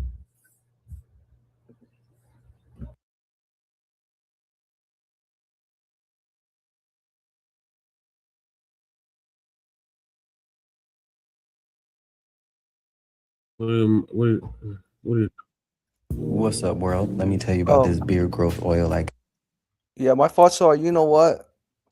Judgment has arrived for Mzungus, right? With climate change. And you notice too, climate change, you don't see climate change impacting FBAs because most FBAs don't live in like rural areas where Mzungus live. And Mzungu politicians are responsible and always have been responsible for climate change. And my message to Mzungus, and I'm sure they're listening, they're watching, do not ask FBAs to come save you guys because FBAs don't control um, petrochemical plants or other like other energy industries. The only people that Mzungu's got to blame is their own people, especially their own politicians. Yep. And I'm sure because I'm sure Jesse, you pretty much volunteered in the past for Sierra. What is it? Can't remember the name. The Sierra Club or some organizations. And I'm sure you noticed most groups who are focused on climate change pretty much ignored FBAs. Yeah. Yeah. And the only way I think it's going to work, Mzungus, if you really want FBAs to be serious with climate change, you got to pay reparations first. Right. Or climate reparations. And I know for Mzungu it's too much that I am asking them to do or demand to do, but it's really not that much. But At very least in the environmental racism. right, exactly, environmentalism, right? It's like Lady J say, even like environmental racism for Mzungus, they say, oh, that's too much work, that's too much fighting. Well, Mzungus, you guys started in the first place. So yeah, it's gonna be a big battle. I mean, if they did not leave this problem if they had not left this problem ignored for several decades and counting, then we would not be in this mess, in this huge mess in the first place. Population control. You know, they've been killing Black people for a long time with their environmental racism. These data centers are like just the newest version of it all. So, you know, as far as the climate, yes, it's of course we owe reparations for that alone because the way they put poisonous things in our communities, they wipe us out with before drugs, for bombs and everything. They're trying to wipe us out with fucking pollution, like putting us in. Like here we have a community right next to whole fucking factory, like warehouse factories or whatever. What's that called, Jesse, over there, I-70? With the factories with the Farina. No, them are a little section called it with that. Industrial. Industrial, yes. Thank you. They put a whole community there and poisoned the whole ground. And then they build on the ground saying it's safe. But it's not really safe. They don't care what the community thinks. They're putting up a fucking data center in the same area. And they don't care. They don't care. It's very Elon Musk's data center is killing Black people, literally giving them heart disease, breathing problems, brain damage, lung issues. Like actual Black people, actually elder Black people, are getting illnesses they never would have gotten before if they never put the data center there. In the first place, getting illnesses that you would get if you smoked 100,000 cigarettes over your lifetime. brain damage, Right. losing their hearing, their hearts are stopping because the sound waves are are intense. And Mm-hmm. what's happening? Nobody cares because on the backside, there's incentives to have these data centers. They don't care about the community. They just put them up in the middle of the night and just start running generators and whatever it is, and taking water, ciphering clean water and giving Mm-hmm. the residents what is it, poisoned water. Mhm. You know, so they got their hair falling out, then they're dying miscellaneously or have asthma, you know, things like that. Things that black people really wouldn't get unless they were in an area that's caused that. Like when Jesse was living at the other place, it was right next to a 5G tower. Mm-hmm. And the 5G towers were giving everybody kind of like headaches. Right. And I gotta tell you, this is Uncle Phil's favorite place to build data centers. Why? Because Phil's guy's looking for financial opportunities. I'm not cooking it right now. Oh, Jesse and Lady said, I said, Uncle, this is Uncle Phil's favorite spot is data centers. He said that's his favorite type of spots. I mean, I know Phil said that, brothers and sisters, look at data centers as financial opportunities for those who want to be plumbers, electricians. So Phil Scott sees data centers as creating jobs. It's only temporary. It's temporary. They go up There's so no fast. job security in this. There's no job security. There's no permanency in it. They Right. just put them up. You know, Yeah. that data. And even so, that's a bad thing to promote. Mm-hmm. Yeah, Because you know your without- uncle, right? You know your Uncle Phil. He's about making, maximizing profits as much as possible. Yeah, he's a businessman. He's a capitalist. Right. Yes. But that's if he did his research, he wouldn't want to promote that. Right. Right. Right. I'm sure he wouldn't want to promote it, but I guess he's looking at trying to make sure brothers and sisters have a bag by There's no, building the data center. there's no benefit. There's no Them money data there. centers are all bad news. Yeah, bad news. Yeah, try to explain that to your Uncle Phil, because he's about looking at the financial perspectives. He's not gonna see the bottom line. He'll only see it if it affects him personally. Right. Right. But just gonna move on with the other topics. I see my medicine. So I'll talk to you tomorrow. Michael. Yeah. I heard You her. okay, Lady Che? Yeah, no, I'm tired. I'm just tired. Oh yeah, I'm tired too. Yeah. Oh my gosh. Ooh, what time is it? 5:22. Mhm. Hey, yeah. Definitely going to head to bed. Yeah. But Yeah. Well, thank you for staying up late with us, Michael. hey, anytime, Jesse. Lady Che, I'm sorry I kind of sounded like Bruce Willis, restricting the FBAs from traveling to Asia, Europe, and Latin America for safety and to avoid racism as much as possible. Mm. And also, Philip Scott knows the FBA in South Africa. So, what do you say to that? Philip Scott knows the FBA brother and sister who live in South Africa. Shit, they can live there. They can live there, but there's no benefit for. I'm saying to travel there, for safety. You know what I mean?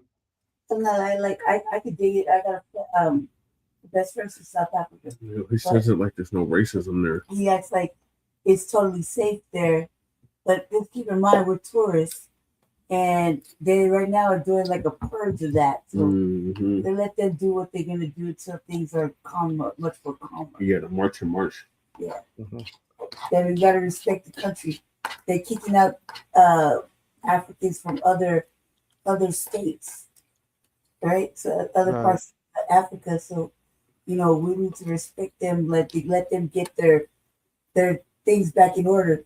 That's why everybody's doing it. The delineation, all this stuff, kicking everybody out, is for us to get our things in order Mm-hmm. all over the globe. Mm-hmm. But it's not Pan Africanism. It just Mm-mm. means everybody needs to take time to deal with their own shit.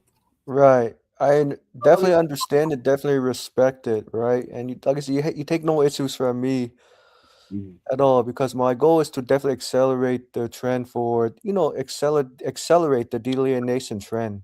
Mm-hmm. And then my job will be done. All right, I mean, once you guys get limits-based cash-paying reparations and other tangibles. Yes.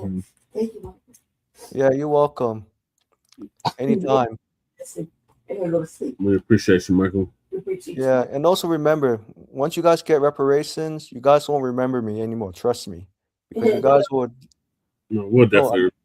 You have no, to. trust me. Please hear me out. Because think about it. I'm saving you guys from a lot of troubles, from a lot of issues from other groups of people, and you guys definitely need, time. With with your brothers and sisters to laugh. We You know, always remember the motherfuckers that helped us get through whatever situation. Mhm. Within the abolitionists started from abolitionists Mhm. to other serious allies that really put themselves on the line. It lost a lot to assist us in certain things. There wasn't many. There was a good handful, but it was the right amount of handful. Mhm. And we never like those people, those allies and abolitionists are always talked about because they were able to assist us in a fucking crucial time. Like, well, it was a good abolitionist. right. That I'm we just talked embracing, Philip Scott's message when he said John Brown. indefinite separation. Mhm. We're gonna play the next topic. We'll touch it tomorrow. Yeah, we'll definitely talk tomorrow. Yeah. All right, so New York City's on underwater, at least it was. Yeah. Floods, more floods, cars stranded, Yeah. so stranded in Queens. Yeah. So I'll catch you guys later. Okay, have a good night. Good I will. night. You too. And you guys stay safe there. You as well. All right. Thank you. Shot from 12 tribes on Earth. 8 ounces of oily goodness with a nozzle that prevents sprays.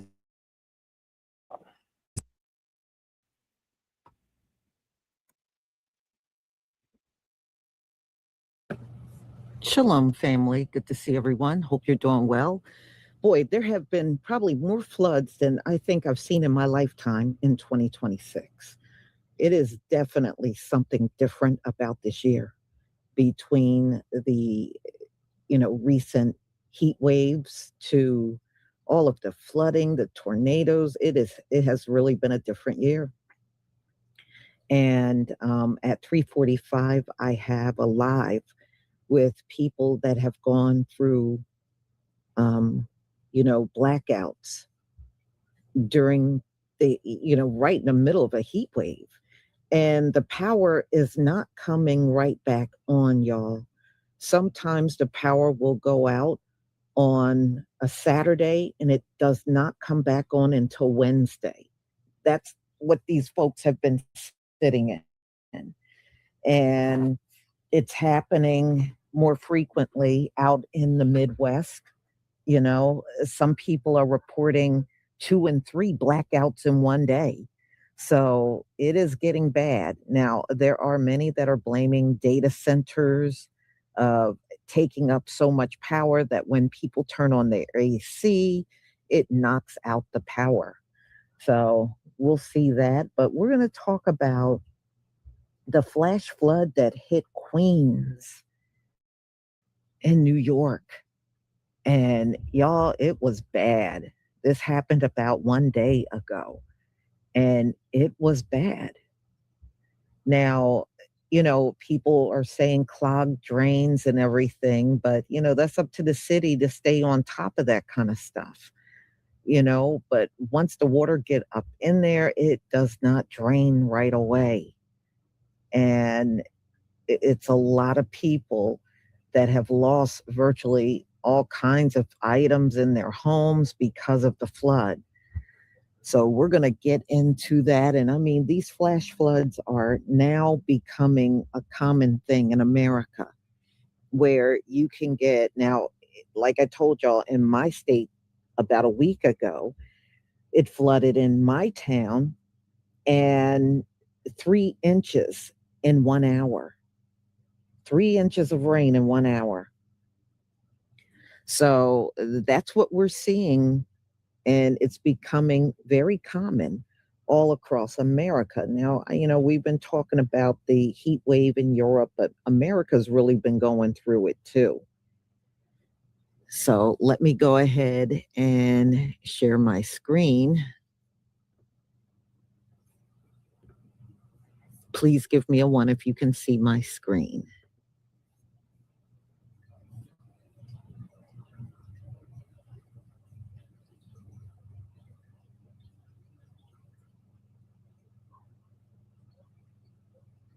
Thank you.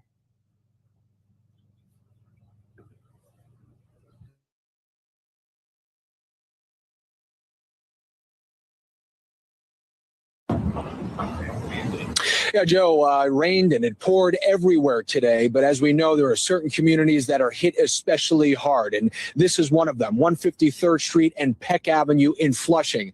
When it rains here, well, it is not just a small problem that people get through. It took the whole day for them to get over this one. The rain is not just an inconvenience in this part of Flushing, it's the enemy. And these are its casualties. Ronald doesn't only need a new bed. He needs a new car battery. A bad rainstorm means his street becomes a lake. His home flooded by dirty water. In a minute, the water's going up. Wow. Yeah. And so what did you do? So grab my daughter and go up there on the second floor. The higher ground for some drivers on the VQE was the roof of their vehicle. They didn't have much time as floodwaters rose rapidly. A fire truck powered through to get to those who were trapped. On the Clearview Expressway in Bayside, the stranded looked on in disbelief as rescuers waded through the flood to help drivers get out of their submerged cars. Back on 153rd Street near Casino Boulevard in Flushing, a disaster relief organization brought cleaning supplies to homeowners like Michael, who were still trying to dry out. We were trapped down there. As soon as we opened the door, it started flooding right in. As the water seeped in, he rushed to move his brother's sneaker collection to the countertop, but he couldn't salvage everything. A lot of it, got damaged. So like his couch, his bed, he had a gaming chair as well as a computer. Mother Nature once again struck down any hope these homeowners had for a dry summer. They even have a nickname. The Family Flood Watch Brigade, because as soon as it rains, we're always having to make sure that there is no flooding going on. The city comes and they clear out the drain? No, they don't. We cleaning the drain. So what would you like to see the city do just to help you guys? Fix everything here.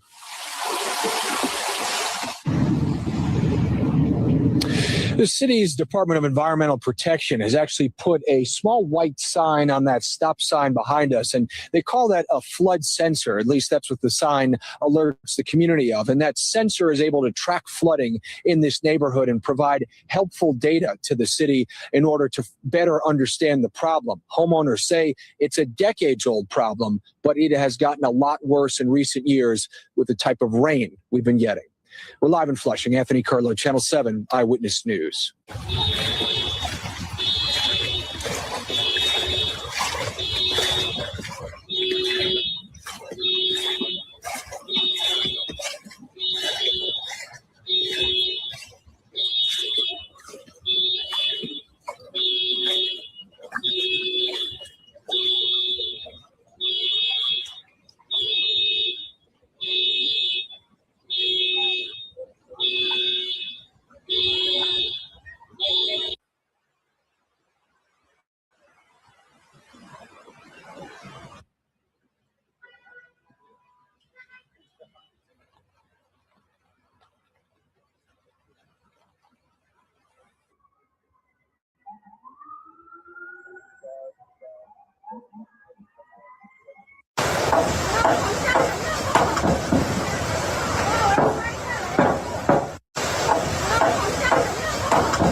These storms hit Queens especially hard.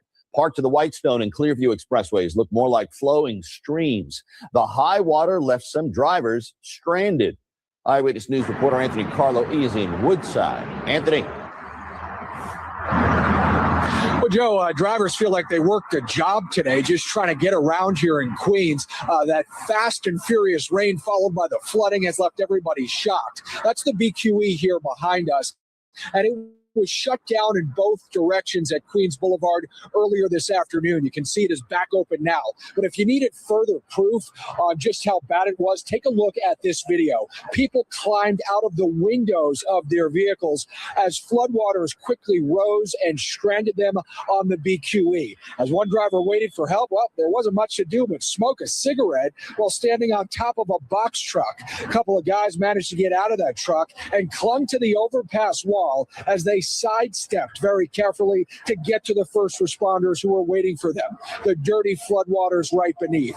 Let's get you to some more video here. This is in Whitestone. Cars drove through several inches of water near the Cross Island Expressway. The traffic kept moving, but it wasn't easy. Even some city buses had to push through the water, which collected very rapidly as that rain came down.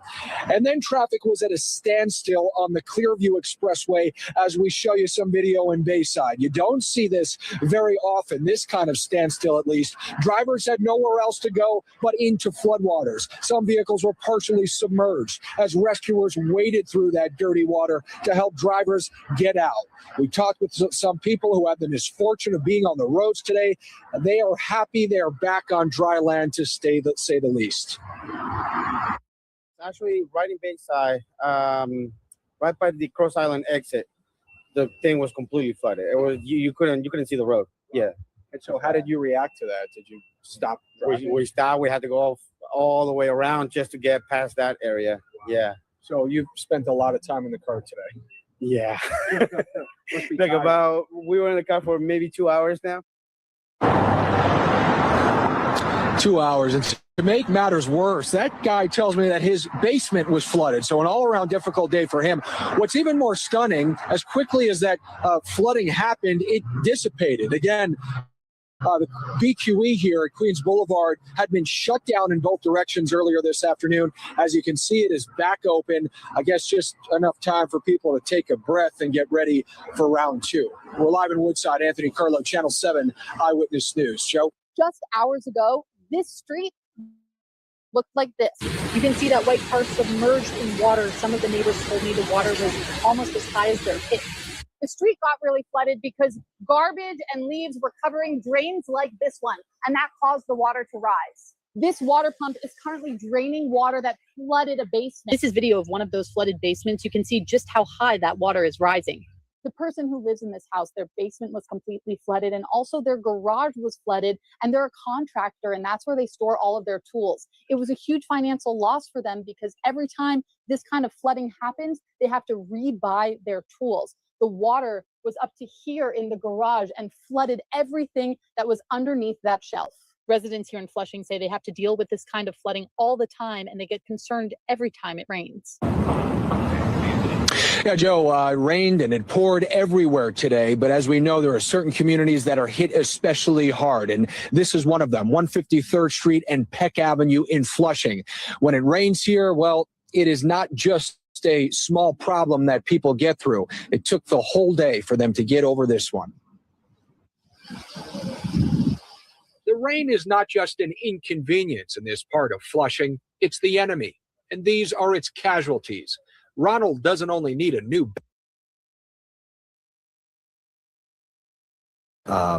He had a gaming chair as well as a computer.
Yeah, Queens is a mess.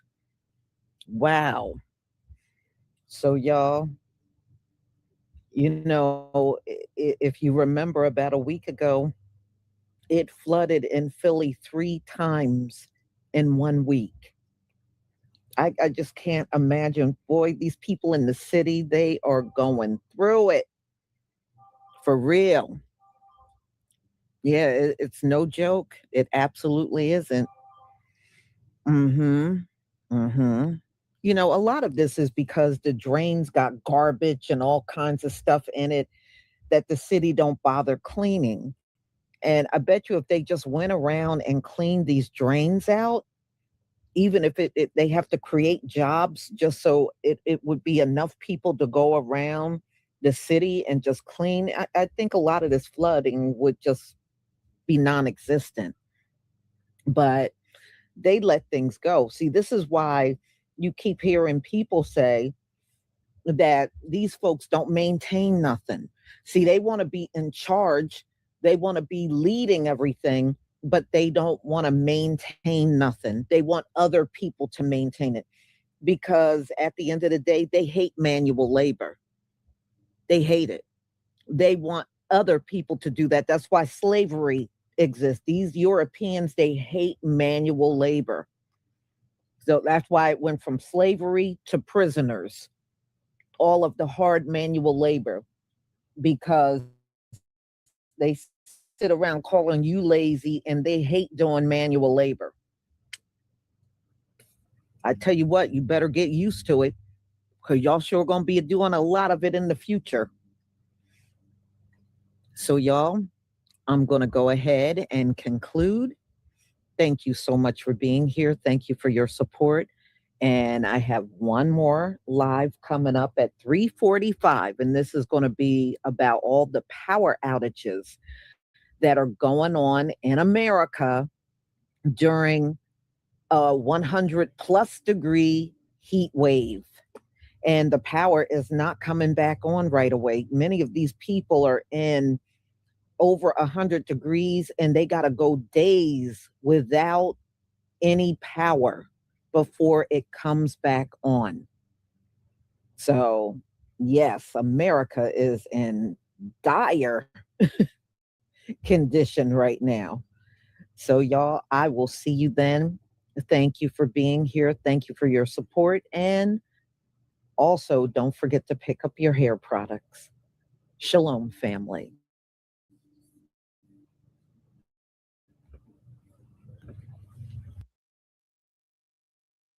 That was a lot of flooding. Jesus. Yeah, that is a real world.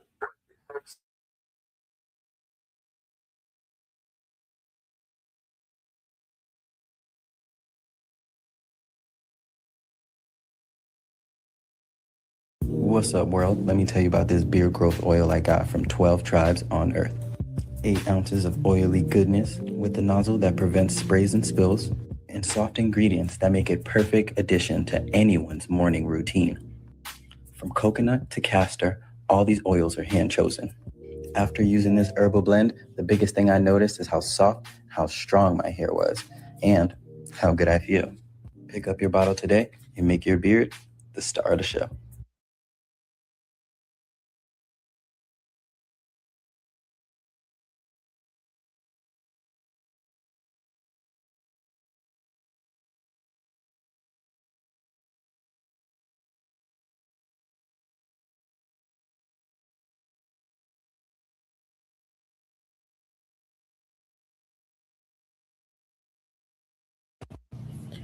Shalom, family. Good to see you all. Hope you're doing well. We're going to talk about something that has happened for the first time, and I'm sure many other states are going to follow this. I sure hope my state does, because I sure don't want to see any of these data centers in my area. So New York already have data centers, but the governor has decided to block them from constructing any more. You know, there's been a lot of complaints about the electricity, the water, you know, the things that we all know, and the sounds that these data centers emit, you know, not to mention the artificial light at night. And people had enough. So this governor, I'm sure after having a lot of complaints about these data centers, is now freezing them from constructing anymore. So I believe New York got 163 data centers. And of course, they want to put more up, but as of now, they can't, because the governor has signed the bill and they are blocked. Now, I'm hearing other states, they haven't done it yet, like Maine, Arizona is another one. California, I think, is looking to do the same thing. But so far, New York is the only one that has signed it into law. So hopefully this will set a precedent and they will shut down these data centers. I mean, how many do you need? For real? How many do you really need? And I know I did another live on this about a month ago, and Elon Musk is looking at ways to put them in the sky, to have floating data centers up in the sky. That is overkill. That is just absolutely insanity, and it's just pure greed. You know, and of course, all of these rich people, they don't care what this is going to do to you in the long term as far as your health is concerned. They could care less. It's all about making money, and they don't care how it impacts you. That's the problem. And it is impacting a lot of people, and people are reporting they see changes even in their pets. Like their pets are behaving differently now. So it's no telling what it is. And then I did the story a week ago how the data centers in Wyoming, in Cheyenne, they put some rare deadly bacteria into the water. So at the end of the day, we know these things are not safe, and they're not going to make them safe. You know, I'm sure they're making millions of dollars per data center. That's why they keep constructing them all over the place. And it's the same people, Elon and, you know, Meta and Facebook, you know, it's the same rich people over and over and over. It's not even different ones. It's the same rich ones. So, yes, it's very demonic. Yes, it is. Yes, it is, Christopher Jones. Okay, let me go ahead and share my screen. But, you know, I'm sure New Yorkers are feeling much better about this. Because, like I said, they got the same complaints that people have all over the country. Okay, please give me a 1 if you can see my screen.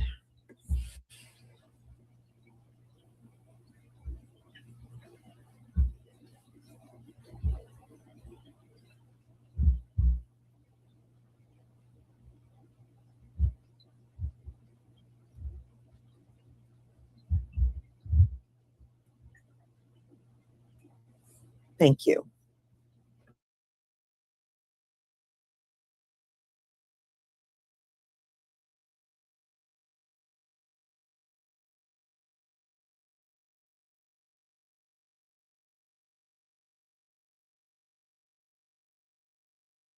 Kathy Hochul, the governor of New York, just became the first governor in America to freeze new AI data centers. Today, she signed an executive order that pauses state permitting for new hyperscale data centers for up to a year. First, we want to be the first to get it right. And what that entails is ensuring that these companies, these huge hyperscalers, will make sure that they cover their own costs for power. Either bring your own power or pay a premium to use the grid, because I already have a shortage of power for the existing businesses and our hardworking New Yorkers who are paying through the nose in utility bills.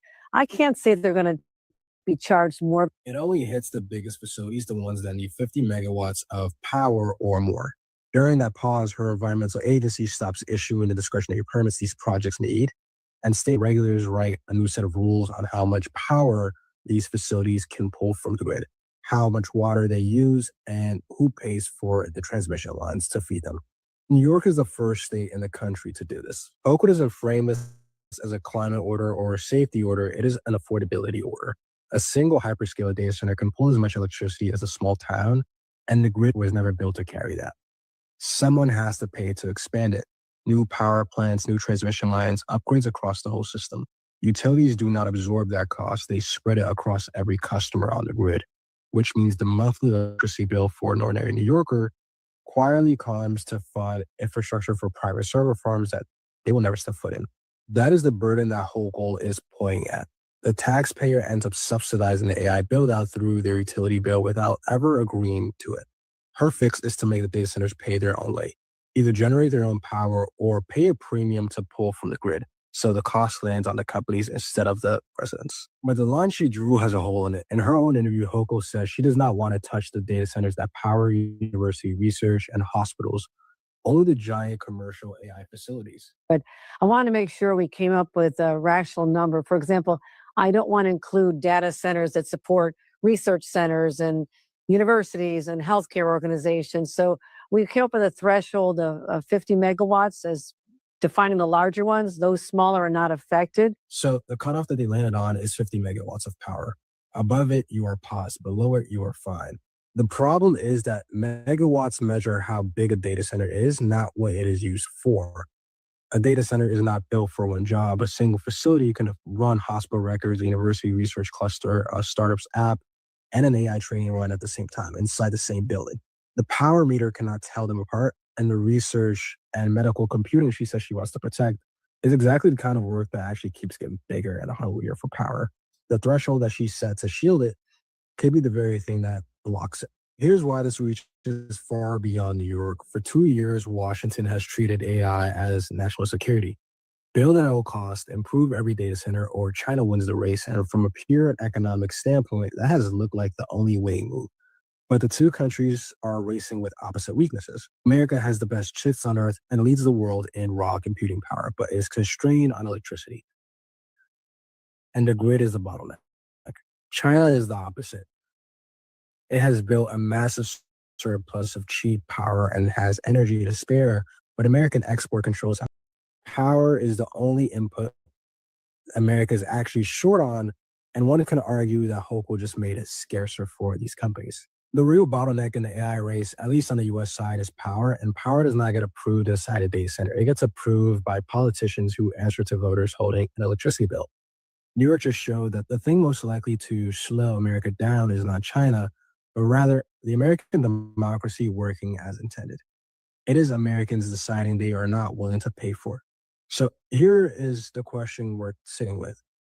If staying ahead of China and in turn future prosperity for the country depends on building the very thing that drives up your electricity bill. Who should pay for it? The companies racing to win or the people who just want to keep the lights on?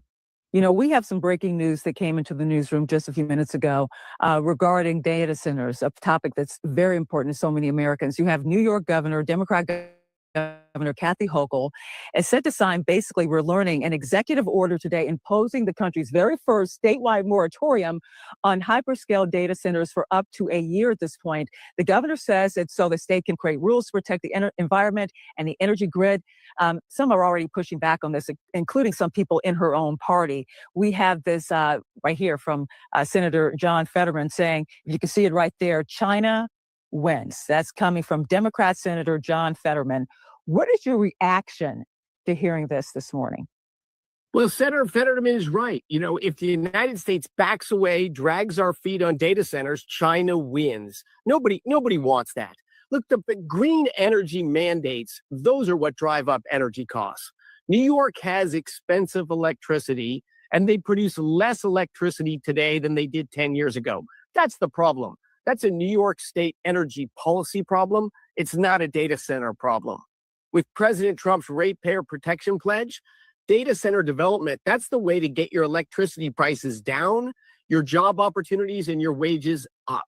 Now, that seems to be kind of like the fault line here. You have some people on one side saying, yes, we have to have these data centers to keep up with China. Then you have folks in many communities worried about their electricity bill going up. What is the Trump administration doing to try to hold some of these companies accountable to make sure they maybe absorb some of these costs? What are you doing? Look, the Trump administration ratepayer protection pledge, we were implementing it before we even released the pledge, but it's to get the developers of these data centers to bring money up front into communities to invest in the electrical infrastructure, to grow the capacity to produce electricity. And all of them have come with multi-year freezes on electricity prices.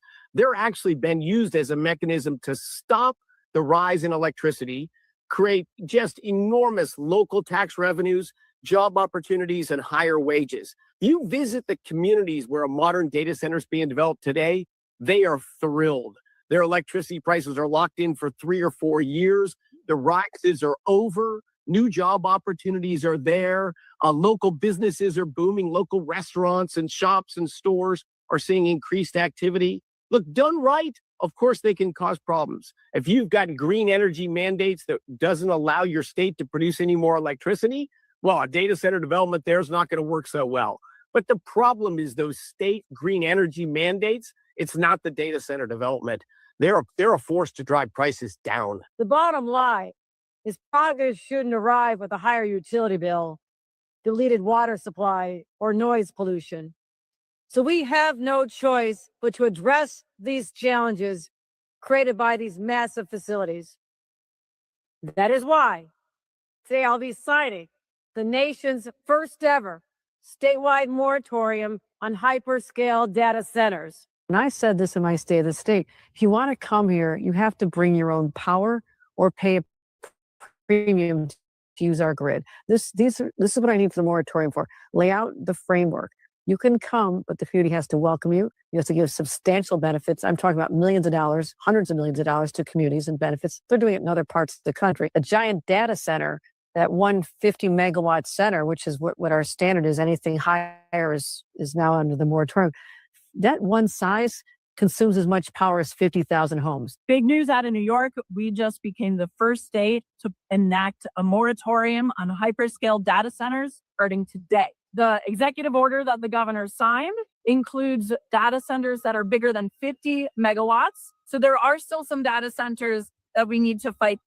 And while this is a huge win, we know that it's only going to be a pause up until a year, and that we have communities across New York State that have data center fights that they're working against. And we need to stop Stamp Data Center near in Tonawanda, Nation in Western New York. You know, we need to stop the series of proposals of data center to the Mohawk Nation.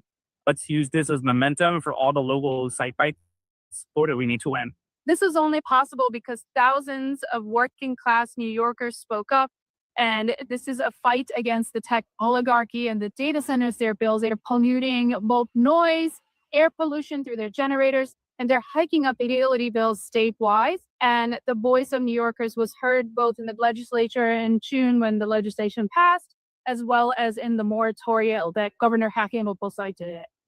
We know that when communities come together and organize and fight, they can win, even up against big tech, even up against the fossil fuel industry. We're seeing that in New York, and the next step is a nationwide moratorium on data centers. So call your member of Congress at the link right here, send them a message, tell them you need them to co-sponsor the national moratorium on data centers so no communities have to face these extractive industries.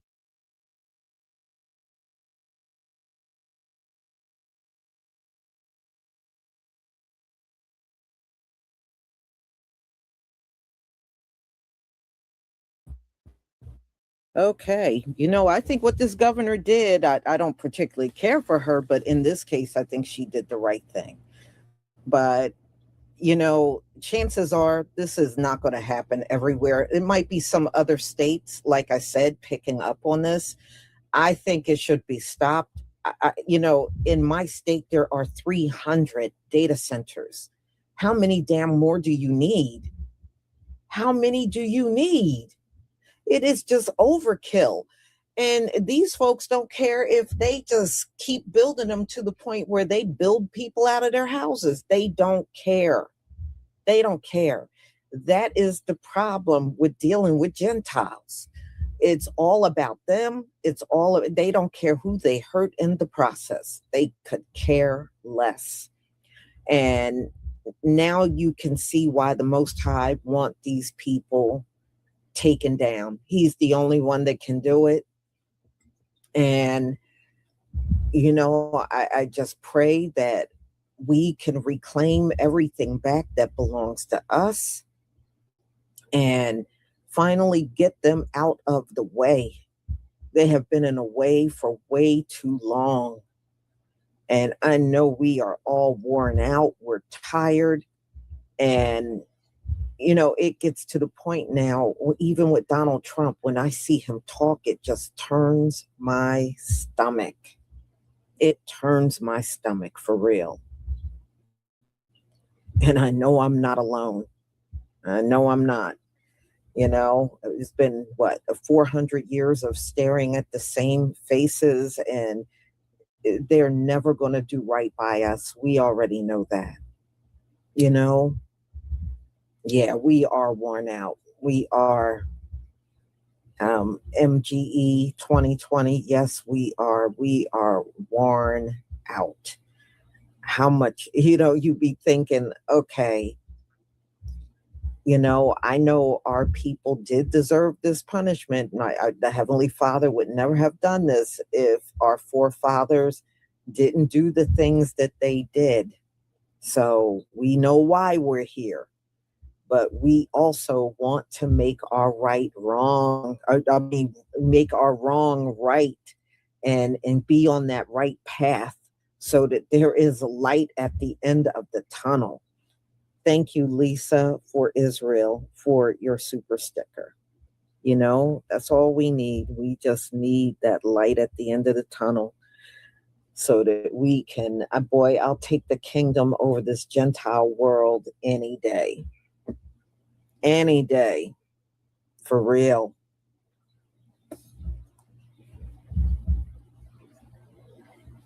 You know, this is what happens when the world was given into the hands of the wicked, and we never stop feeling the effects of their wickedness. That's the thing.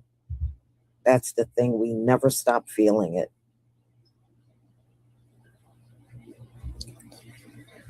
So, y'all, I'm going to go ahead and conclude. Thank you so much for being here. Thank you for your support. And also, check out the hair products. Maybe some things you need. So you want to pick that up as well. So y'all have a wonderful afternoon. Be on the lookout for my next live. Shalom, family.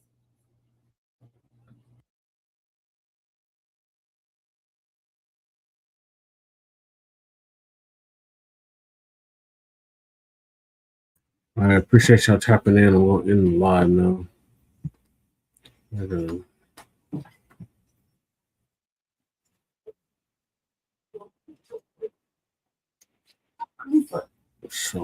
whatever topics we get to on here, we get to on the next episode. So appreciate Michael for coming through. Shout out to Breeze for coming through. Shout out to anybody that was speaking and not speaking. So peace, love, light, reparations, separations, and delineation to Black empowerment. Sharon Kuma signing off from the Mile High Income and Legal Mile for the City. Peace.